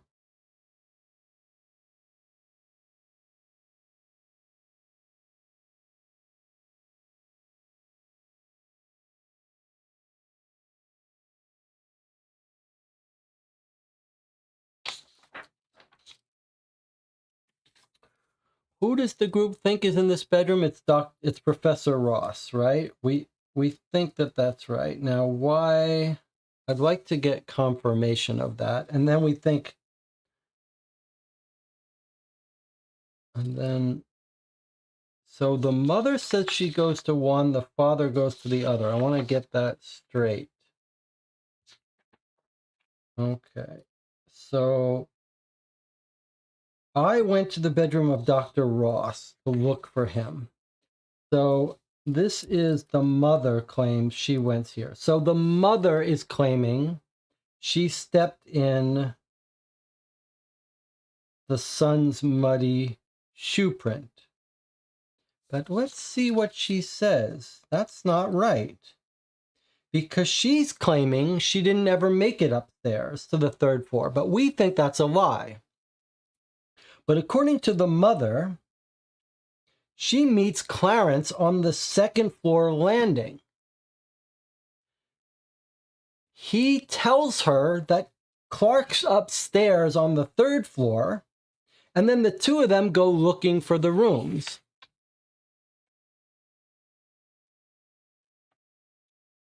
Anna says the partial print could be Ross coming down from first, but going to his room.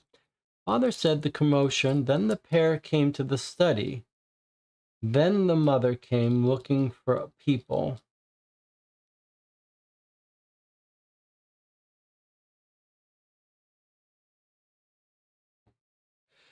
When was the pair coming up arguing after the mother came to ask Ross? Okay, and yeah, this is, I can see we're getting ourselves into some trouble. Okay, I want to talk, I think the point about it could be Ross is valid, but let's be clear.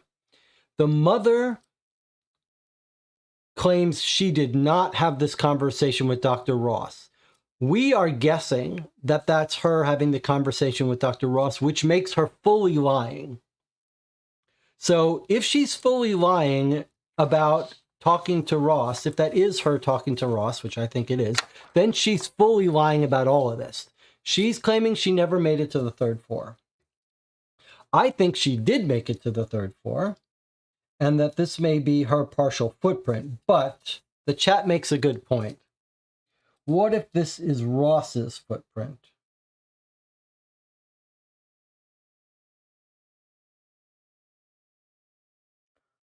So Ross records his dictaphone, then he leaves, and he makes his footprint going back to his bedroom. Well, does she find him in his bedroom? Let me see here. I went to the bedroom Dr. Ross was staying in to look for him, whilst Clarence went to look for Mr. Tewksbury. I had just found Dr. Ross when Chief Fletcher came rushing up the stairs.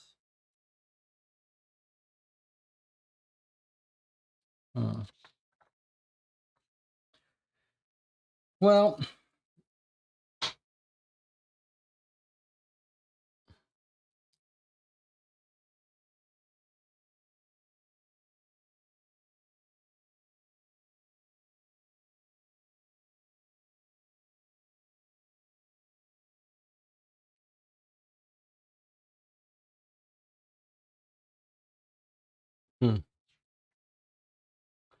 Jonathan really wants to blame Francis. Could Francis be trying to get rid of Ross to get the dictaphone? Jonathan is really wants that dictaphone. When was the pair coming up arguing after the mother came to ask Ross down? This partial shoe print doesn't seem very helpful to us. I mean, if it's the mother's, it proves that she lied about being on the going to the third floor. Maybe the email evidence will confirm that. If it's not her shoe print, it could be Ross's, and then nothing's amiss. Except then it can't have been her having the conversation with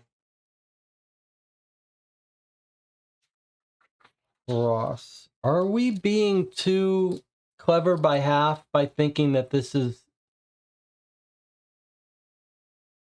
the mother? It really feels like it's the mother saying, have you seen anyone? No, I haven't. What are you doing? Nothing important. I'm almost finished. I'll be down shortly.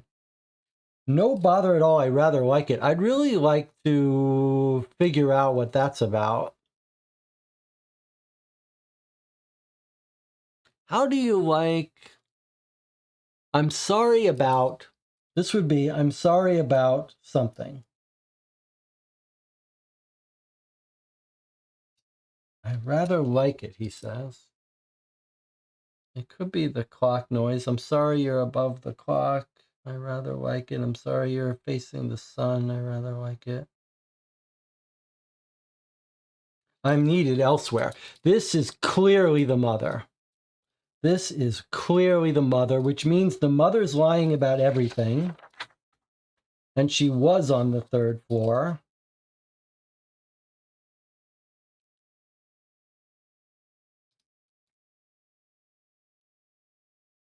So here's my theory of the crime. Well, Anna is saying what my theory was, but I already stated my theory earlier, so I'm going to take credit for it. The father's in the study working on business. The Professor's in the library messing with the wax recordings, recording the wax recording. The mother comes up the stairs, talks to the professor, tells him to come down. Nothing's gone wrong at this point.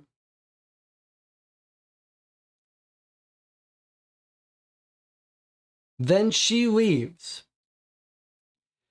Then the couple come up. They barge into the study where the father is.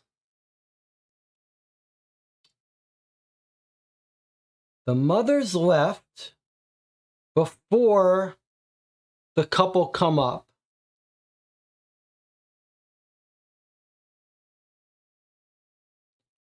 The couple come up. The professor leaves and tracks in the mud.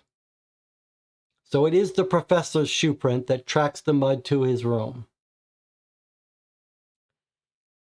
The father tells his son, the father hears the argument, tells his son to sit down in the library. He's going to talk to the Astrid. The father gets in a fight with Astrid, says, "You're not going to embarrass my son. You're going to create a bad reputation." He doesn't have any mud on his shoes. He and Astrid argue. He pushes Astrid over the balcony.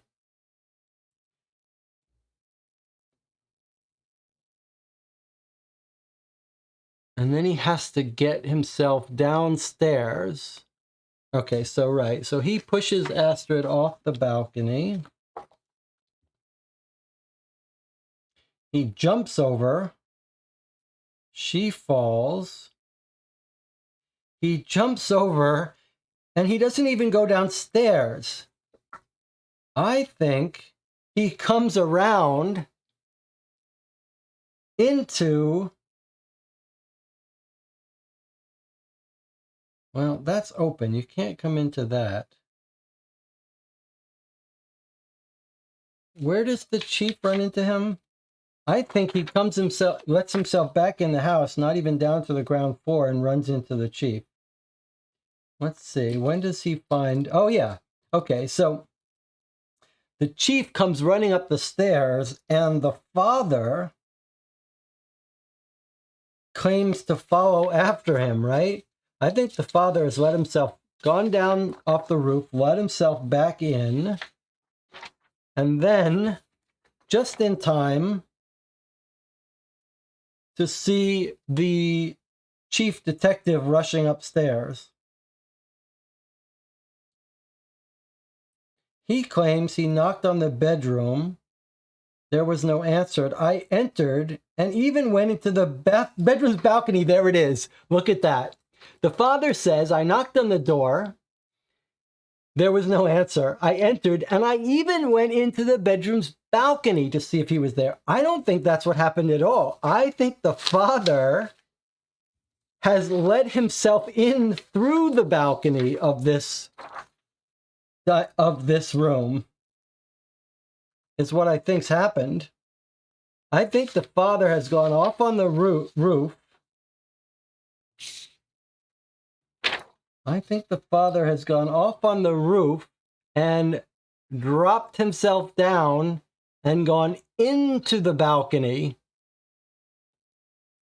of Tewksbury, comes out the door, sees the professor running up, because that you have time to do. You just push her off, you jump down, and you catch the detective right behind him on his way up.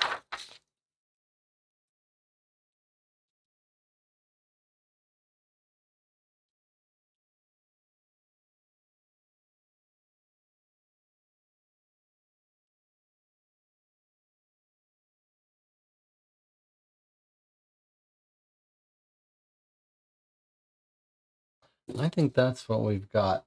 That's what we've got going on. And then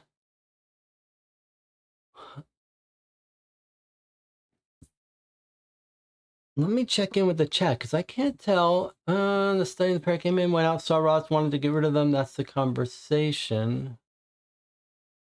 Father said, stay here, went to the study, wedged the door. Astrid was on the balcony, pushed her, went down. Okay, so we'd agree with that. But Anna is saying that the mother never came up and talked to Ross.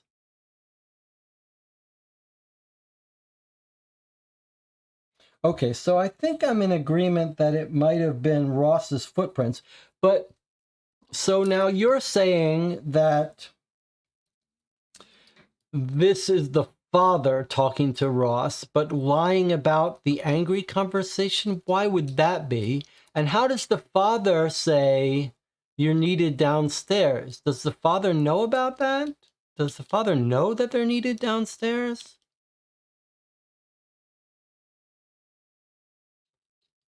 And what would the father be saying? No, I haven't. Sorry. Doesn't this seem like the mother would be asking him, have you seen people?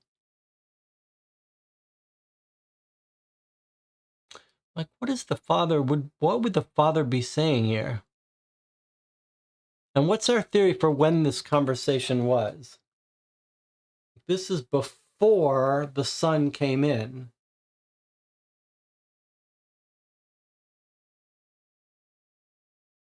I don't think this feels like the mother conversation. The father wanted to get rid of Ross at this point. So you're saying the father came up, the Clark and the woman came up, and at that point the father's taking a trip out to the library just to get rid of Ross and having a nice calm conversation with him? No, doesn't make sense. It's a full minute conversation they have. I don't like it. I think this is the mother. And I think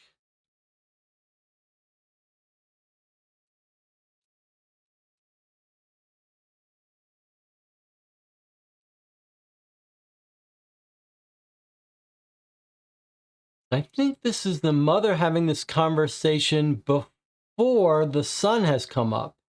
So she has this conversation. She says, okay, haven't seen anyone, come downstairs. And then she leaves.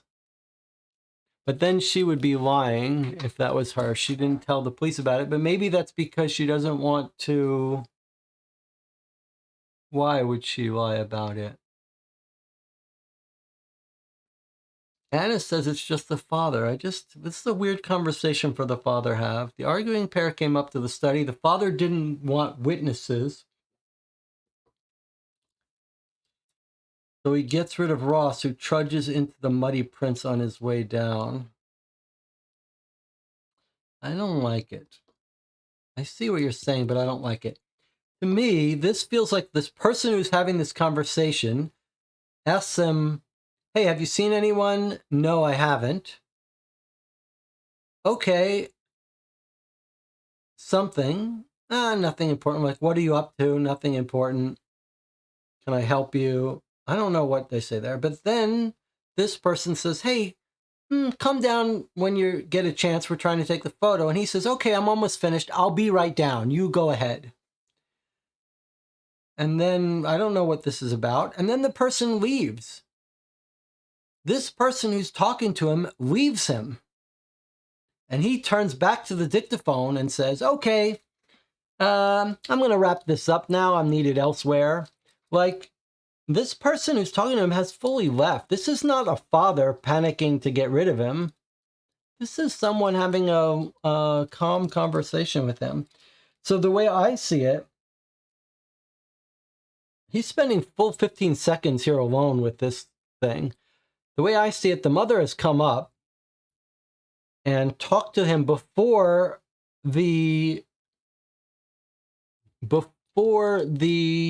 her son Clark and Astrid have come up the stairs. She's looking for people. No one's up there. She can't see anyone. Maybe the husband's in the study working with the door closed. Or maybe she knocks on the husband's door. Son hasn't come in yet. She's visited Ross. She goes to the study, knocks on the door. She sees her husband's there. She says, how you doing? He says, I'm in the middle of work. I'll be back soon. She says, great. I'll see you downstairs. She goes downstairs. The two of them run up.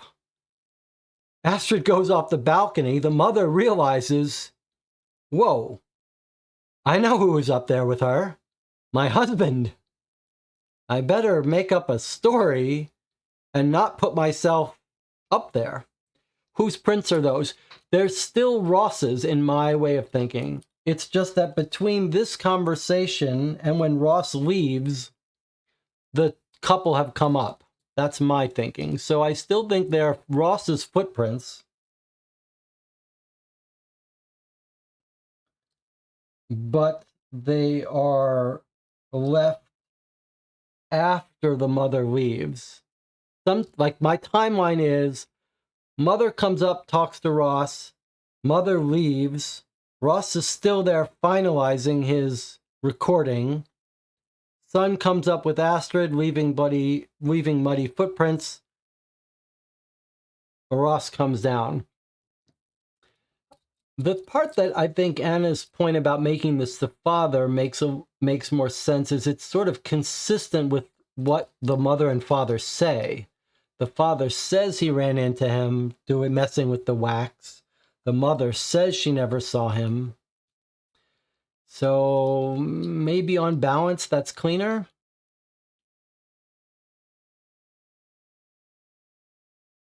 So Anna, to make sure I understand your theory, the father's in his office. Professor Ross comes messing with the stuff. The Clark and Astrid come rushing up.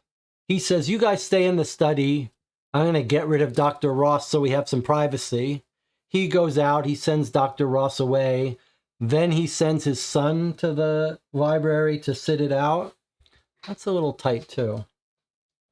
Either way, we think it's Ross's footprints, not the mother's, unless the mother left him in there and Ross somehow avoided stepping in him. And says, I think only the father's lying because he's the murderer. I think the father's the murderer too. I just think the mother is involved also. That conversation sounds like conversation with the mother. That's what's locked me in. And then the mother is covering for the father. But I agree with you. It's a little simpler if the father is the only one who's lying about the conversation with Ross. In my way, the mother has to be lying and the father's lying about this conversation, and that's a little weird. All right. We've had a long discussion of this. Let's go check out those emails. All right, here we go.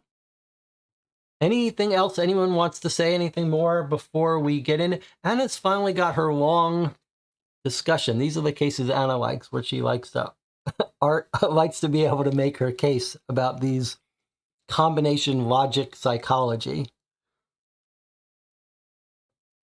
But it's kind of fun that we have a slight difference in theory, very close theory. I'd like to hear what other people think before we get those emails. Let's have a vote. Let's have a vote. So we've got two main theories proposed. Well, three if you count Jonathan's dictaphone recording by Francis theory. But it feels like we're settled on the father pushing her off the balcony,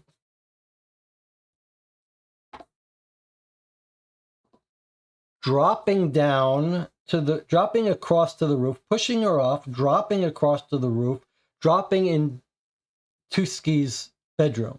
Is it here or here? I can't remember. I guess it's probably here. Dropping in and then claiming to have gone looking for him in this bedroom and then coming out, catching the detective on his way up. It makes complete sense. No one would have seen him.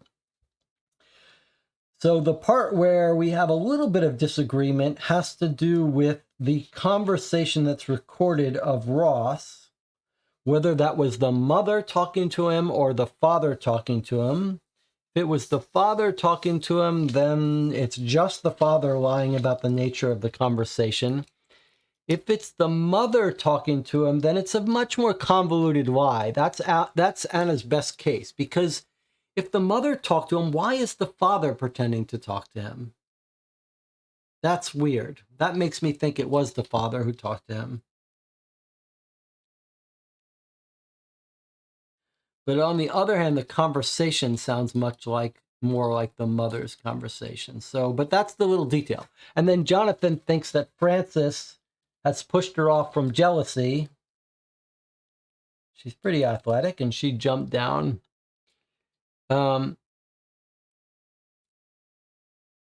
Okay, let's see. Noah says, don't want to spoil at this point in this case. I was stumped. Okay, I think only the father's lying. He's murdered. Anna says, you're right. It's not that angry conversation we expected after the father's interview, but a calm, polite conversation. But that could be the father trying to get rid of Ross without him noticing the arguing pair. It's true. I mean, if my theory that it's the mother conversation, then it's doubly weird, because then the mother has lied about talking to Ross, and the father has lied about a false conversation that he never had.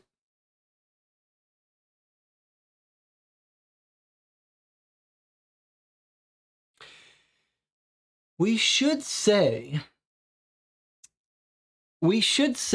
that there's another possibility, because we may be jumping to a conclusion about the father's conversation being recorded. Let's remember, we've got the recorded conversation with Professor Ross and someone. That seems like a very polite conversation. Then we've got the father describing a scene, not necessarily that conversation.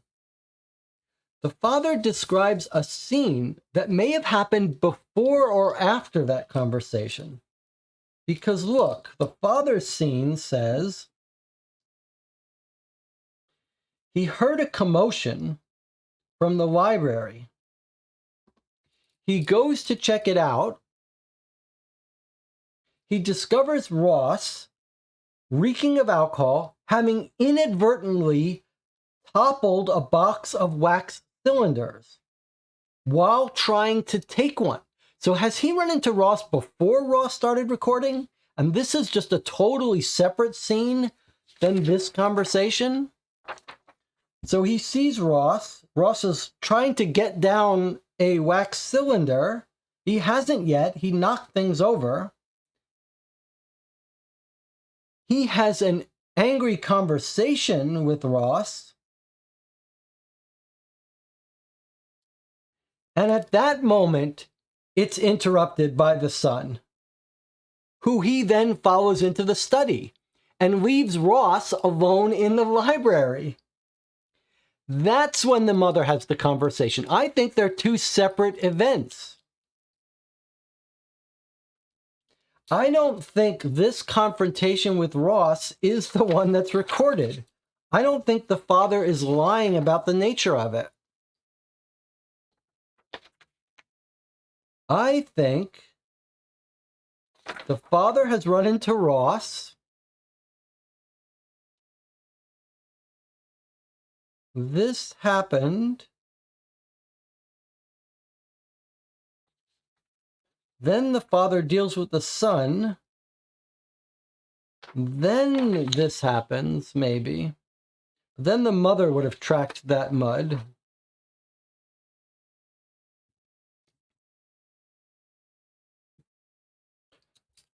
Or this is happening afterwards. What if the father's in the study working, Ross records this, the mother comes up, has the conversation, then the father comes out, sees Ross putting away the wax recording mess, has this angry conversation, then the son comes up. Okay, I think this is a separate, completely separate from this. I think this is the mother, this is the father. The mother knows that the father's up there in the study, so she lies and pretends she never had that conversation, but I'm not sure. So on the record, Jonathan is sticking to Frances.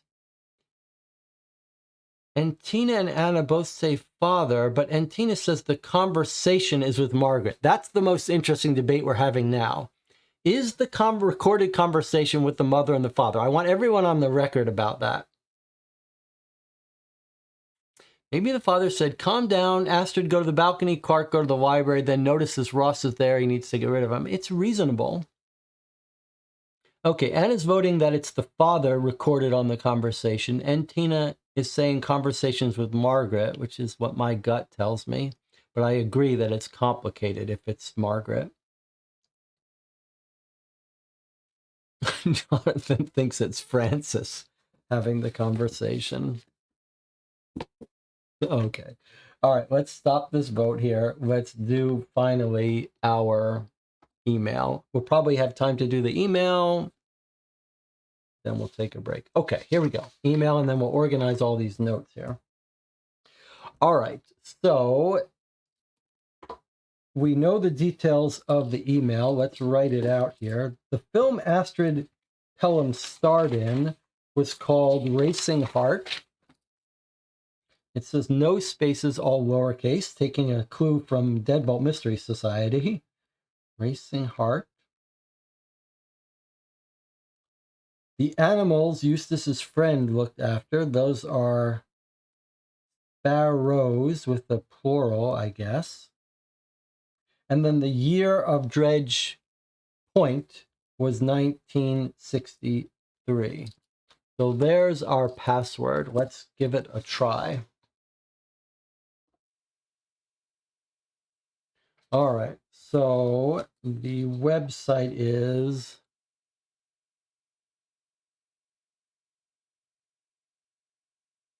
gocompupost.com. Caps lock off. Gocompupost.com. Okay, there's our login. Email address is capital R Rick,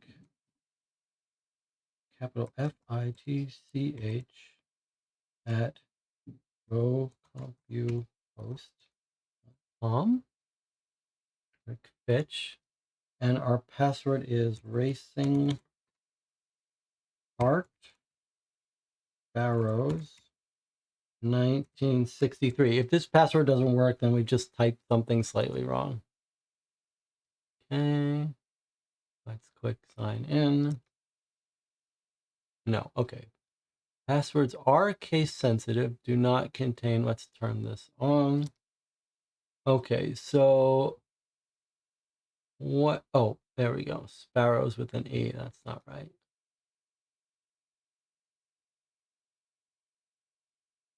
Okay, let's try that. Okay, we're in. All right. Sure, save the password to this fake email address. Okay, so we've got 5 emails. One from John Hudson, another letter. Phyllis Fox, enhanced audio. Oh, we're going to hear the enhanced audio. We're going to hear the enhanced audio of whether he's talking to a man or a woman. Letter collection request, Merivale Manor, about Clarence. Okay, here we go. And this is pretty exciting. All right, let me just tidy up here before we read this. It feels like this is momentous enough that we should have a nice, clean workspace to think through. What do you think it's going to be? I think the most interesting thing to me at this point is finding out whether he was having a conversation with the mother or the father there. Very curious. All right, everyone's on record, right? I'm going to organize my documents a little bit before we dig into this. Got our photographs, we got our maps, we got our bloody footprints.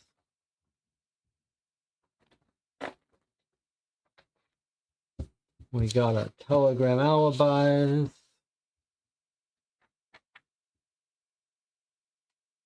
We got our statements. Might be nice to organize the statements a little bit. Those are the main ones. And then that, of course, transcript is important. All right.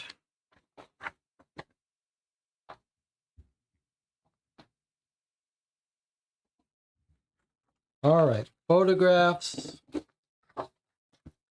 house layout, transcripts of statements. Get it all out so we can see it all. All right, a little bit of suspense there. Get this off.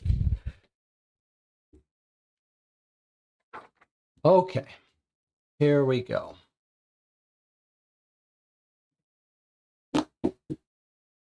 Check Jesse. We should start with the last 7, May the earliest. Okay, I always make that mistake, don't I? I always start at the top, which is the most recent, but we should start at the earliest. Okay, good catch. We're finally going to start at the bottom.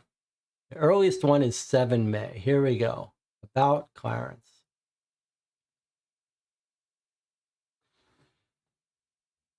From James Kemble.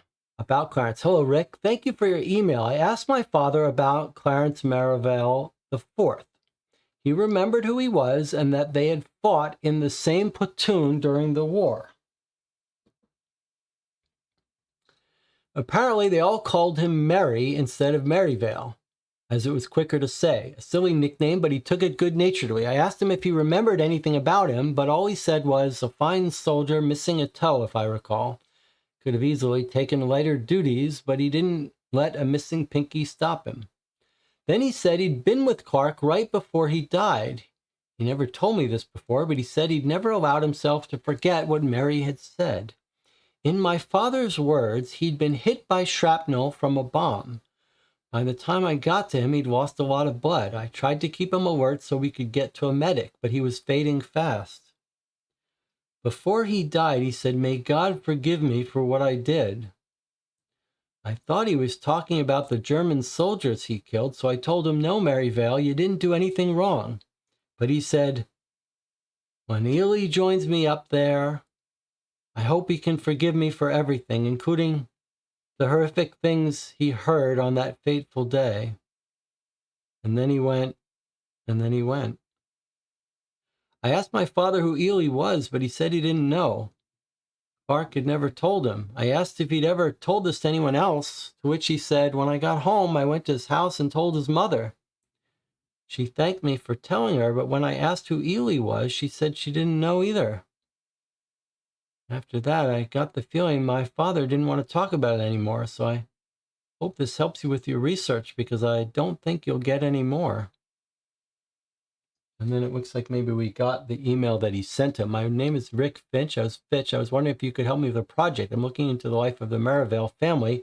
I found the records that your father served in the same platoon. Does your father remember anything? Well, who is Ely? May God forgive me for what I did. And he says, when Ely joins me up there, I guess he means when this other person dies, I hope he can forgive me for everything, including the horrific things he heard on that fateful day.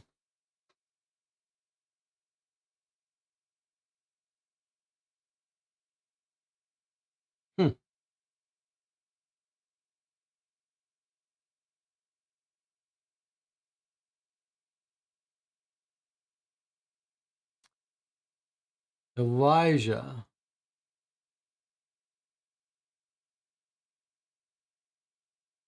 Really? It's going to be the missing kid? Elijah? Really? The missing Elijah? Surely not. Surely not. Where is that story?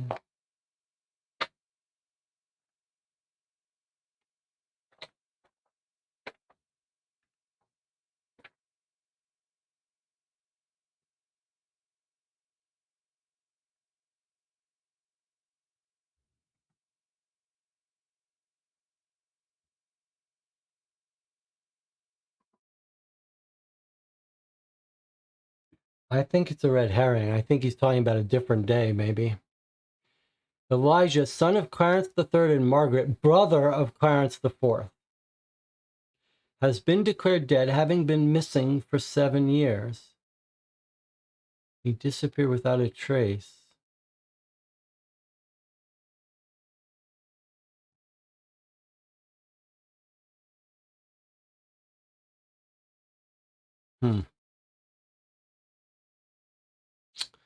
So I see a couple possibilities. One is that Elijah is the ghost in the machine that somehow was kept alive with some deformity. The parents were covering it up. He was living in the house. And he ended up killing, overhearing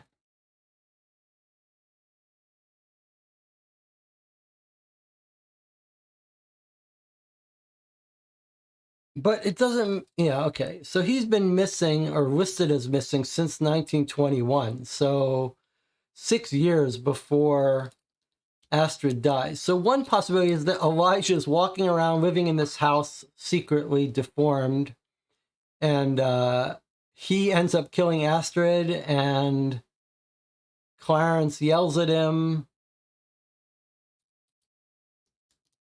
and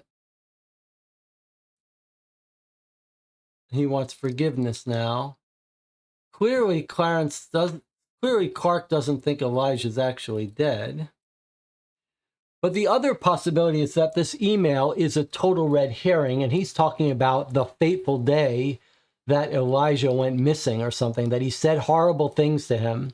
I think that's what's happened. I think this is a different day they're talking about. I think there had some conversation, he and his brother, and Elijah went off and disappeared. And he's asking for forgiveness for Elijah for what he said to him the day that Elijah ran off.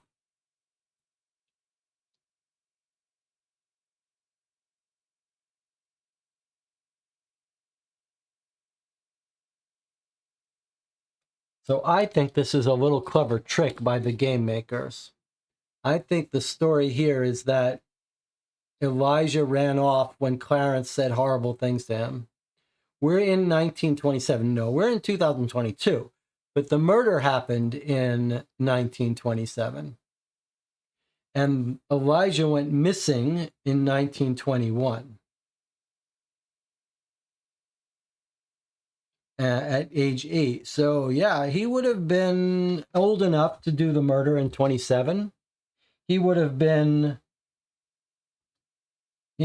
8 in 1921.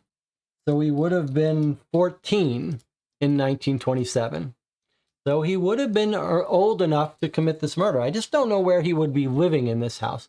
I think that's a very clever, I'd like to hear your votes, but if I had to bet, the game has prodded us, trying to lure us into suspecting that the kid is living in the mansion being hidden, but I don't think that's right.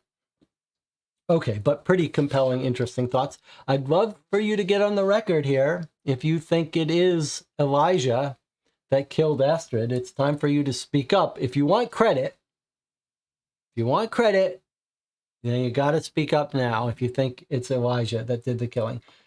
Does anyone think Elijah is now the killer? And Tina says no. Hannah says he could be living in the basement.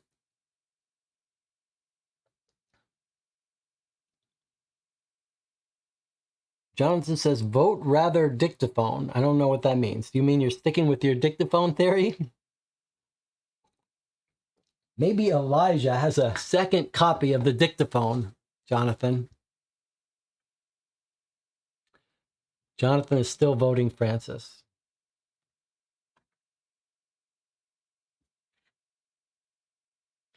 All right. Anyone else want to get on? Noah says, vote, this is even more fun the second time through. That's very fascinating. You might not expect that, but it's kind of nice to hear that it would be completely possible. You might hypothesize that if you played one of these games, you would never want to watch someone else play it. But on the other hand, maybe it turns out for some people, some groups, like it's interesting to watch a different group go through the same process and come to different conclusions and ideas. Okay, the servants were gathering for the photo, so Elijah could have sneaked out from the basement. And vote that we vote after we read all the documents. Okay, so Anna's making an interesting point. We've got a whole plan of the basement in which there are rooms that could have been devoted to Elijah. Okay, it's true. It is true. All right, let me stop this vote, clear it. Let's look at our next email. All right, next email is going to be from R. Jones about Merivale Manor from 10 May.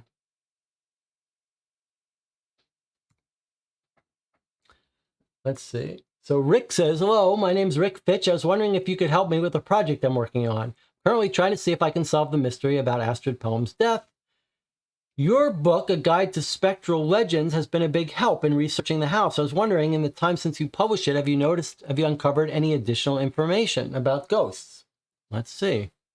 Hi, Rick. Thanks for your email. Glad to hear my book has been of help in your research. There is some info about Merivale Manor that has been unearthed since I initially published A Guide to the Spectral Legends of New York State. Was it really 13 years ago? Hard to believe. For the most part, I've been focusing my research on expanding the series to other states since 2009. But I have on the side been continuing my New York research for an expanded, revised edition of the New York book, which will also include entries on New Jersey legends as well. By the way, in case you're interested, the Spectral Legends Guide series now includes books covering Pennsylvania, D.C., Maryland, Delaware, and New England. Anyway, Merivale Manor. In my research, I've been able to contact people who used to work at the house since it became a tourist attraction. The people who help with the upkeep and stuff. Apparently, at some point, they had to do some renovations in the library, which included moving some of the bookcases. When they moved one of the bookcases, they found a host of strange messages that had been scratched into the wall behind. Most notably, one that read, "There was no need for her to die." Who it was that scratched the message and why and how and when they did remains a mystery, especially when you take into account that those bookcases were apparently so heavy it took 2 people to move one, even with the books taken off it. The bookcases have a wooden backboard, by the way, so you would have to move the bookcase to get to the wall. It was scratched pretty deeply, so I imagine it would have taken a couple of days to write it. In my opinion, it could be evidence of poltergeist activity. Certainly a poltergeist would be able to scratch away any such message on the wall, even with the bookcase against it. Sadly, the people who run the house now have denied my request to do a proper analysis of the markings. That's all I've got for you, I'm afraid. I hope it's been of help. Good luck in your investigations. So, the library, which has no windows, a little bit suspicious. Could they be using the library to house the kid? But they're saying someone moved the bookcases and scratched these notes. It would have taken days to do, and it takes 2 people to move them, even with the books taken off. That's bizarre. I mean, we believe that Clark didn't kill her, so I think it would make sense that Clark would be writing this in frustration, in anger, in anguish. But why on earth and how does he move these bookcases? That's so bizarre. In the history, is it possible that those bookcases weren't built yet? Is it possible that the bookcases weren't fully built by the time she was killed? let's see.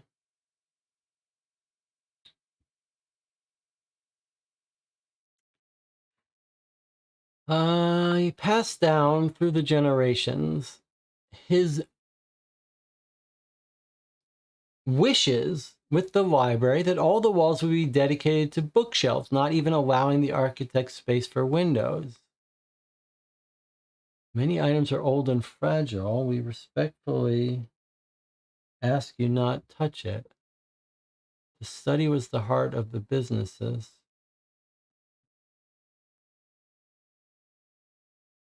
And here are the giant bookshelves.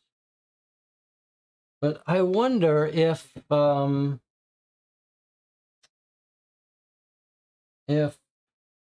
maybe the library wasn't fully built up at that time. Otherwise, there had to have been two people. It just doesn't seem right to me. Let me see what the chat thinks. Maybe there was a secret room behind the bookcases. That's a pretty good idea.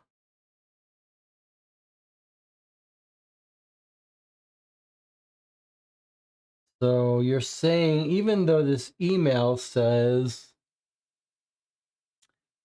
they had to move the bookcases, when they moved one of the bookcases, they found a host of strange messages. That doesn't sound like they found a secret room.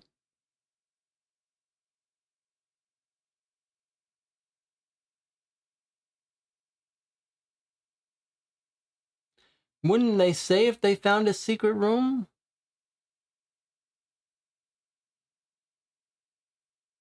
It was scratched pretty deeply. I imagine it would have taken a couple of days to write it. It does seem like that would be scratched by someone in a secret room, but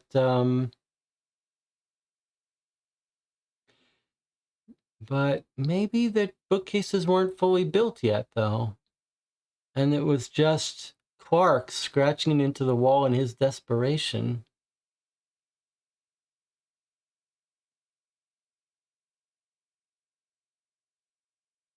I think maybe the bookcases were just all pulled a little bit away from the wall, big enough to provide a space between cases and a wall for the brother to live in.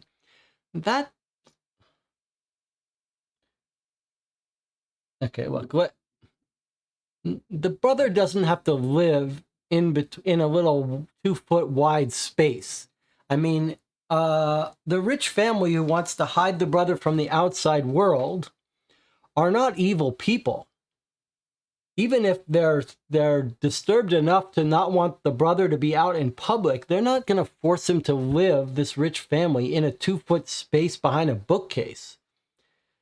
Anna's theory was better. They'd have him they'd build a whole special big, giant, comfortable room for him. So something else is going on here. And even if this was Elijah's secret hiding space,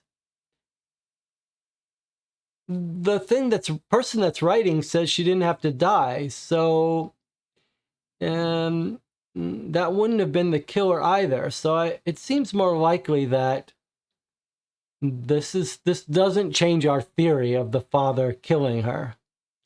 This is a commentary that the father didn't have to kill her. Something like that. All right. It's time for us to take a break before we get back to our emails. We've got 3 more emails left, but we're going to take a break before we get to them. And I'll see you in 8 minutes.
Okay, we're back. You're watching Co-op for Two. We're 6 hours in. We're just reading the final emails.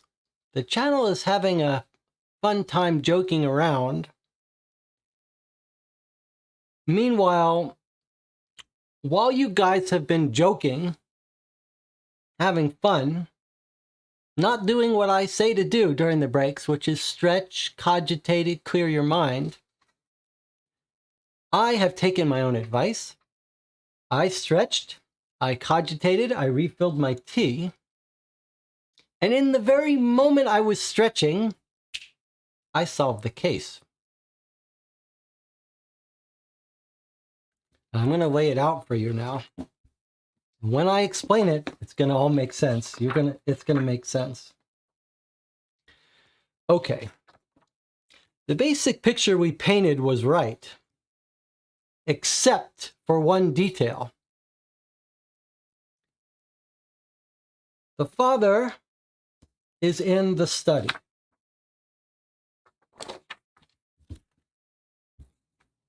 Let's get our diagram here of the third floor. The father is in the study, in the windowless third floor. The son rushes in, having been broken up from Astrid. Astrid comes barging in. What does she see in the study? In addition to Clark and his father, she sees Elijah, who lives in the study, who lives on the third floor, who's been hidden from the world. The family has pretended that Elijah has been missing for 6 years, And she has now barged in the course of this argument, trying to talk to Clark, and walked in and discovered that Elijah is still alive and being hidden by the family. And because of that, she had to be killed. That's why the father killed her. Possibly mother involved too. But that's why she had to die. It was always a bit of a stretch. We knew Clark didn't kill her. Clark goes and sits in the room. Clark goes and sits in the room by himself in the corner. And we always knew it was a bit of a stretch. Why does the father kill her? We thought maybe they get into some argument, but she's breaking up with him. That's not going to be the end of the world. But she's seen Elijah. She's seen the hidden son. She cannot be left alive now. She would tell someone, and the family would be ruined. They would be accused of hiding their son, faking his disappearance. That's why she had to die. And Elijah has full run of the third floor. That's why they can lock it up, and that's why Elijah has scratched into the wall. She didn't have to die just because she saw me. And probably what Clark is apologizing on the battlefield for is blaming Elijah. He probably told Elijah, "You're the reason Astrid died."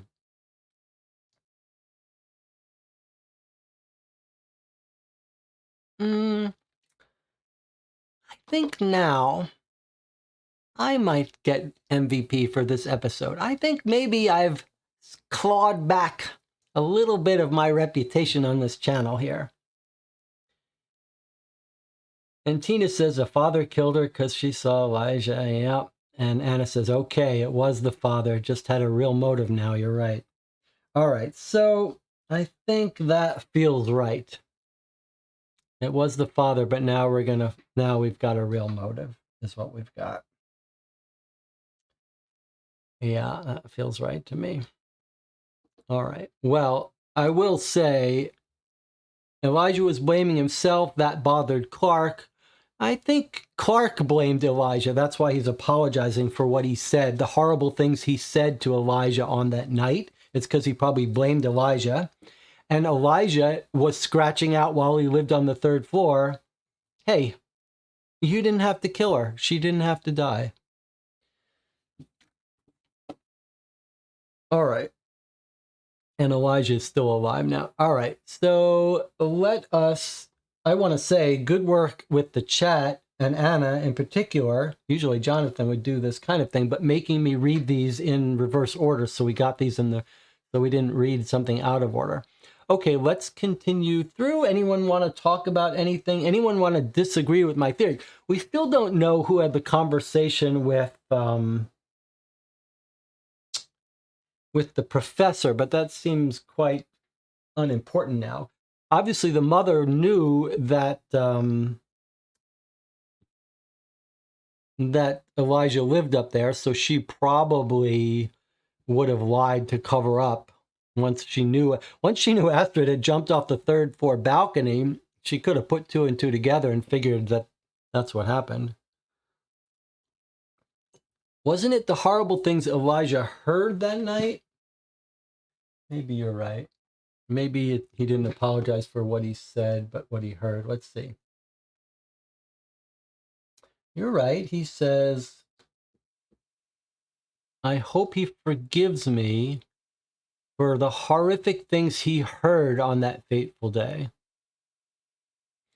Okay, you're right. He's not saying the horrible things I said, but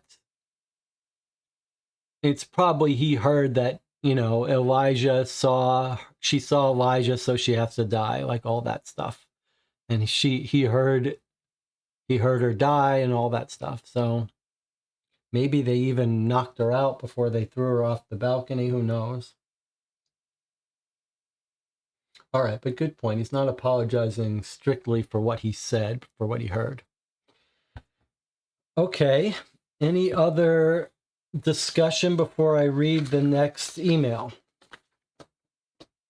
I mean, at this point,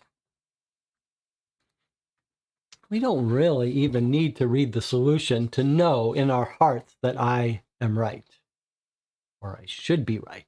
Like, even if I'm wrong, I'm right. I hope we all remember this episode. Now maybe you'll take me more seriously when I tell you to stop joking around during the breaks and refresh your tea and stretch. Now you see why I make those recommendations. It's like taking a little nap. All right, Sarah, we've solved it. Take it easy. It's almost over. All right, let's do the emails. Here we go. Last, third email. So he's asked, John, my name's Rick Fitch. I was wondering if you could help me with the project I'm working on. I'm looking into the death of Astrid Pelham in 1927. I was wondering if in the course of your letter collecting, you've come across any correspondence from the people there. Any to and or from Pelham, the Merivale family, Bernard Ross, Mark Tewksbury, or Francis Manx. I've been told you're a good source of information. And then he gets a reply from John Hudson. Dear Rick, per your request for any correspondence from the people you listed, I asked around my collecting circles, and a friend of mine, a big fan of Mark Tewksbury, provided the photo attached, items from his collection. He says they've been verified by authenticators as genuine Tewksbury letters. Hope it's what you're looking for. He said if you wanted to buy the real things, he'd be willing to part with them for $250 each at the least. I'll keep you updated if I come across any more from your list. P.S. The letters in the picture are copies of the originals, so you can rest easy on that drink being placed so close to the documents. The originals are stored away in a special space I'm assured is kept below room temperature at 35% humidity with minimal light exposure. Okay, what have we got here? So it's a photograph of two letters. Let's see what it says. Coosa Grove, Jamaica.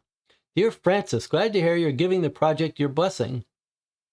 I'll make sure to put aside 2 tickets for you on opening night. This is from 1961 when they're discussing the play. This is another correspondence between Tewksbury and Francis about this play, about the events with Astrid.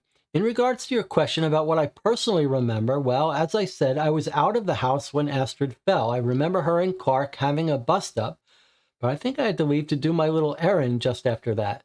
The history of that day have been written in such a way that I'm thought to have been there, but that's not wholly the truth. The thing I remember clearest of all is driving up to the house and seeing Clarence Merivale III, that's the father, on the front left balcony of the house. I'm unsure how long you'd been there because the line of trees along the side of the road obfuscate the view of the house until you reach the 90-degree turn just outside of the house.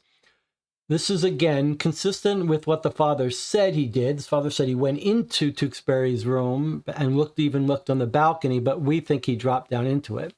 All I know, he was standing on top of the balustrade wrestling with the downspout, which I thought was odd given he had guests around.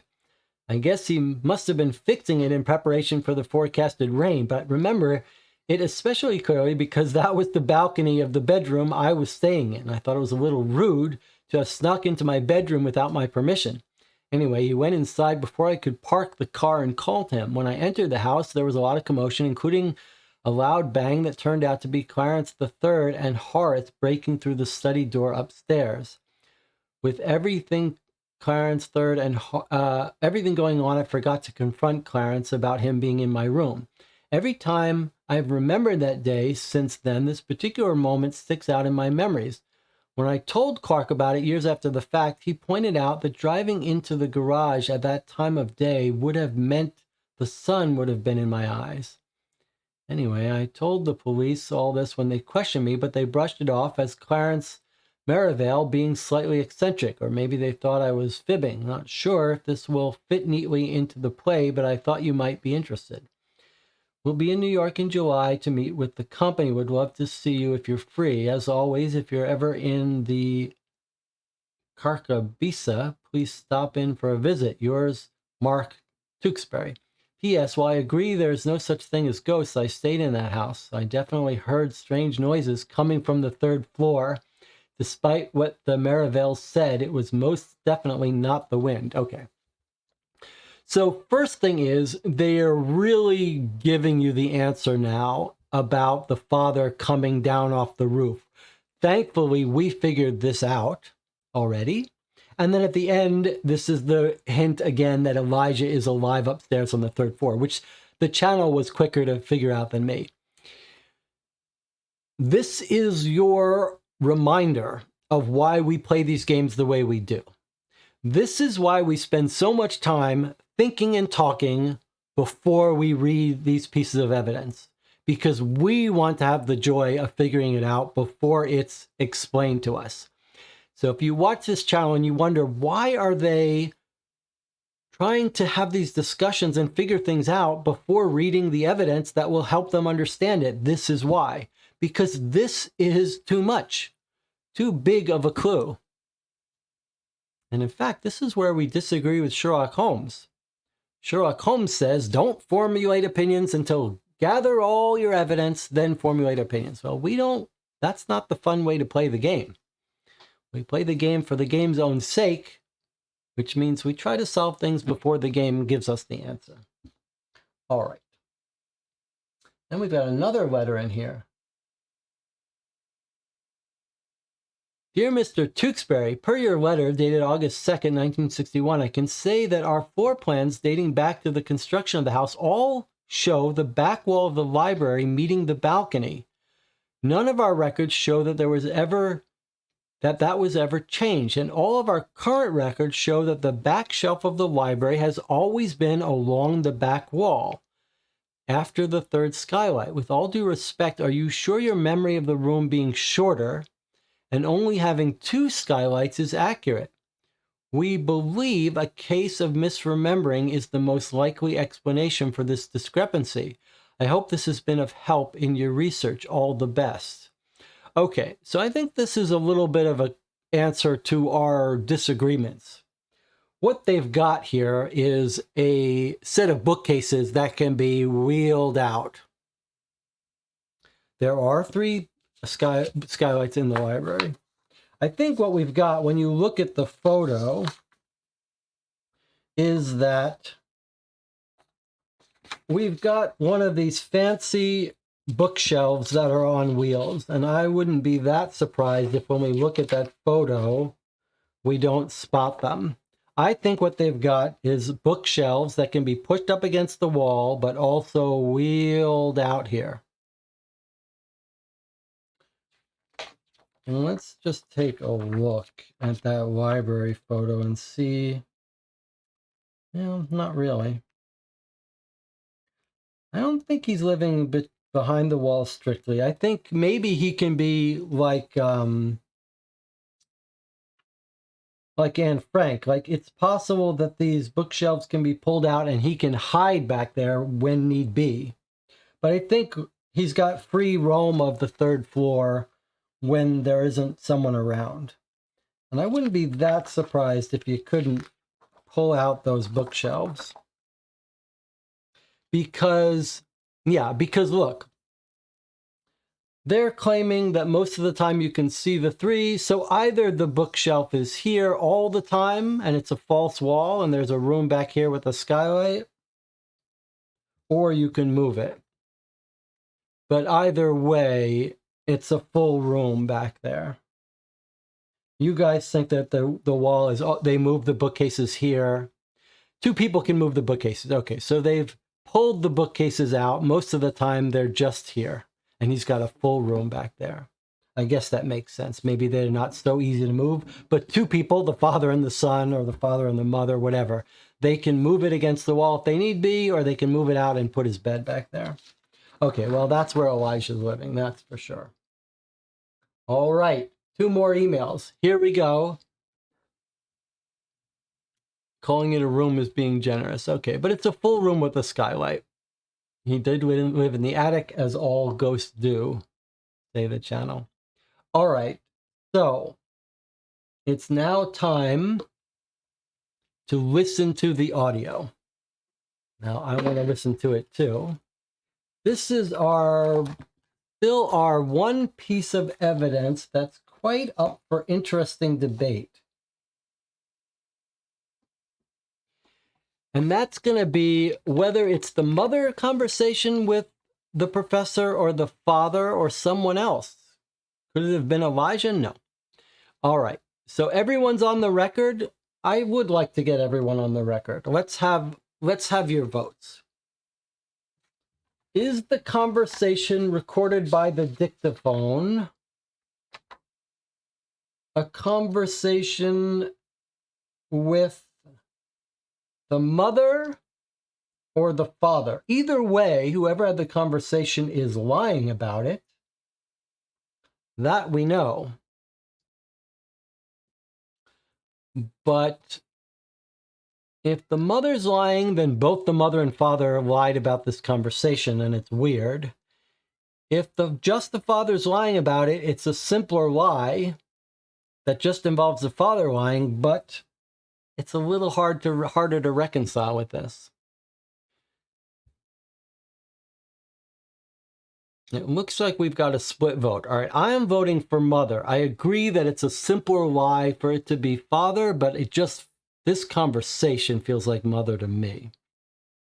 Jonathan votes Elijah. It can't be Elijah, because then they'd have to kill the professor too. I still would love to know what the other side of this question is. No bother at all, I rather like it. I'd really like to have that answered. Maybe we're going to hear it. Jonathan is all in on weird stuff.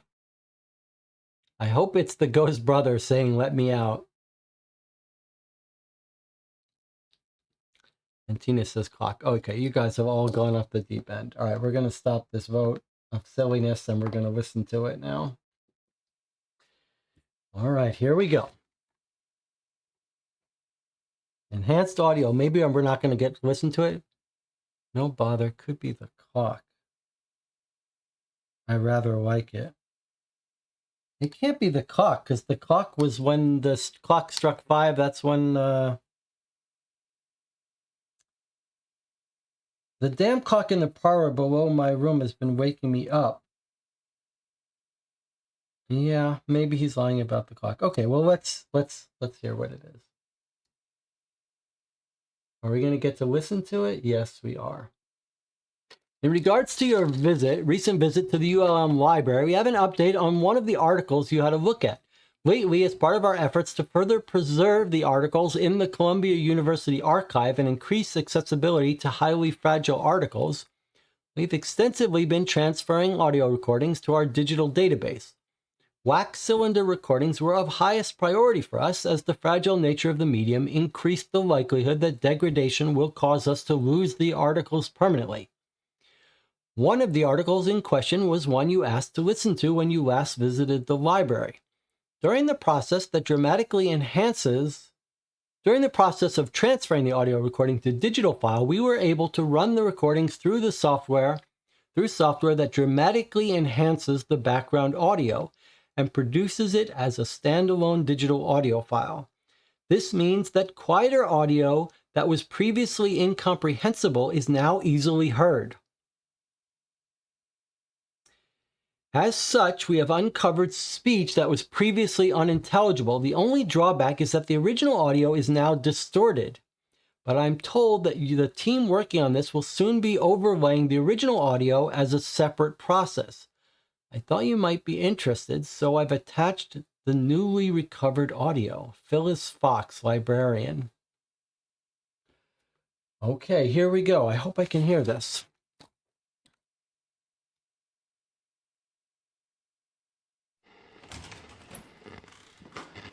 Hello? Hello? You haven't by any chance seen Mark Tewksbury, have you? I can't seem to find him anywhere. We're doing a grand photo and we need everyone there. Oh, right. Sorry, I'm not interrupting anything important, am I? Well, please come down when you're finished. You're needed too. Splendid. Oh, our grandfather clock hasn't been bothering you, has it? It was my father Abraham's originally, and I know it's rather loud. We can switch off the chimes if it's bothering you.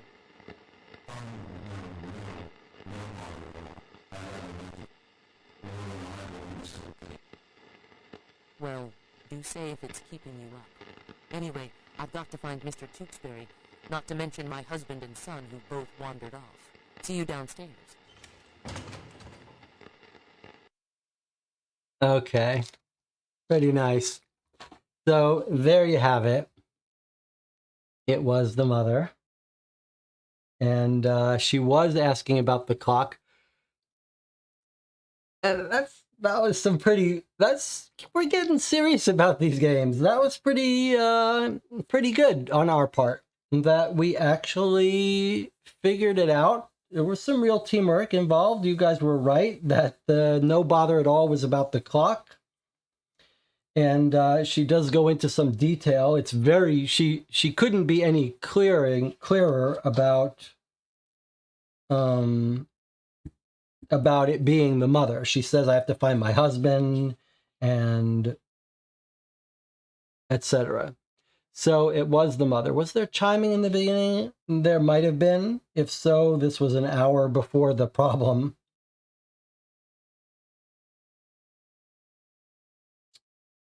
So maybe this was, well, no, because we know she went in the house to find everyone needed for the thing. So this was a little bit before the thing. I don't know why there was chiming. You want to listen to it again? I don't think the chiming is important.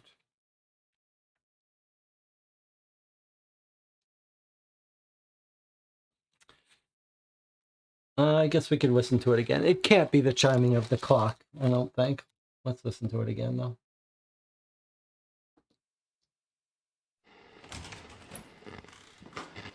Hello? Hello? You haven't by any chance seen Mark Tewksbury, have you? I can't seem to find him anywhere. We're doing a grand photo and we need everyone there. Oh, right.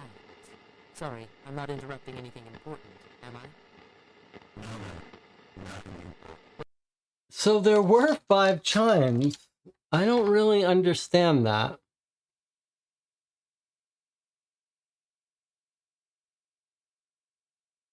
It seems irrelevant, but why would there be 5 chimes? Unless this is like a... I don't understand why there's 5 chimes. They weren't even big, loud clocks either. Could it be the brother is using his secret room saying he wants food? I don't know, but it doesn't seem relevant to us. It's an interesting decision how they distorted the actual text in case you somehow didn't connect the two. Yeah, I don't know what those little chimes are.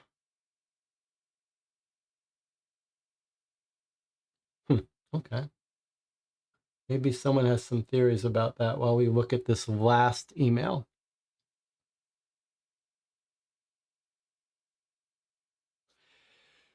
Another letter, Astrid's letter. Dear Rick, following from my previous email, I've been in touch with a collector who has an item from Astrid Pelham in her collection. It's been verified as genuine. Apparently it has a checkered history.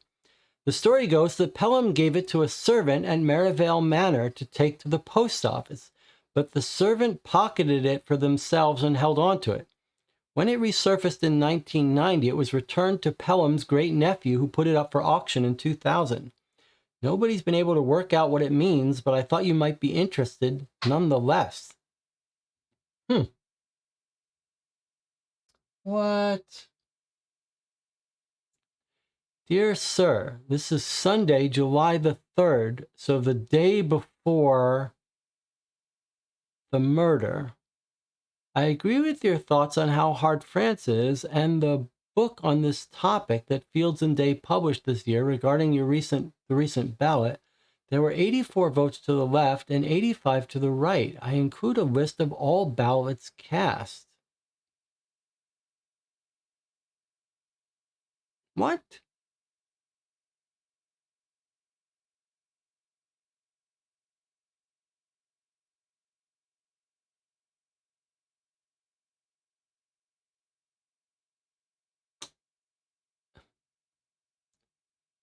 I agree with your thoughts on how hard France is, in caps, how hard France is. It's a book. And the book on this topic that Fields and Day published this year regarding the recent ballot.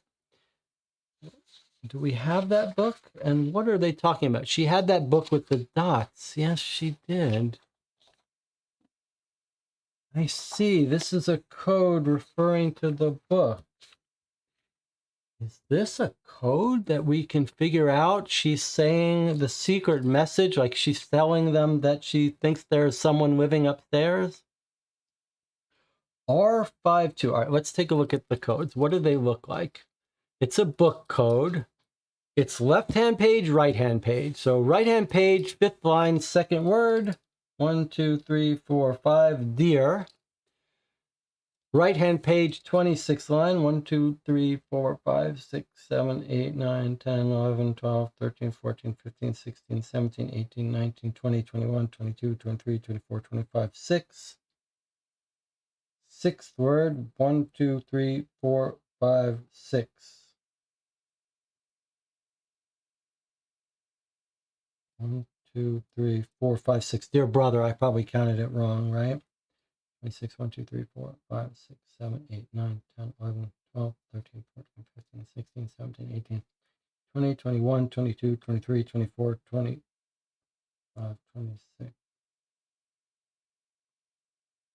Seems like brother would be the more likely word. 5, 6, 7, 8, 9, 10, 16, 17, 18, 19, 20, 21, 22, 23, 24, 25, 26. I don't, oh, it is 25. It says 25, not 26. Okay, so dear brother, this seems like it's going to be a little bit of work. Maybe write the numbers next to the line so you don't have to count them. I agree.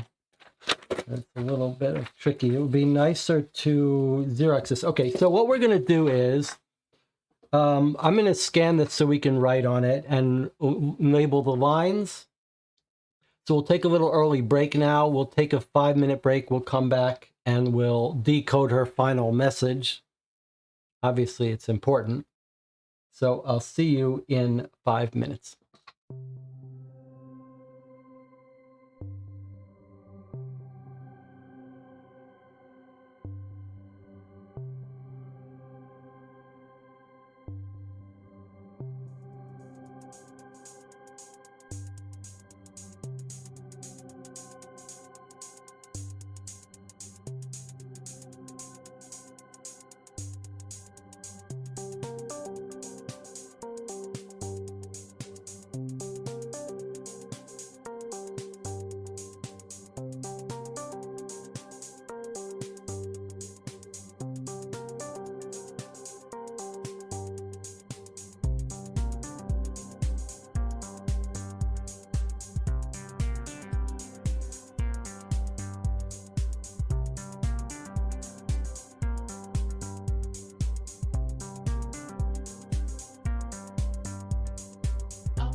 Okay, we're back.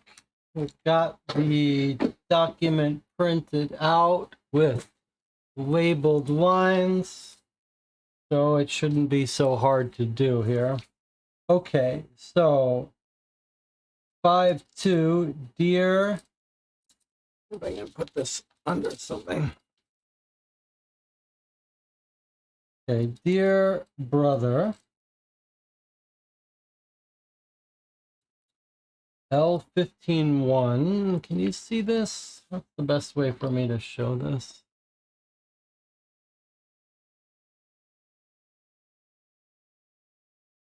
A lot to decode here. 15-1. I am, well, writing 11-5 from, I am writing from X. L18. From X Manor. 21-1. X Manor. Work.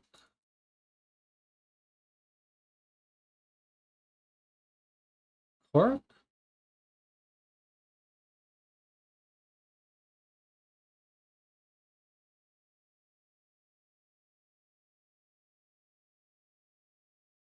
Quirk. Oh, yeah, Quirk X R91. Quirk Clark. I see. The X means it's a sort of a typo. So not Clark, but Clark.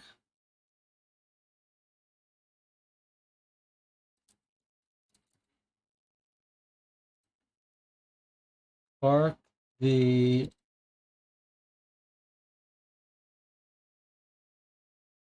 man 1911.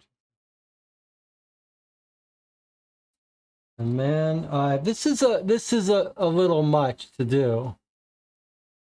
This is a little much. Maybe if you hadn't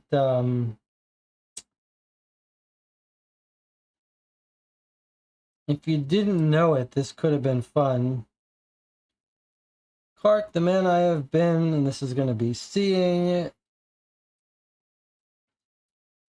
L910. Recently, I'm just going to guess at some of these. R11-6. His R24-3. Parents. 20R. R68.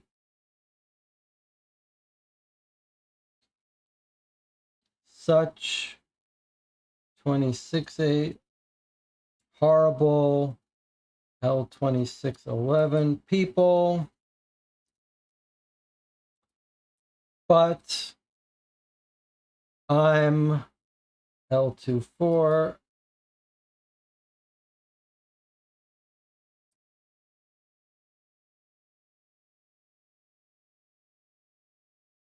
I'm bet 26-5. But I bet they are 1-3, have L310. Some are 26-9. 1, 2, 3, 4, 5, 6. Skeletons in, let's say, their closet are 27-5. Closet. Parents are horrible people, but I bet they have some skeletons in their closet. L15-1. I 4-6. I think 14-4. I think said 26-9.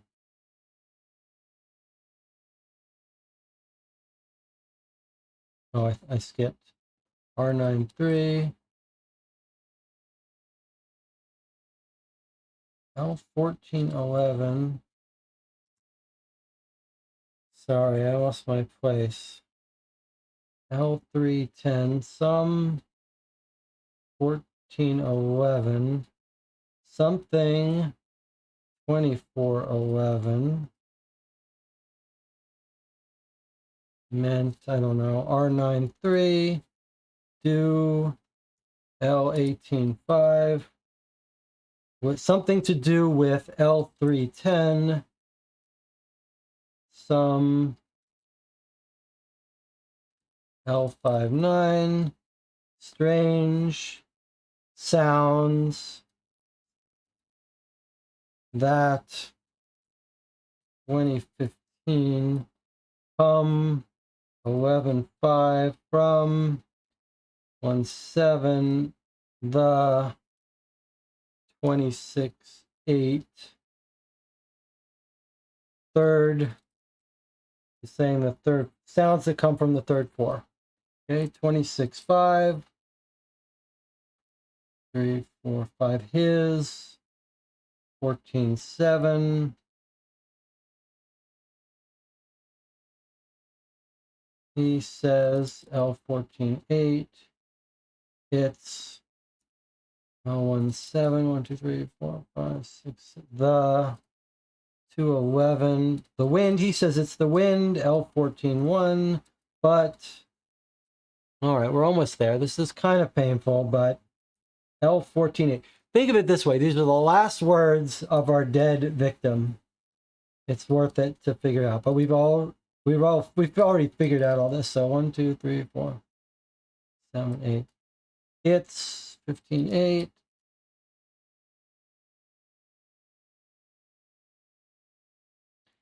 It's coming R11.5 from R9.10 inside L17 the 16.1. It's coming from inside the house, she says. I 8.7.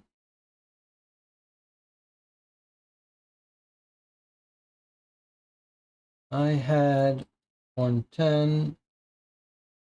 A L18.7. 1, 2, 3, 4, 5, 6, 7. I had a secret R L11.6. 1, 2, 3, 4, 5, 6. I had a secret look. L17. And a secret look. L58.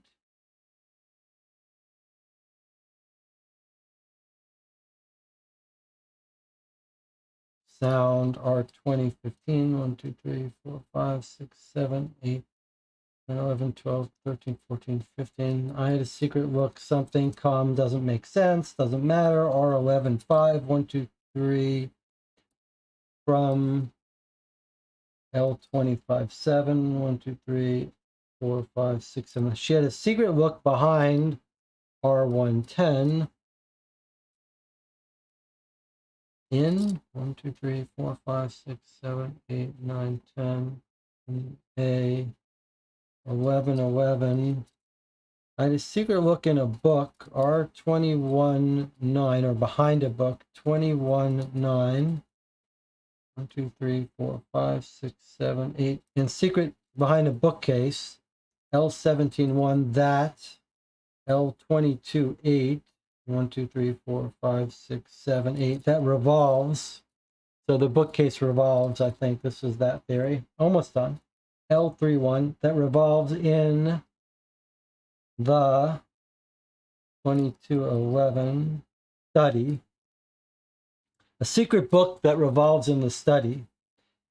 L19.7, 1, 2, 3, 4, 5, 6, 7. Unfortunately, I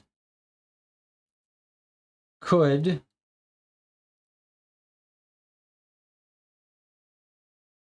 One, 2, 3, 4, 5, 6. I could safety.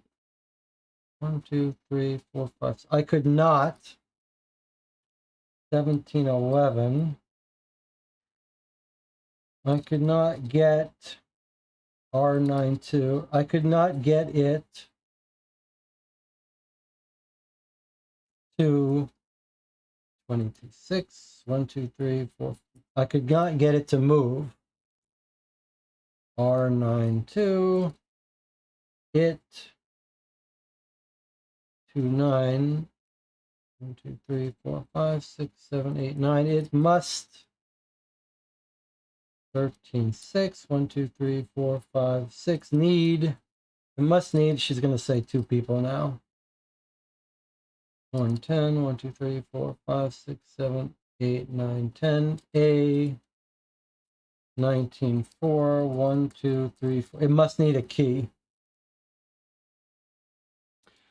Okay. So the chat is agreeing with me. He says the wind's coming from inside the house. I had a secret look behind a bookcase that revolves in the study. I could not get it to move. It must need a key. That's what I got to. All right. So she was already suspicious of it. And then she walked in and found him. All right. So we've got it decoded. Not the most fun thing, but not too painful. I guess it would depend where you were in the arc of this game. You might have one person, if you're playing this with a group, that would have fun decoding it. But because we've already figured it out, it was a little bit anticlimactic.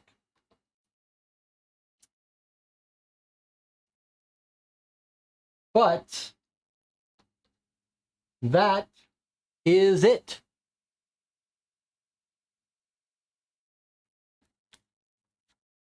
We have seen everything, and we believe we've solved it. So now if we go to the instructions, it says when you're ready to solve it, when you figure out who the real killer is, head over to Cryptic Killers Manor Killer. Looks like there was a secret way from the library to the study through a secret revolving bookcase. That's right.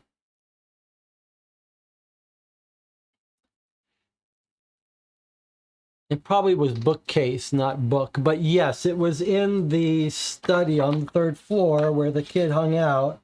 There was probably a wall here that they built, or a bookcase. They moved the bookcase out to wall off a little room, and they probably had a lock, a way to open it up from the study.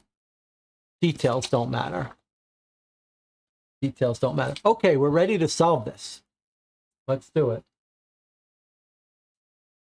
Any other discussion anyone wants to have before we... I'm going to go to the page, but you respond in the channel whether we're ready to solve this or whether we have any questions that we need to talk about before we read the solution.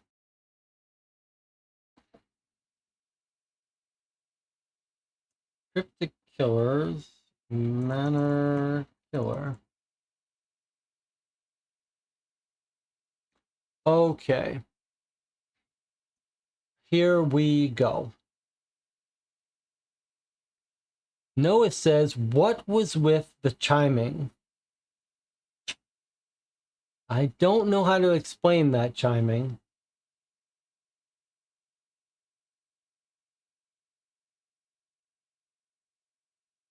I don't know how quite to explain that chiming. Something to tell Elijah to go hide behind the wall. It wasn't the grandfather clock sound we were hearing, and the timing wouldn't have made sense with that, although it certainly sounded like a 5 o'clock 5 thing.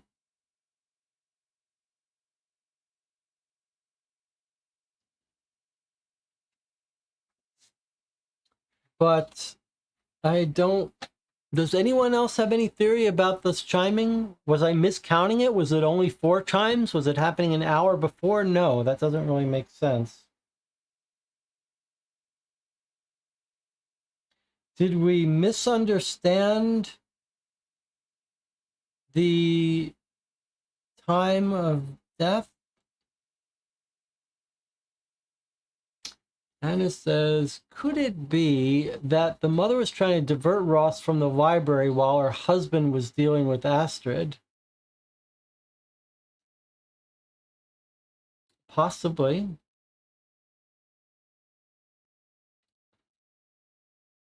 Well, the mother certainly lied about it.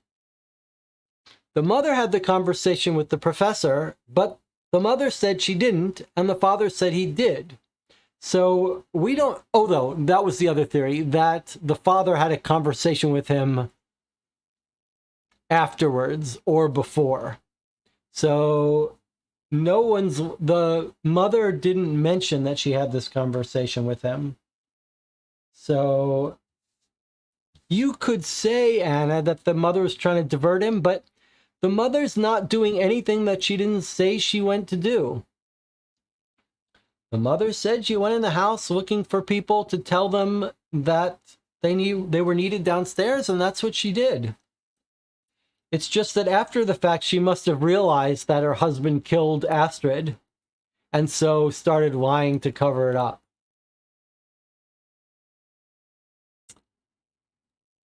I don't think the mother was in the room when Astrid was killed. Noah says, when was the murder? The murder was right after 5. It's like the fish did their thing, right? And then the murder happened. So then she fell out. So it was like they only had a couple seconds. So I don't think those 5 p.m. chimes could have been the chimes for 5, unless the clock was set wrong.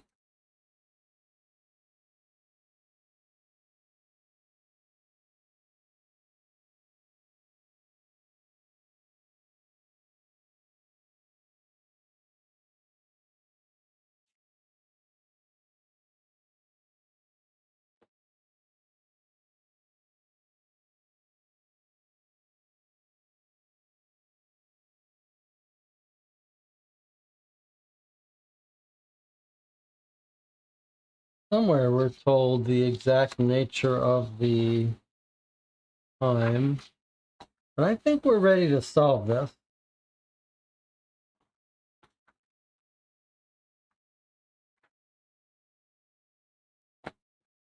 Astrid burst into the study. The mother was there too, and they heard the commotion from the library. So the mother went to deal with that. The father pushed the brother through the secret door.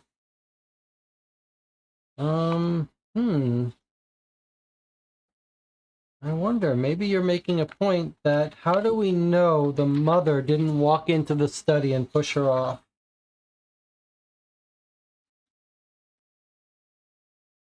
Because we know the father climbed off the ledge. That's why. We know the father is the one that's escaping off the balcony, and the door is locked. So, and it has to be done very quickly. So that's why we know it was the father. That's why we know it wasn't the mother. Because the father pushes her off, and then he's the only one on that side of the study door. And he quickly makes his escape. All right, so let's put in our answer here. Any difference in agreement here? Anyone's got to speak up now if you don't want me to put that the killer is... How does it want us to put this in? It's Clarence Merivale. Enter the killer's name, Clarence Merivale. That's his name. Clarence Merivale. Suppose I'll put senior just in case it wants it.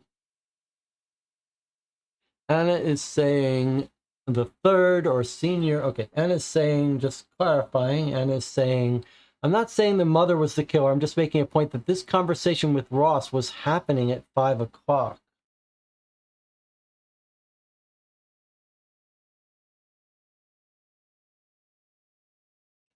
I have a hard time understanding how the start of the conversation was happening. The mother definitely lied. Okay, so do we need... Okay, let's maybe just clarify this part. My memory is that the fish clocks went off, and then like 5 seconds, 10 seconds later, Astrid fell off. If that's the case, then this conversation couldn't have been happening at 5. Because look at the conversation. We hear the gongs at the start of it. The start of this. There's a minute between the start of this conversation where we heard the gongs and when he finishes recording. That would have meant that, Astrid would have been dead here. That doesn't make any sense. Unless I'm misremembering that the time of death was 10 seconds after 5. Am I misremembering that? Was it 5:10 p.m., not 5 p.m.?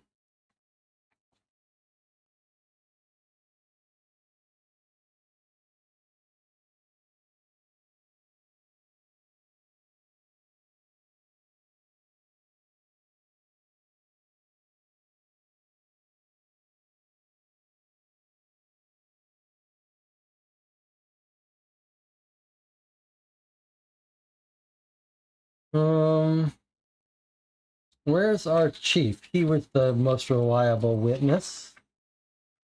Let's see what he says. Okay, let's just read this so we can get the timeline right. So if we see if there's a bug in the game.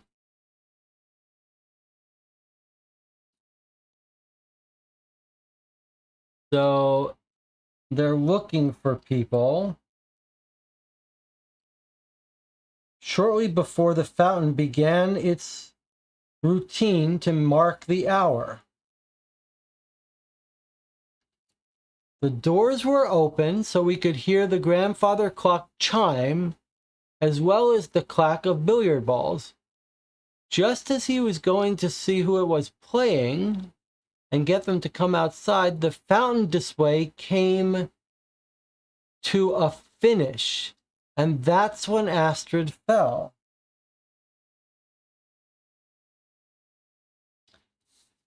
And I believe we're instructed that the fish happen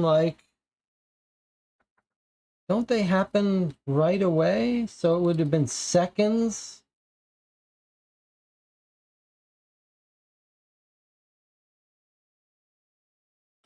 Wouldn't it have been seconds between the fish and the 5 p.m.?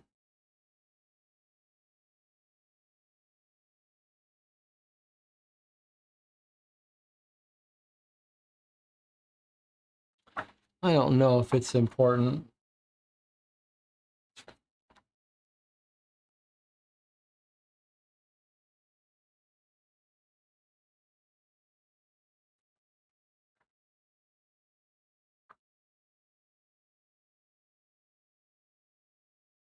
Maybe somewhere we missed hearing that they were misaligned, or somewhere I misread that the fish are delayed. But I'm not gonna go overboard about this. It seems like, according to this, the fish finished and she fell off. That should have been mere seconds after the fish. Where did we read about the fish? Does anyone remember?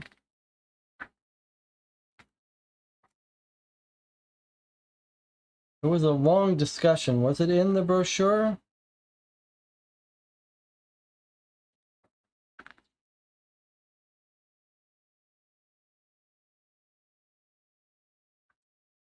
Here, let's see. They turned the fountain into a clock. Turning the fountain into a clock. On the hour, the fish would stop spitting and each fish would shoot a single jet of water synchronized to the strikes of the grandfather clock. So it can't be that when we heard those 5 things, this guy was having the conversation with the mother. Because, well, I suppose you could say that during the conversation with the mother, Astrid was falling off the roof. Maybe that's what it is meant to say. Maybe it is meant to say that the mother has a complete alibi because she's actually on tape, on dictaphone, talking with the professor while Astrid is falling off. The problem with that theory is that the detective is going up the stairs, and the transcript seems to show him continuing his conversation with the dictaphone for multiple seconds. Like, by the time that fifth bell went off and we're here in the conversation, Astrid's fallen off the roof. Right? Ding, ding, ding. Okay, Astrid's off the roof. Now he's talking to himself for another minute. Meanwhile, the detective is rushing up the stairs, so that feels wrong to me. But I think that might be a bug in the game, or maybe it's going to be explained. Either way, we're ready. We're saying that the father is the killer. Here we go. Submit.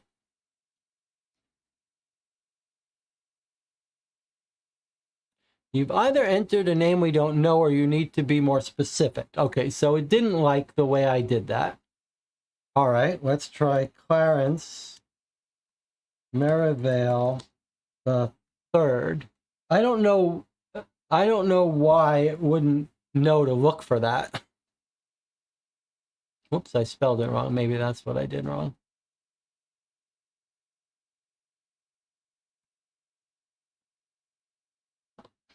Clarence Merivale the Third. Okay, let's see if it likes that any better. Yes. Astrid Pelham, murder solved. Historic mystery put to bed after 95 years, as tragic secret is unearthed. And there's the Merivale Mansion. In 1927, let me scroll up for suspense. In 1927, racing driver Astrid Pelham fell to her death from a third-story balcony just at the height of her career, whilst attending an Independence Day party at Merivale Manor in Rockhampton Village on Long Island, New York. For almost a century now, the cases remain unsolved, though theories have abounded as to whether it was murder, and if so, by whom and for what reason. Historian Rick Kevin Fitch, who's also the great-grandson of the original detective assigned to the investigation, worked tirelessly with his team to solve the crime. The group proposed a new theory that places the blame on Clarence Merivale III, an industrialist who was at the helm of the Merivale family at the time of the incident. In the course of solving the mystery, Mr. Fitch and his team came across a secret about the Merivale family. As it turns out, Elijah Merivale, second son of Clarence III, did not go missing in 1914, as has long been believed. Rather, the family staged his disappearance and kept him hidden in a secret room on the third floor of the Merivale Manor, which had formerly been part of the library, a truth that the detectives uncovered after reading conflicting information about the number of skylights in the library, and after decoding a cryptic letter sent from Astrid to her brother, which detailed her finding a revolving door in the study. This evidence pointed towards Astrid learning the truth about Elijah Merivale. It has long been known that Margaret and Clarence did not approve of Astrid, but her finding out about Elijah would have given Clarence III a very strong motive to throw her off the balcony in an effort to keep her from revealing the secret to everyone at the party. The team theorized that, after committing the murder, Clarence III climbed over the side of the third-floor balcony balustrade, ran along the second-floor rooftop, climbed down the downspout at the front of the house onto the bedroom balcony of Mark Tewksbury's guest bedroom. Had it not been for more recent letters exchanged between guests who were at the house on the day of Astrid's death, the truth may never have been uncovered. A team of experts were allowed to excavate the Merivale Manor basement and did indeed come across bodily remains buried under the floor. Despite some believing the body was that of Merivale family rival Cornelius van Dorenborg, DNA tests have now revealed that the body was indeed that of Elijah Merivale. DNA tests on the remains have also shown that he was afflicted by a rare genetic disease that often appears during childhood and affects the epidermis, causing large growths to appear on the skin all over the body, which causes great pain and discomfort. It is believed that these growths were the reason Elijah was kept hidden from the world. as his parents, obsessed with maintaining a respectable image, believed he was too unsightly to appear in polite society. It is suspected that his cries were the source of noises popularly attributed to ghosts. The same researchers have theorized that Elijah Merivale may have died when one of his growths became infected. They are at the moment unable to pinpoint when exactly he died, but they estimate his death occurred at some point in 1953 or 1954. After his death, it is believed that Margaret Merivale secretly had the library changed back to how it was originally had been built to hide the fact that Elijah had been hidden up there. Makes sense. The house was subsequently donated to the New York State Historical Protection Society after Margaret died in 1957. Maud Lynn, a curator of Merivale Manor for the New York Ship, said, "At present, we have no intention to change the library, but we will be amending the information to include what we now know about Elijah. It is our hope that we can offer Elijah the respect that he was so cruelly deprived of in life."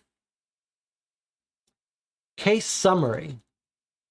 Okay, so here's our author, the person who runs Cryptic Killers. His face is on all of the Cryptic Killers. In fact, this same photograph. Whether he wrote all these seems unlikely because of how much work is involved, but let's see.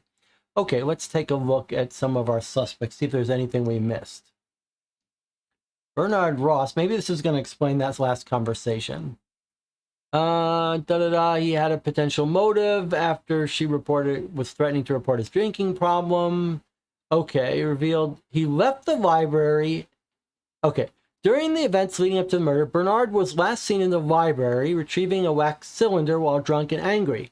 Clarence III's statement revealed that Bernard left the library after Clark entered, and his whereabouts afterwards were unknown. Further investigation revealed that Bernard was staying in the Mint bedroom in the East Wing. A crucial piece of evidence in Bernard's case was the partial shoe print found leading from the third floor to the East Wing guest bedroom, suggesting that Bernard had stepped in the mud left by Clarence Clark and tracked it downstairs. This detail, however, was not enough to confirm Bernard's involvement in the murder. It was the wax cylinder recording that ultimately provided Bernard with an alibi. The recording featured 5 chimes in the background, indicating it was 5 p.m., which was around the time of Astrid's murder, suggesting that Bernard had gone straight to his room after leaving the library, stepping in the mud and tracking it downstairs. Then began recording on the wax cylinder. The police report confirmed that no one descended the stairs from the third floor to the second floor immediately after Astrid's death, further verifying that Bernard couldn't have been the murderer. With the alibi firmly in place, Bernard Ross was cleared as a suspect. This we don't quite agree with, and I don't know what this part about then beginning the recording.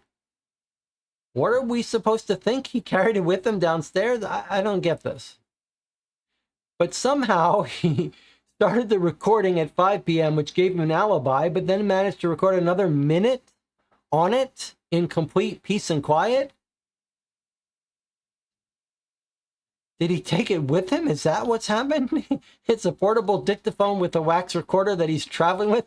Jonathan's theory that the dictaphone was portable, I guess, is pulling it out. He's recording it in his own room, not the library. That is very bizarre. But do we think then that I see.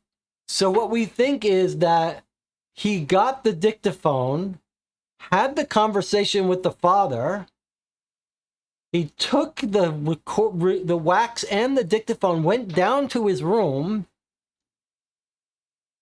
After Clark had come up with her, and then when he runs into the mother, is that in his room they're having that conversation? Is that what it is? They're supposed to be having that conversation in his room? That's weird. Okay, Frances.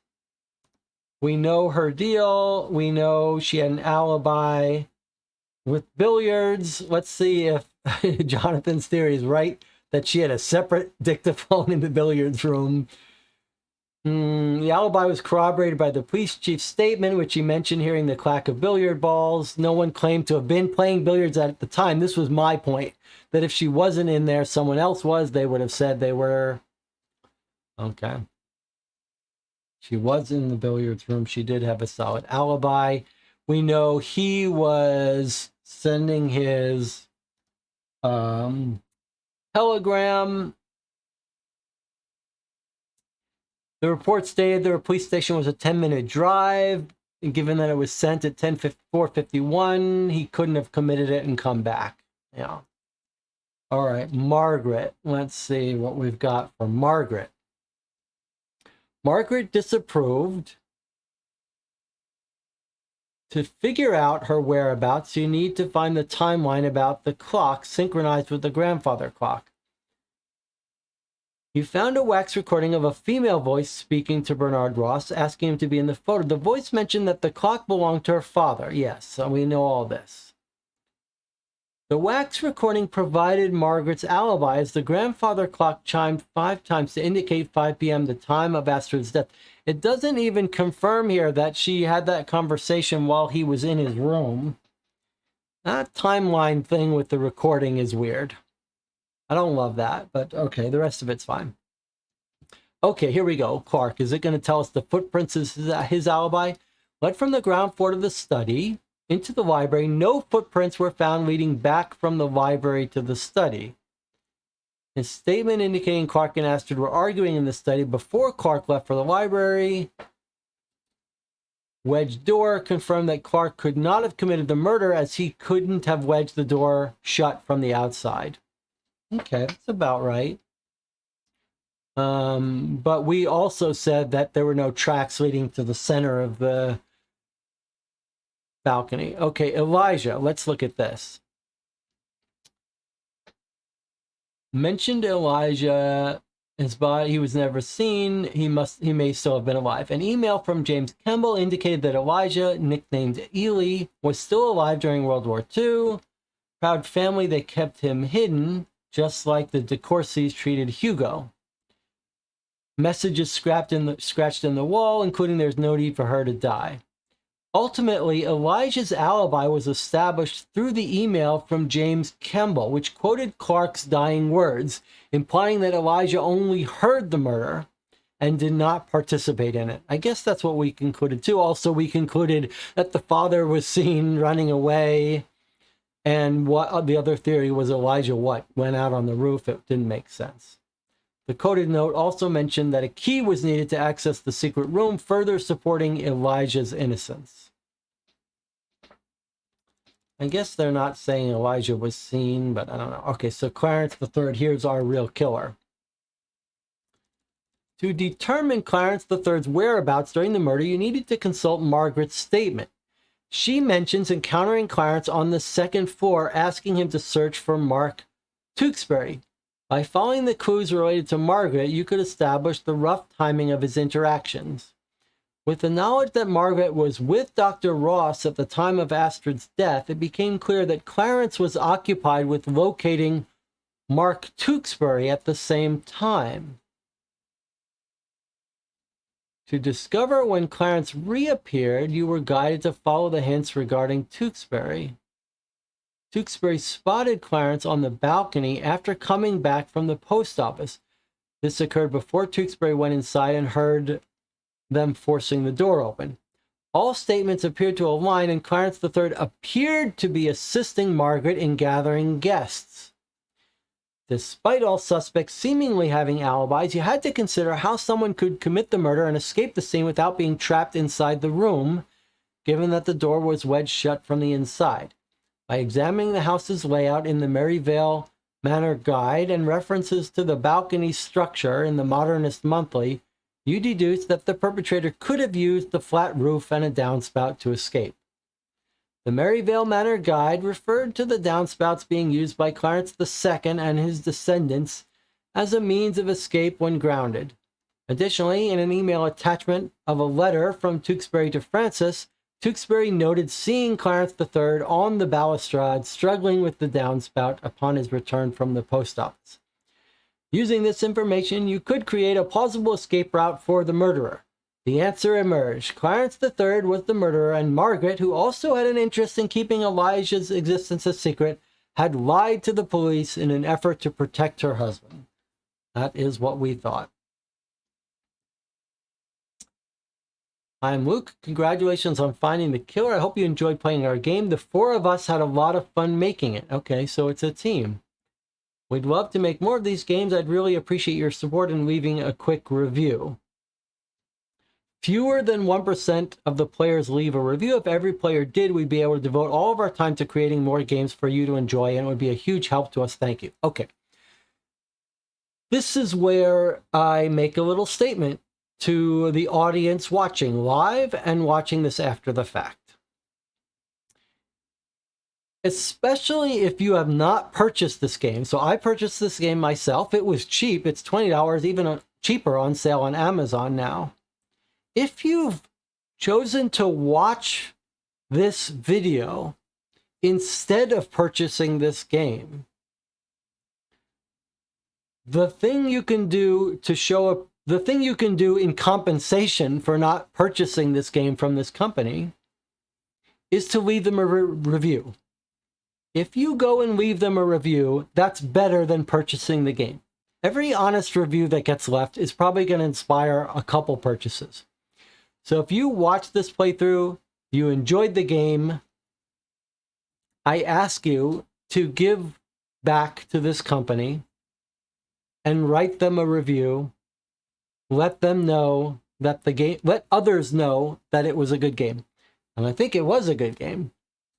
I think you do that, and this company will be happy that this video exists. Otherwise, you might imagine these companies would be like, hey, you're making a video playthrough of this game. You might be robbing us of sales. They might feel bad about that. But if the people watching this video take a couple minutes, go leave a review, everybody wins. New people learn that it's a good game. The company realizes that this video doesn't hurt them, it helps them. Okay, so what we'll do now is we'll take our 8-minute break. I know we've had a lot of breaks today, but we've needed them. It's been 7.5 hours we've been recording. We're going to take an 8-minute break, and then we're going to come back and talk about the game. I'm very curious to hear your thoughts. You've got 8 minutes to get up, stretch, formulate your thoughts, maybe think about your favorite parts, your least favorite parts, overall game design thoughts you have about it. I'll see you in 8 minutes and we'll talk about the game.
We're back for the final discussion of Murder at Merivale Mansion. Well, you think I would get this right. Murder at Merivale Mansion. Merivale Manor. Okay. Let's check in with the chat and then talk about this game. I'm sorry for butchering the title. After 7.5 hours, we can be forgiven for getting a little tired. Okay. And it says, back to the dictaphone. It sounds to me it was in Ross's room. He was just looking for a new wax cylinder. And Jonathan was added, maybe the brochure mentions a dictaphone in that guest room. That would have been great if it did. That would have been a nice solution. I think we've got a couple suggestions for the game to improve it a little bit. Anna said, I like this game very much. Jesse said, I like these games that have lots of narrative and no puzzles. I think the whole case was engaging. Documents were interesting. It wasn't too easy either. We had great debates along the way. There was enough ambiguous details for that. But we could also figure out who was the killer and why on our own before the email, so that's a +2. Noah says, read Margaret's witness statement, explains exactly where her and Ross were, and explains Clark and the chief, who's a different person than the detective, running up behind them. Yeah, it does, but we're already told that Margaret lied. So it's a little confusing.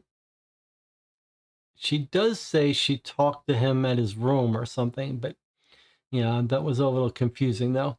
Anna says, I do like this time period. That's a plus for me too. The whole premise was engaging. Great-grandson of the original detective trying to solve this case. Jinxie says, this was interesting, having already played it, to watch live, see how others work through the evidence. I have played all the cases in the series and have to say they're all great. So you've played all the Cryptic Killers series. We've played 4 now, the 4 hardest one. There are some easier marked ones. I would be a little bit reluctant to play the easier ones, just because these feel right, like a good level of discussion and difficulty to me. But I guess if the story is good, it's okay. All right, okay, so Noah is summarizing here. Essentially, Margaret goes to look for people when she's looking for Ross by going to his room. They have the conversation on the wax cylinder. Then they notice Clark and the chief running up the stairs. Then Ross goes upstairs once the door is broken down and makes more mud tracks. About 10 minutes later, a detective arrives and sees the partial mud prints left by Ross. I see. You're seeing Ross makes the mud prints when he goes up after they break down the door. That's interesting. Jonathan says, overall, I enjoyed the case. I think it would benefit from having a more recommended path through the documents, like Jesse mentioned near the start of the stream. Noah says, I love this game because of the twist of there being a separate mystery going on with Elijah. Jonathan says, our route was solid, but the potential to get some big clues earlier if you went through it in a different order. Personally, I'm not the biggest fan of the hidden brother, but I think it worked well, revealing a true motive for the father, and I guess it was Chekhov's ghost brother. In other words, you mentioned the brother, you mentioned the idea of a missing brother, you got to have him come through in Act 3. Jonathan says, great job, Jesse and Tina and Anna, for solving the case. Jinxie says, I agree, Jonathan. I think they could benefit from separating out the evidence somewhat like Deadbolt do with envelopes, just so you're not uncovering big giveaways too early. We have seen Cryptic Killers separate evidence into acts before. It was just weird that they didn't do it here. Okay, I'm going to give some thoughts here, but I do think before I do, I feel like we didn't give me enough credit in these little summary statements. Jonathan says, great job, Jesse and Tina and Anna, for solving the case. I feel like maybe in this case, I should have had my own little special congratulations. Like, congratulations, Jesse, for making the most interesting solution to the case, the biggest breakthrough, the biggest aha moment, when Jesse realized during the break exactly what happened that made them need to kill her, the real true motive for killing Astrid, which broke the case wide open. But all seriousness aside, and I am serious about that, it very much was a team effort. I was also right about the mother, about that conversation being a conversation the mother had, although some details were off. but this was a group effort, and I was very reluctant to involve Elijah in this story. And the rest of the team were very good on picking up that this was something to do with Elijah, although some of you thought Elijah was the killer, jumping out of the closet, ripping her to shreds, pushing her off the balcony, when I was the one that realized, no, it's a much more human motive. Okay. So I'm curious to hear where you would rank this in the 4 we've played, if you've played these with me. I think I would say this is my favorite one of the 4 we've played. So we've played the 4 hardest, longest games in Cryptic Killers. We played Murder of a Musician. We played Murder of a Marine Biologist. What was the other one? Was it Murder of a Millionaire, or was it something else? Metaluck Industries. Metaluck Industries, Murder of a Musician, and Murder of a Marine Biologist. All good. This was my favorite. This one also felt different.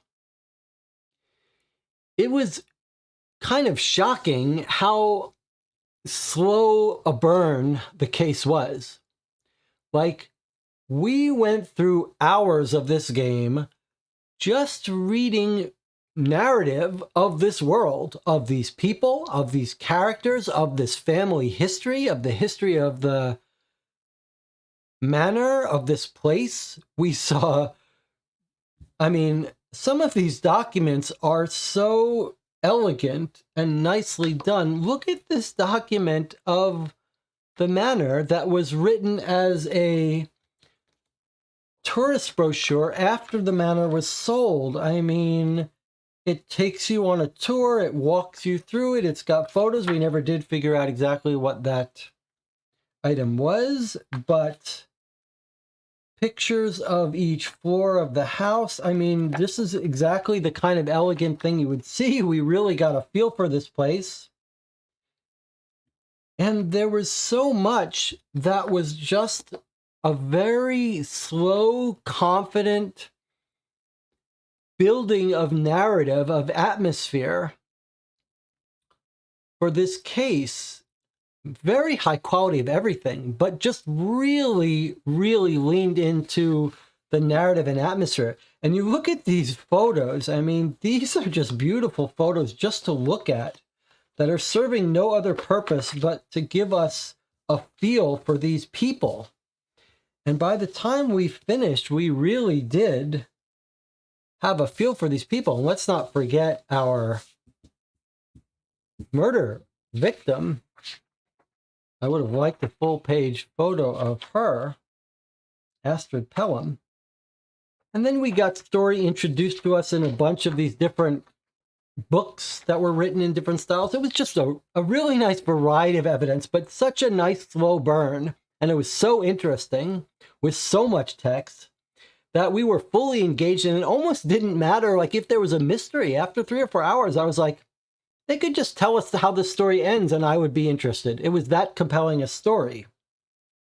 But then something fascinating happened. Somewhere 4 hours in or so, we got possibilities for what had happened and mysteries, like this locked room and figuring out how could you have gotten in or out, and the timelines of people. And suddenly we got several really real mysteries to sink our teeth into and really debated them. And we had multiple ones. We had who was on that recording. We had what's the deal with the locked room? What's the deal with the footprints? Who's doing what footprint? Everyone seemed to have an alibi in terms of getting in and out of the room. The detective rushed up. He gave us a really tight timeline. It was a big mystery. And then even when we thought we kind of figured out who did it, the motive wasn't great. Then we had a little breakthrough on that. And then we had this little, near the end, we got these emails that we saved for last that threw a little monkey wrench in our whole theory about this brother. And we realized, okay, the brother's involved in this story. And then they had some very well done piece of evidence. Those emails where he's like, his dying words were like, when if I meet him there, forgive me. It really created a moment where like, wait a second, we better understand this properly, because is he saying the brother did it? Is he saying the brother's involved? It was like very tempting to want to think that the brother jumped out of the curtains and killed this woman.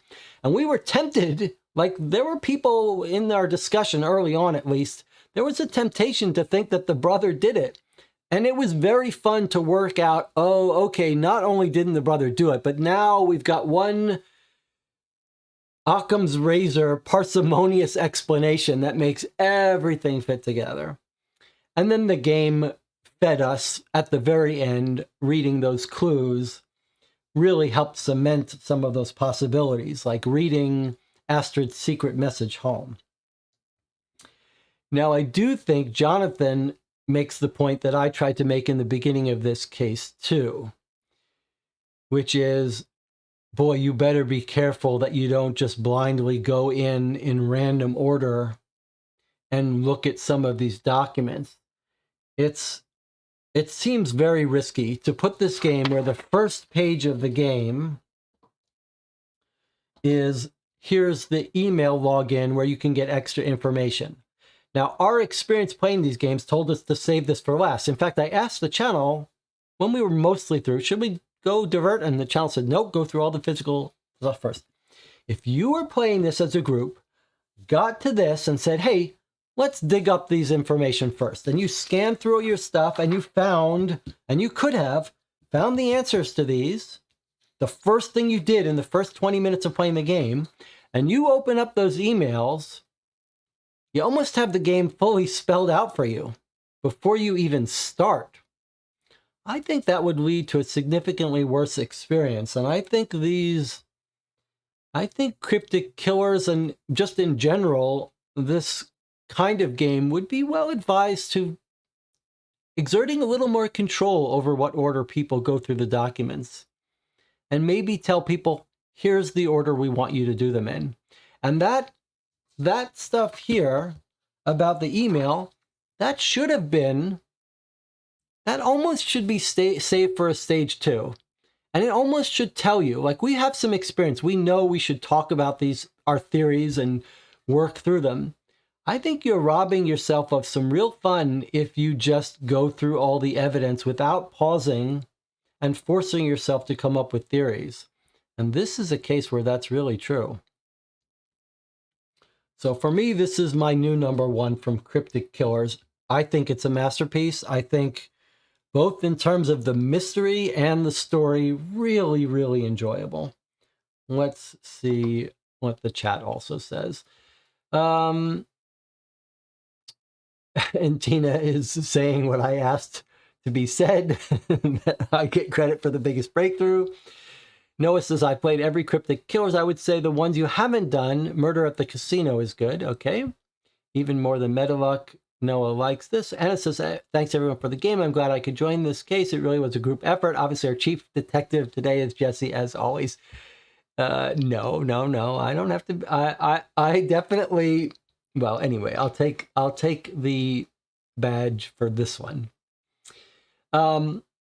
Jonathan says, this might be the better product overall, but I think Metaluck is still probably my favorite. Okay, that's good. I like the espionage story, although that's mostly at the front of Metaluck. Noah says, my rankings would be Merivale, then Metaluck, then Musician, Magic Casino, Biologist, Movie Theater, and Millionaire. Okay, so of Noah's list, it sounds like maybe Magic Casino is the one that we might try. This game theme is so good. I love the foreshadowing with the other family in the newspaper that hid their child for similar reasons. Yeah. Anna says, for me, this is my favorite, then Musician and Marine Biologist. Noah says, maybe the info in the email should have been in a part 2 envelope like the other games. I think Anna says exactly how I feel. Not only should that email part be in a part 2, but the games should start, I think these games should start saying, here's your evidence, try to solve it. If you're not sure, or when you're sure and you're on the record, then read this part 2 stuff, which gives you more information. That's how I think it should be. I think it should be, give the people a curated challenge, and then give them some extra confirmation that they shouldn't read until they fully discussed it. Noah says, remember how the first 2-ish hours of the stream was just reading lore before the murder? Yeah, that was really remarkable. I can't remember another of these cold case games that leaned so hard on such a long introductory lore. But it was so good. It was so compelling. It was so interesting. It was such a little slice of time. Like, we heard about Clarence the First maybe having a duel with Dorenborg and burying him. Like, it was so interesting that we were just around for the ride. And then all of a sudden we were smack in the middle of a real mystery. And as Anna said, it was a very compelling sort of multi-stage motivation for us. And we've talked about that before. Like, we weren't just cold case detectives pulled into this case. It's that we were descendants of the first detective that worked the case. It was very clever. And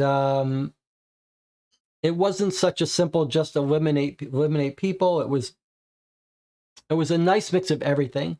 And then it had the spatial elements of these maps of the outside, maps of the, not just looking like, remember, it wasn't just that we looked at the rooms and the blueprints, but remember that a big part of us solving this was saying, did he go out the gutters? And then remember, we had another moment where we're like, oh, wait, we got it. Look at this.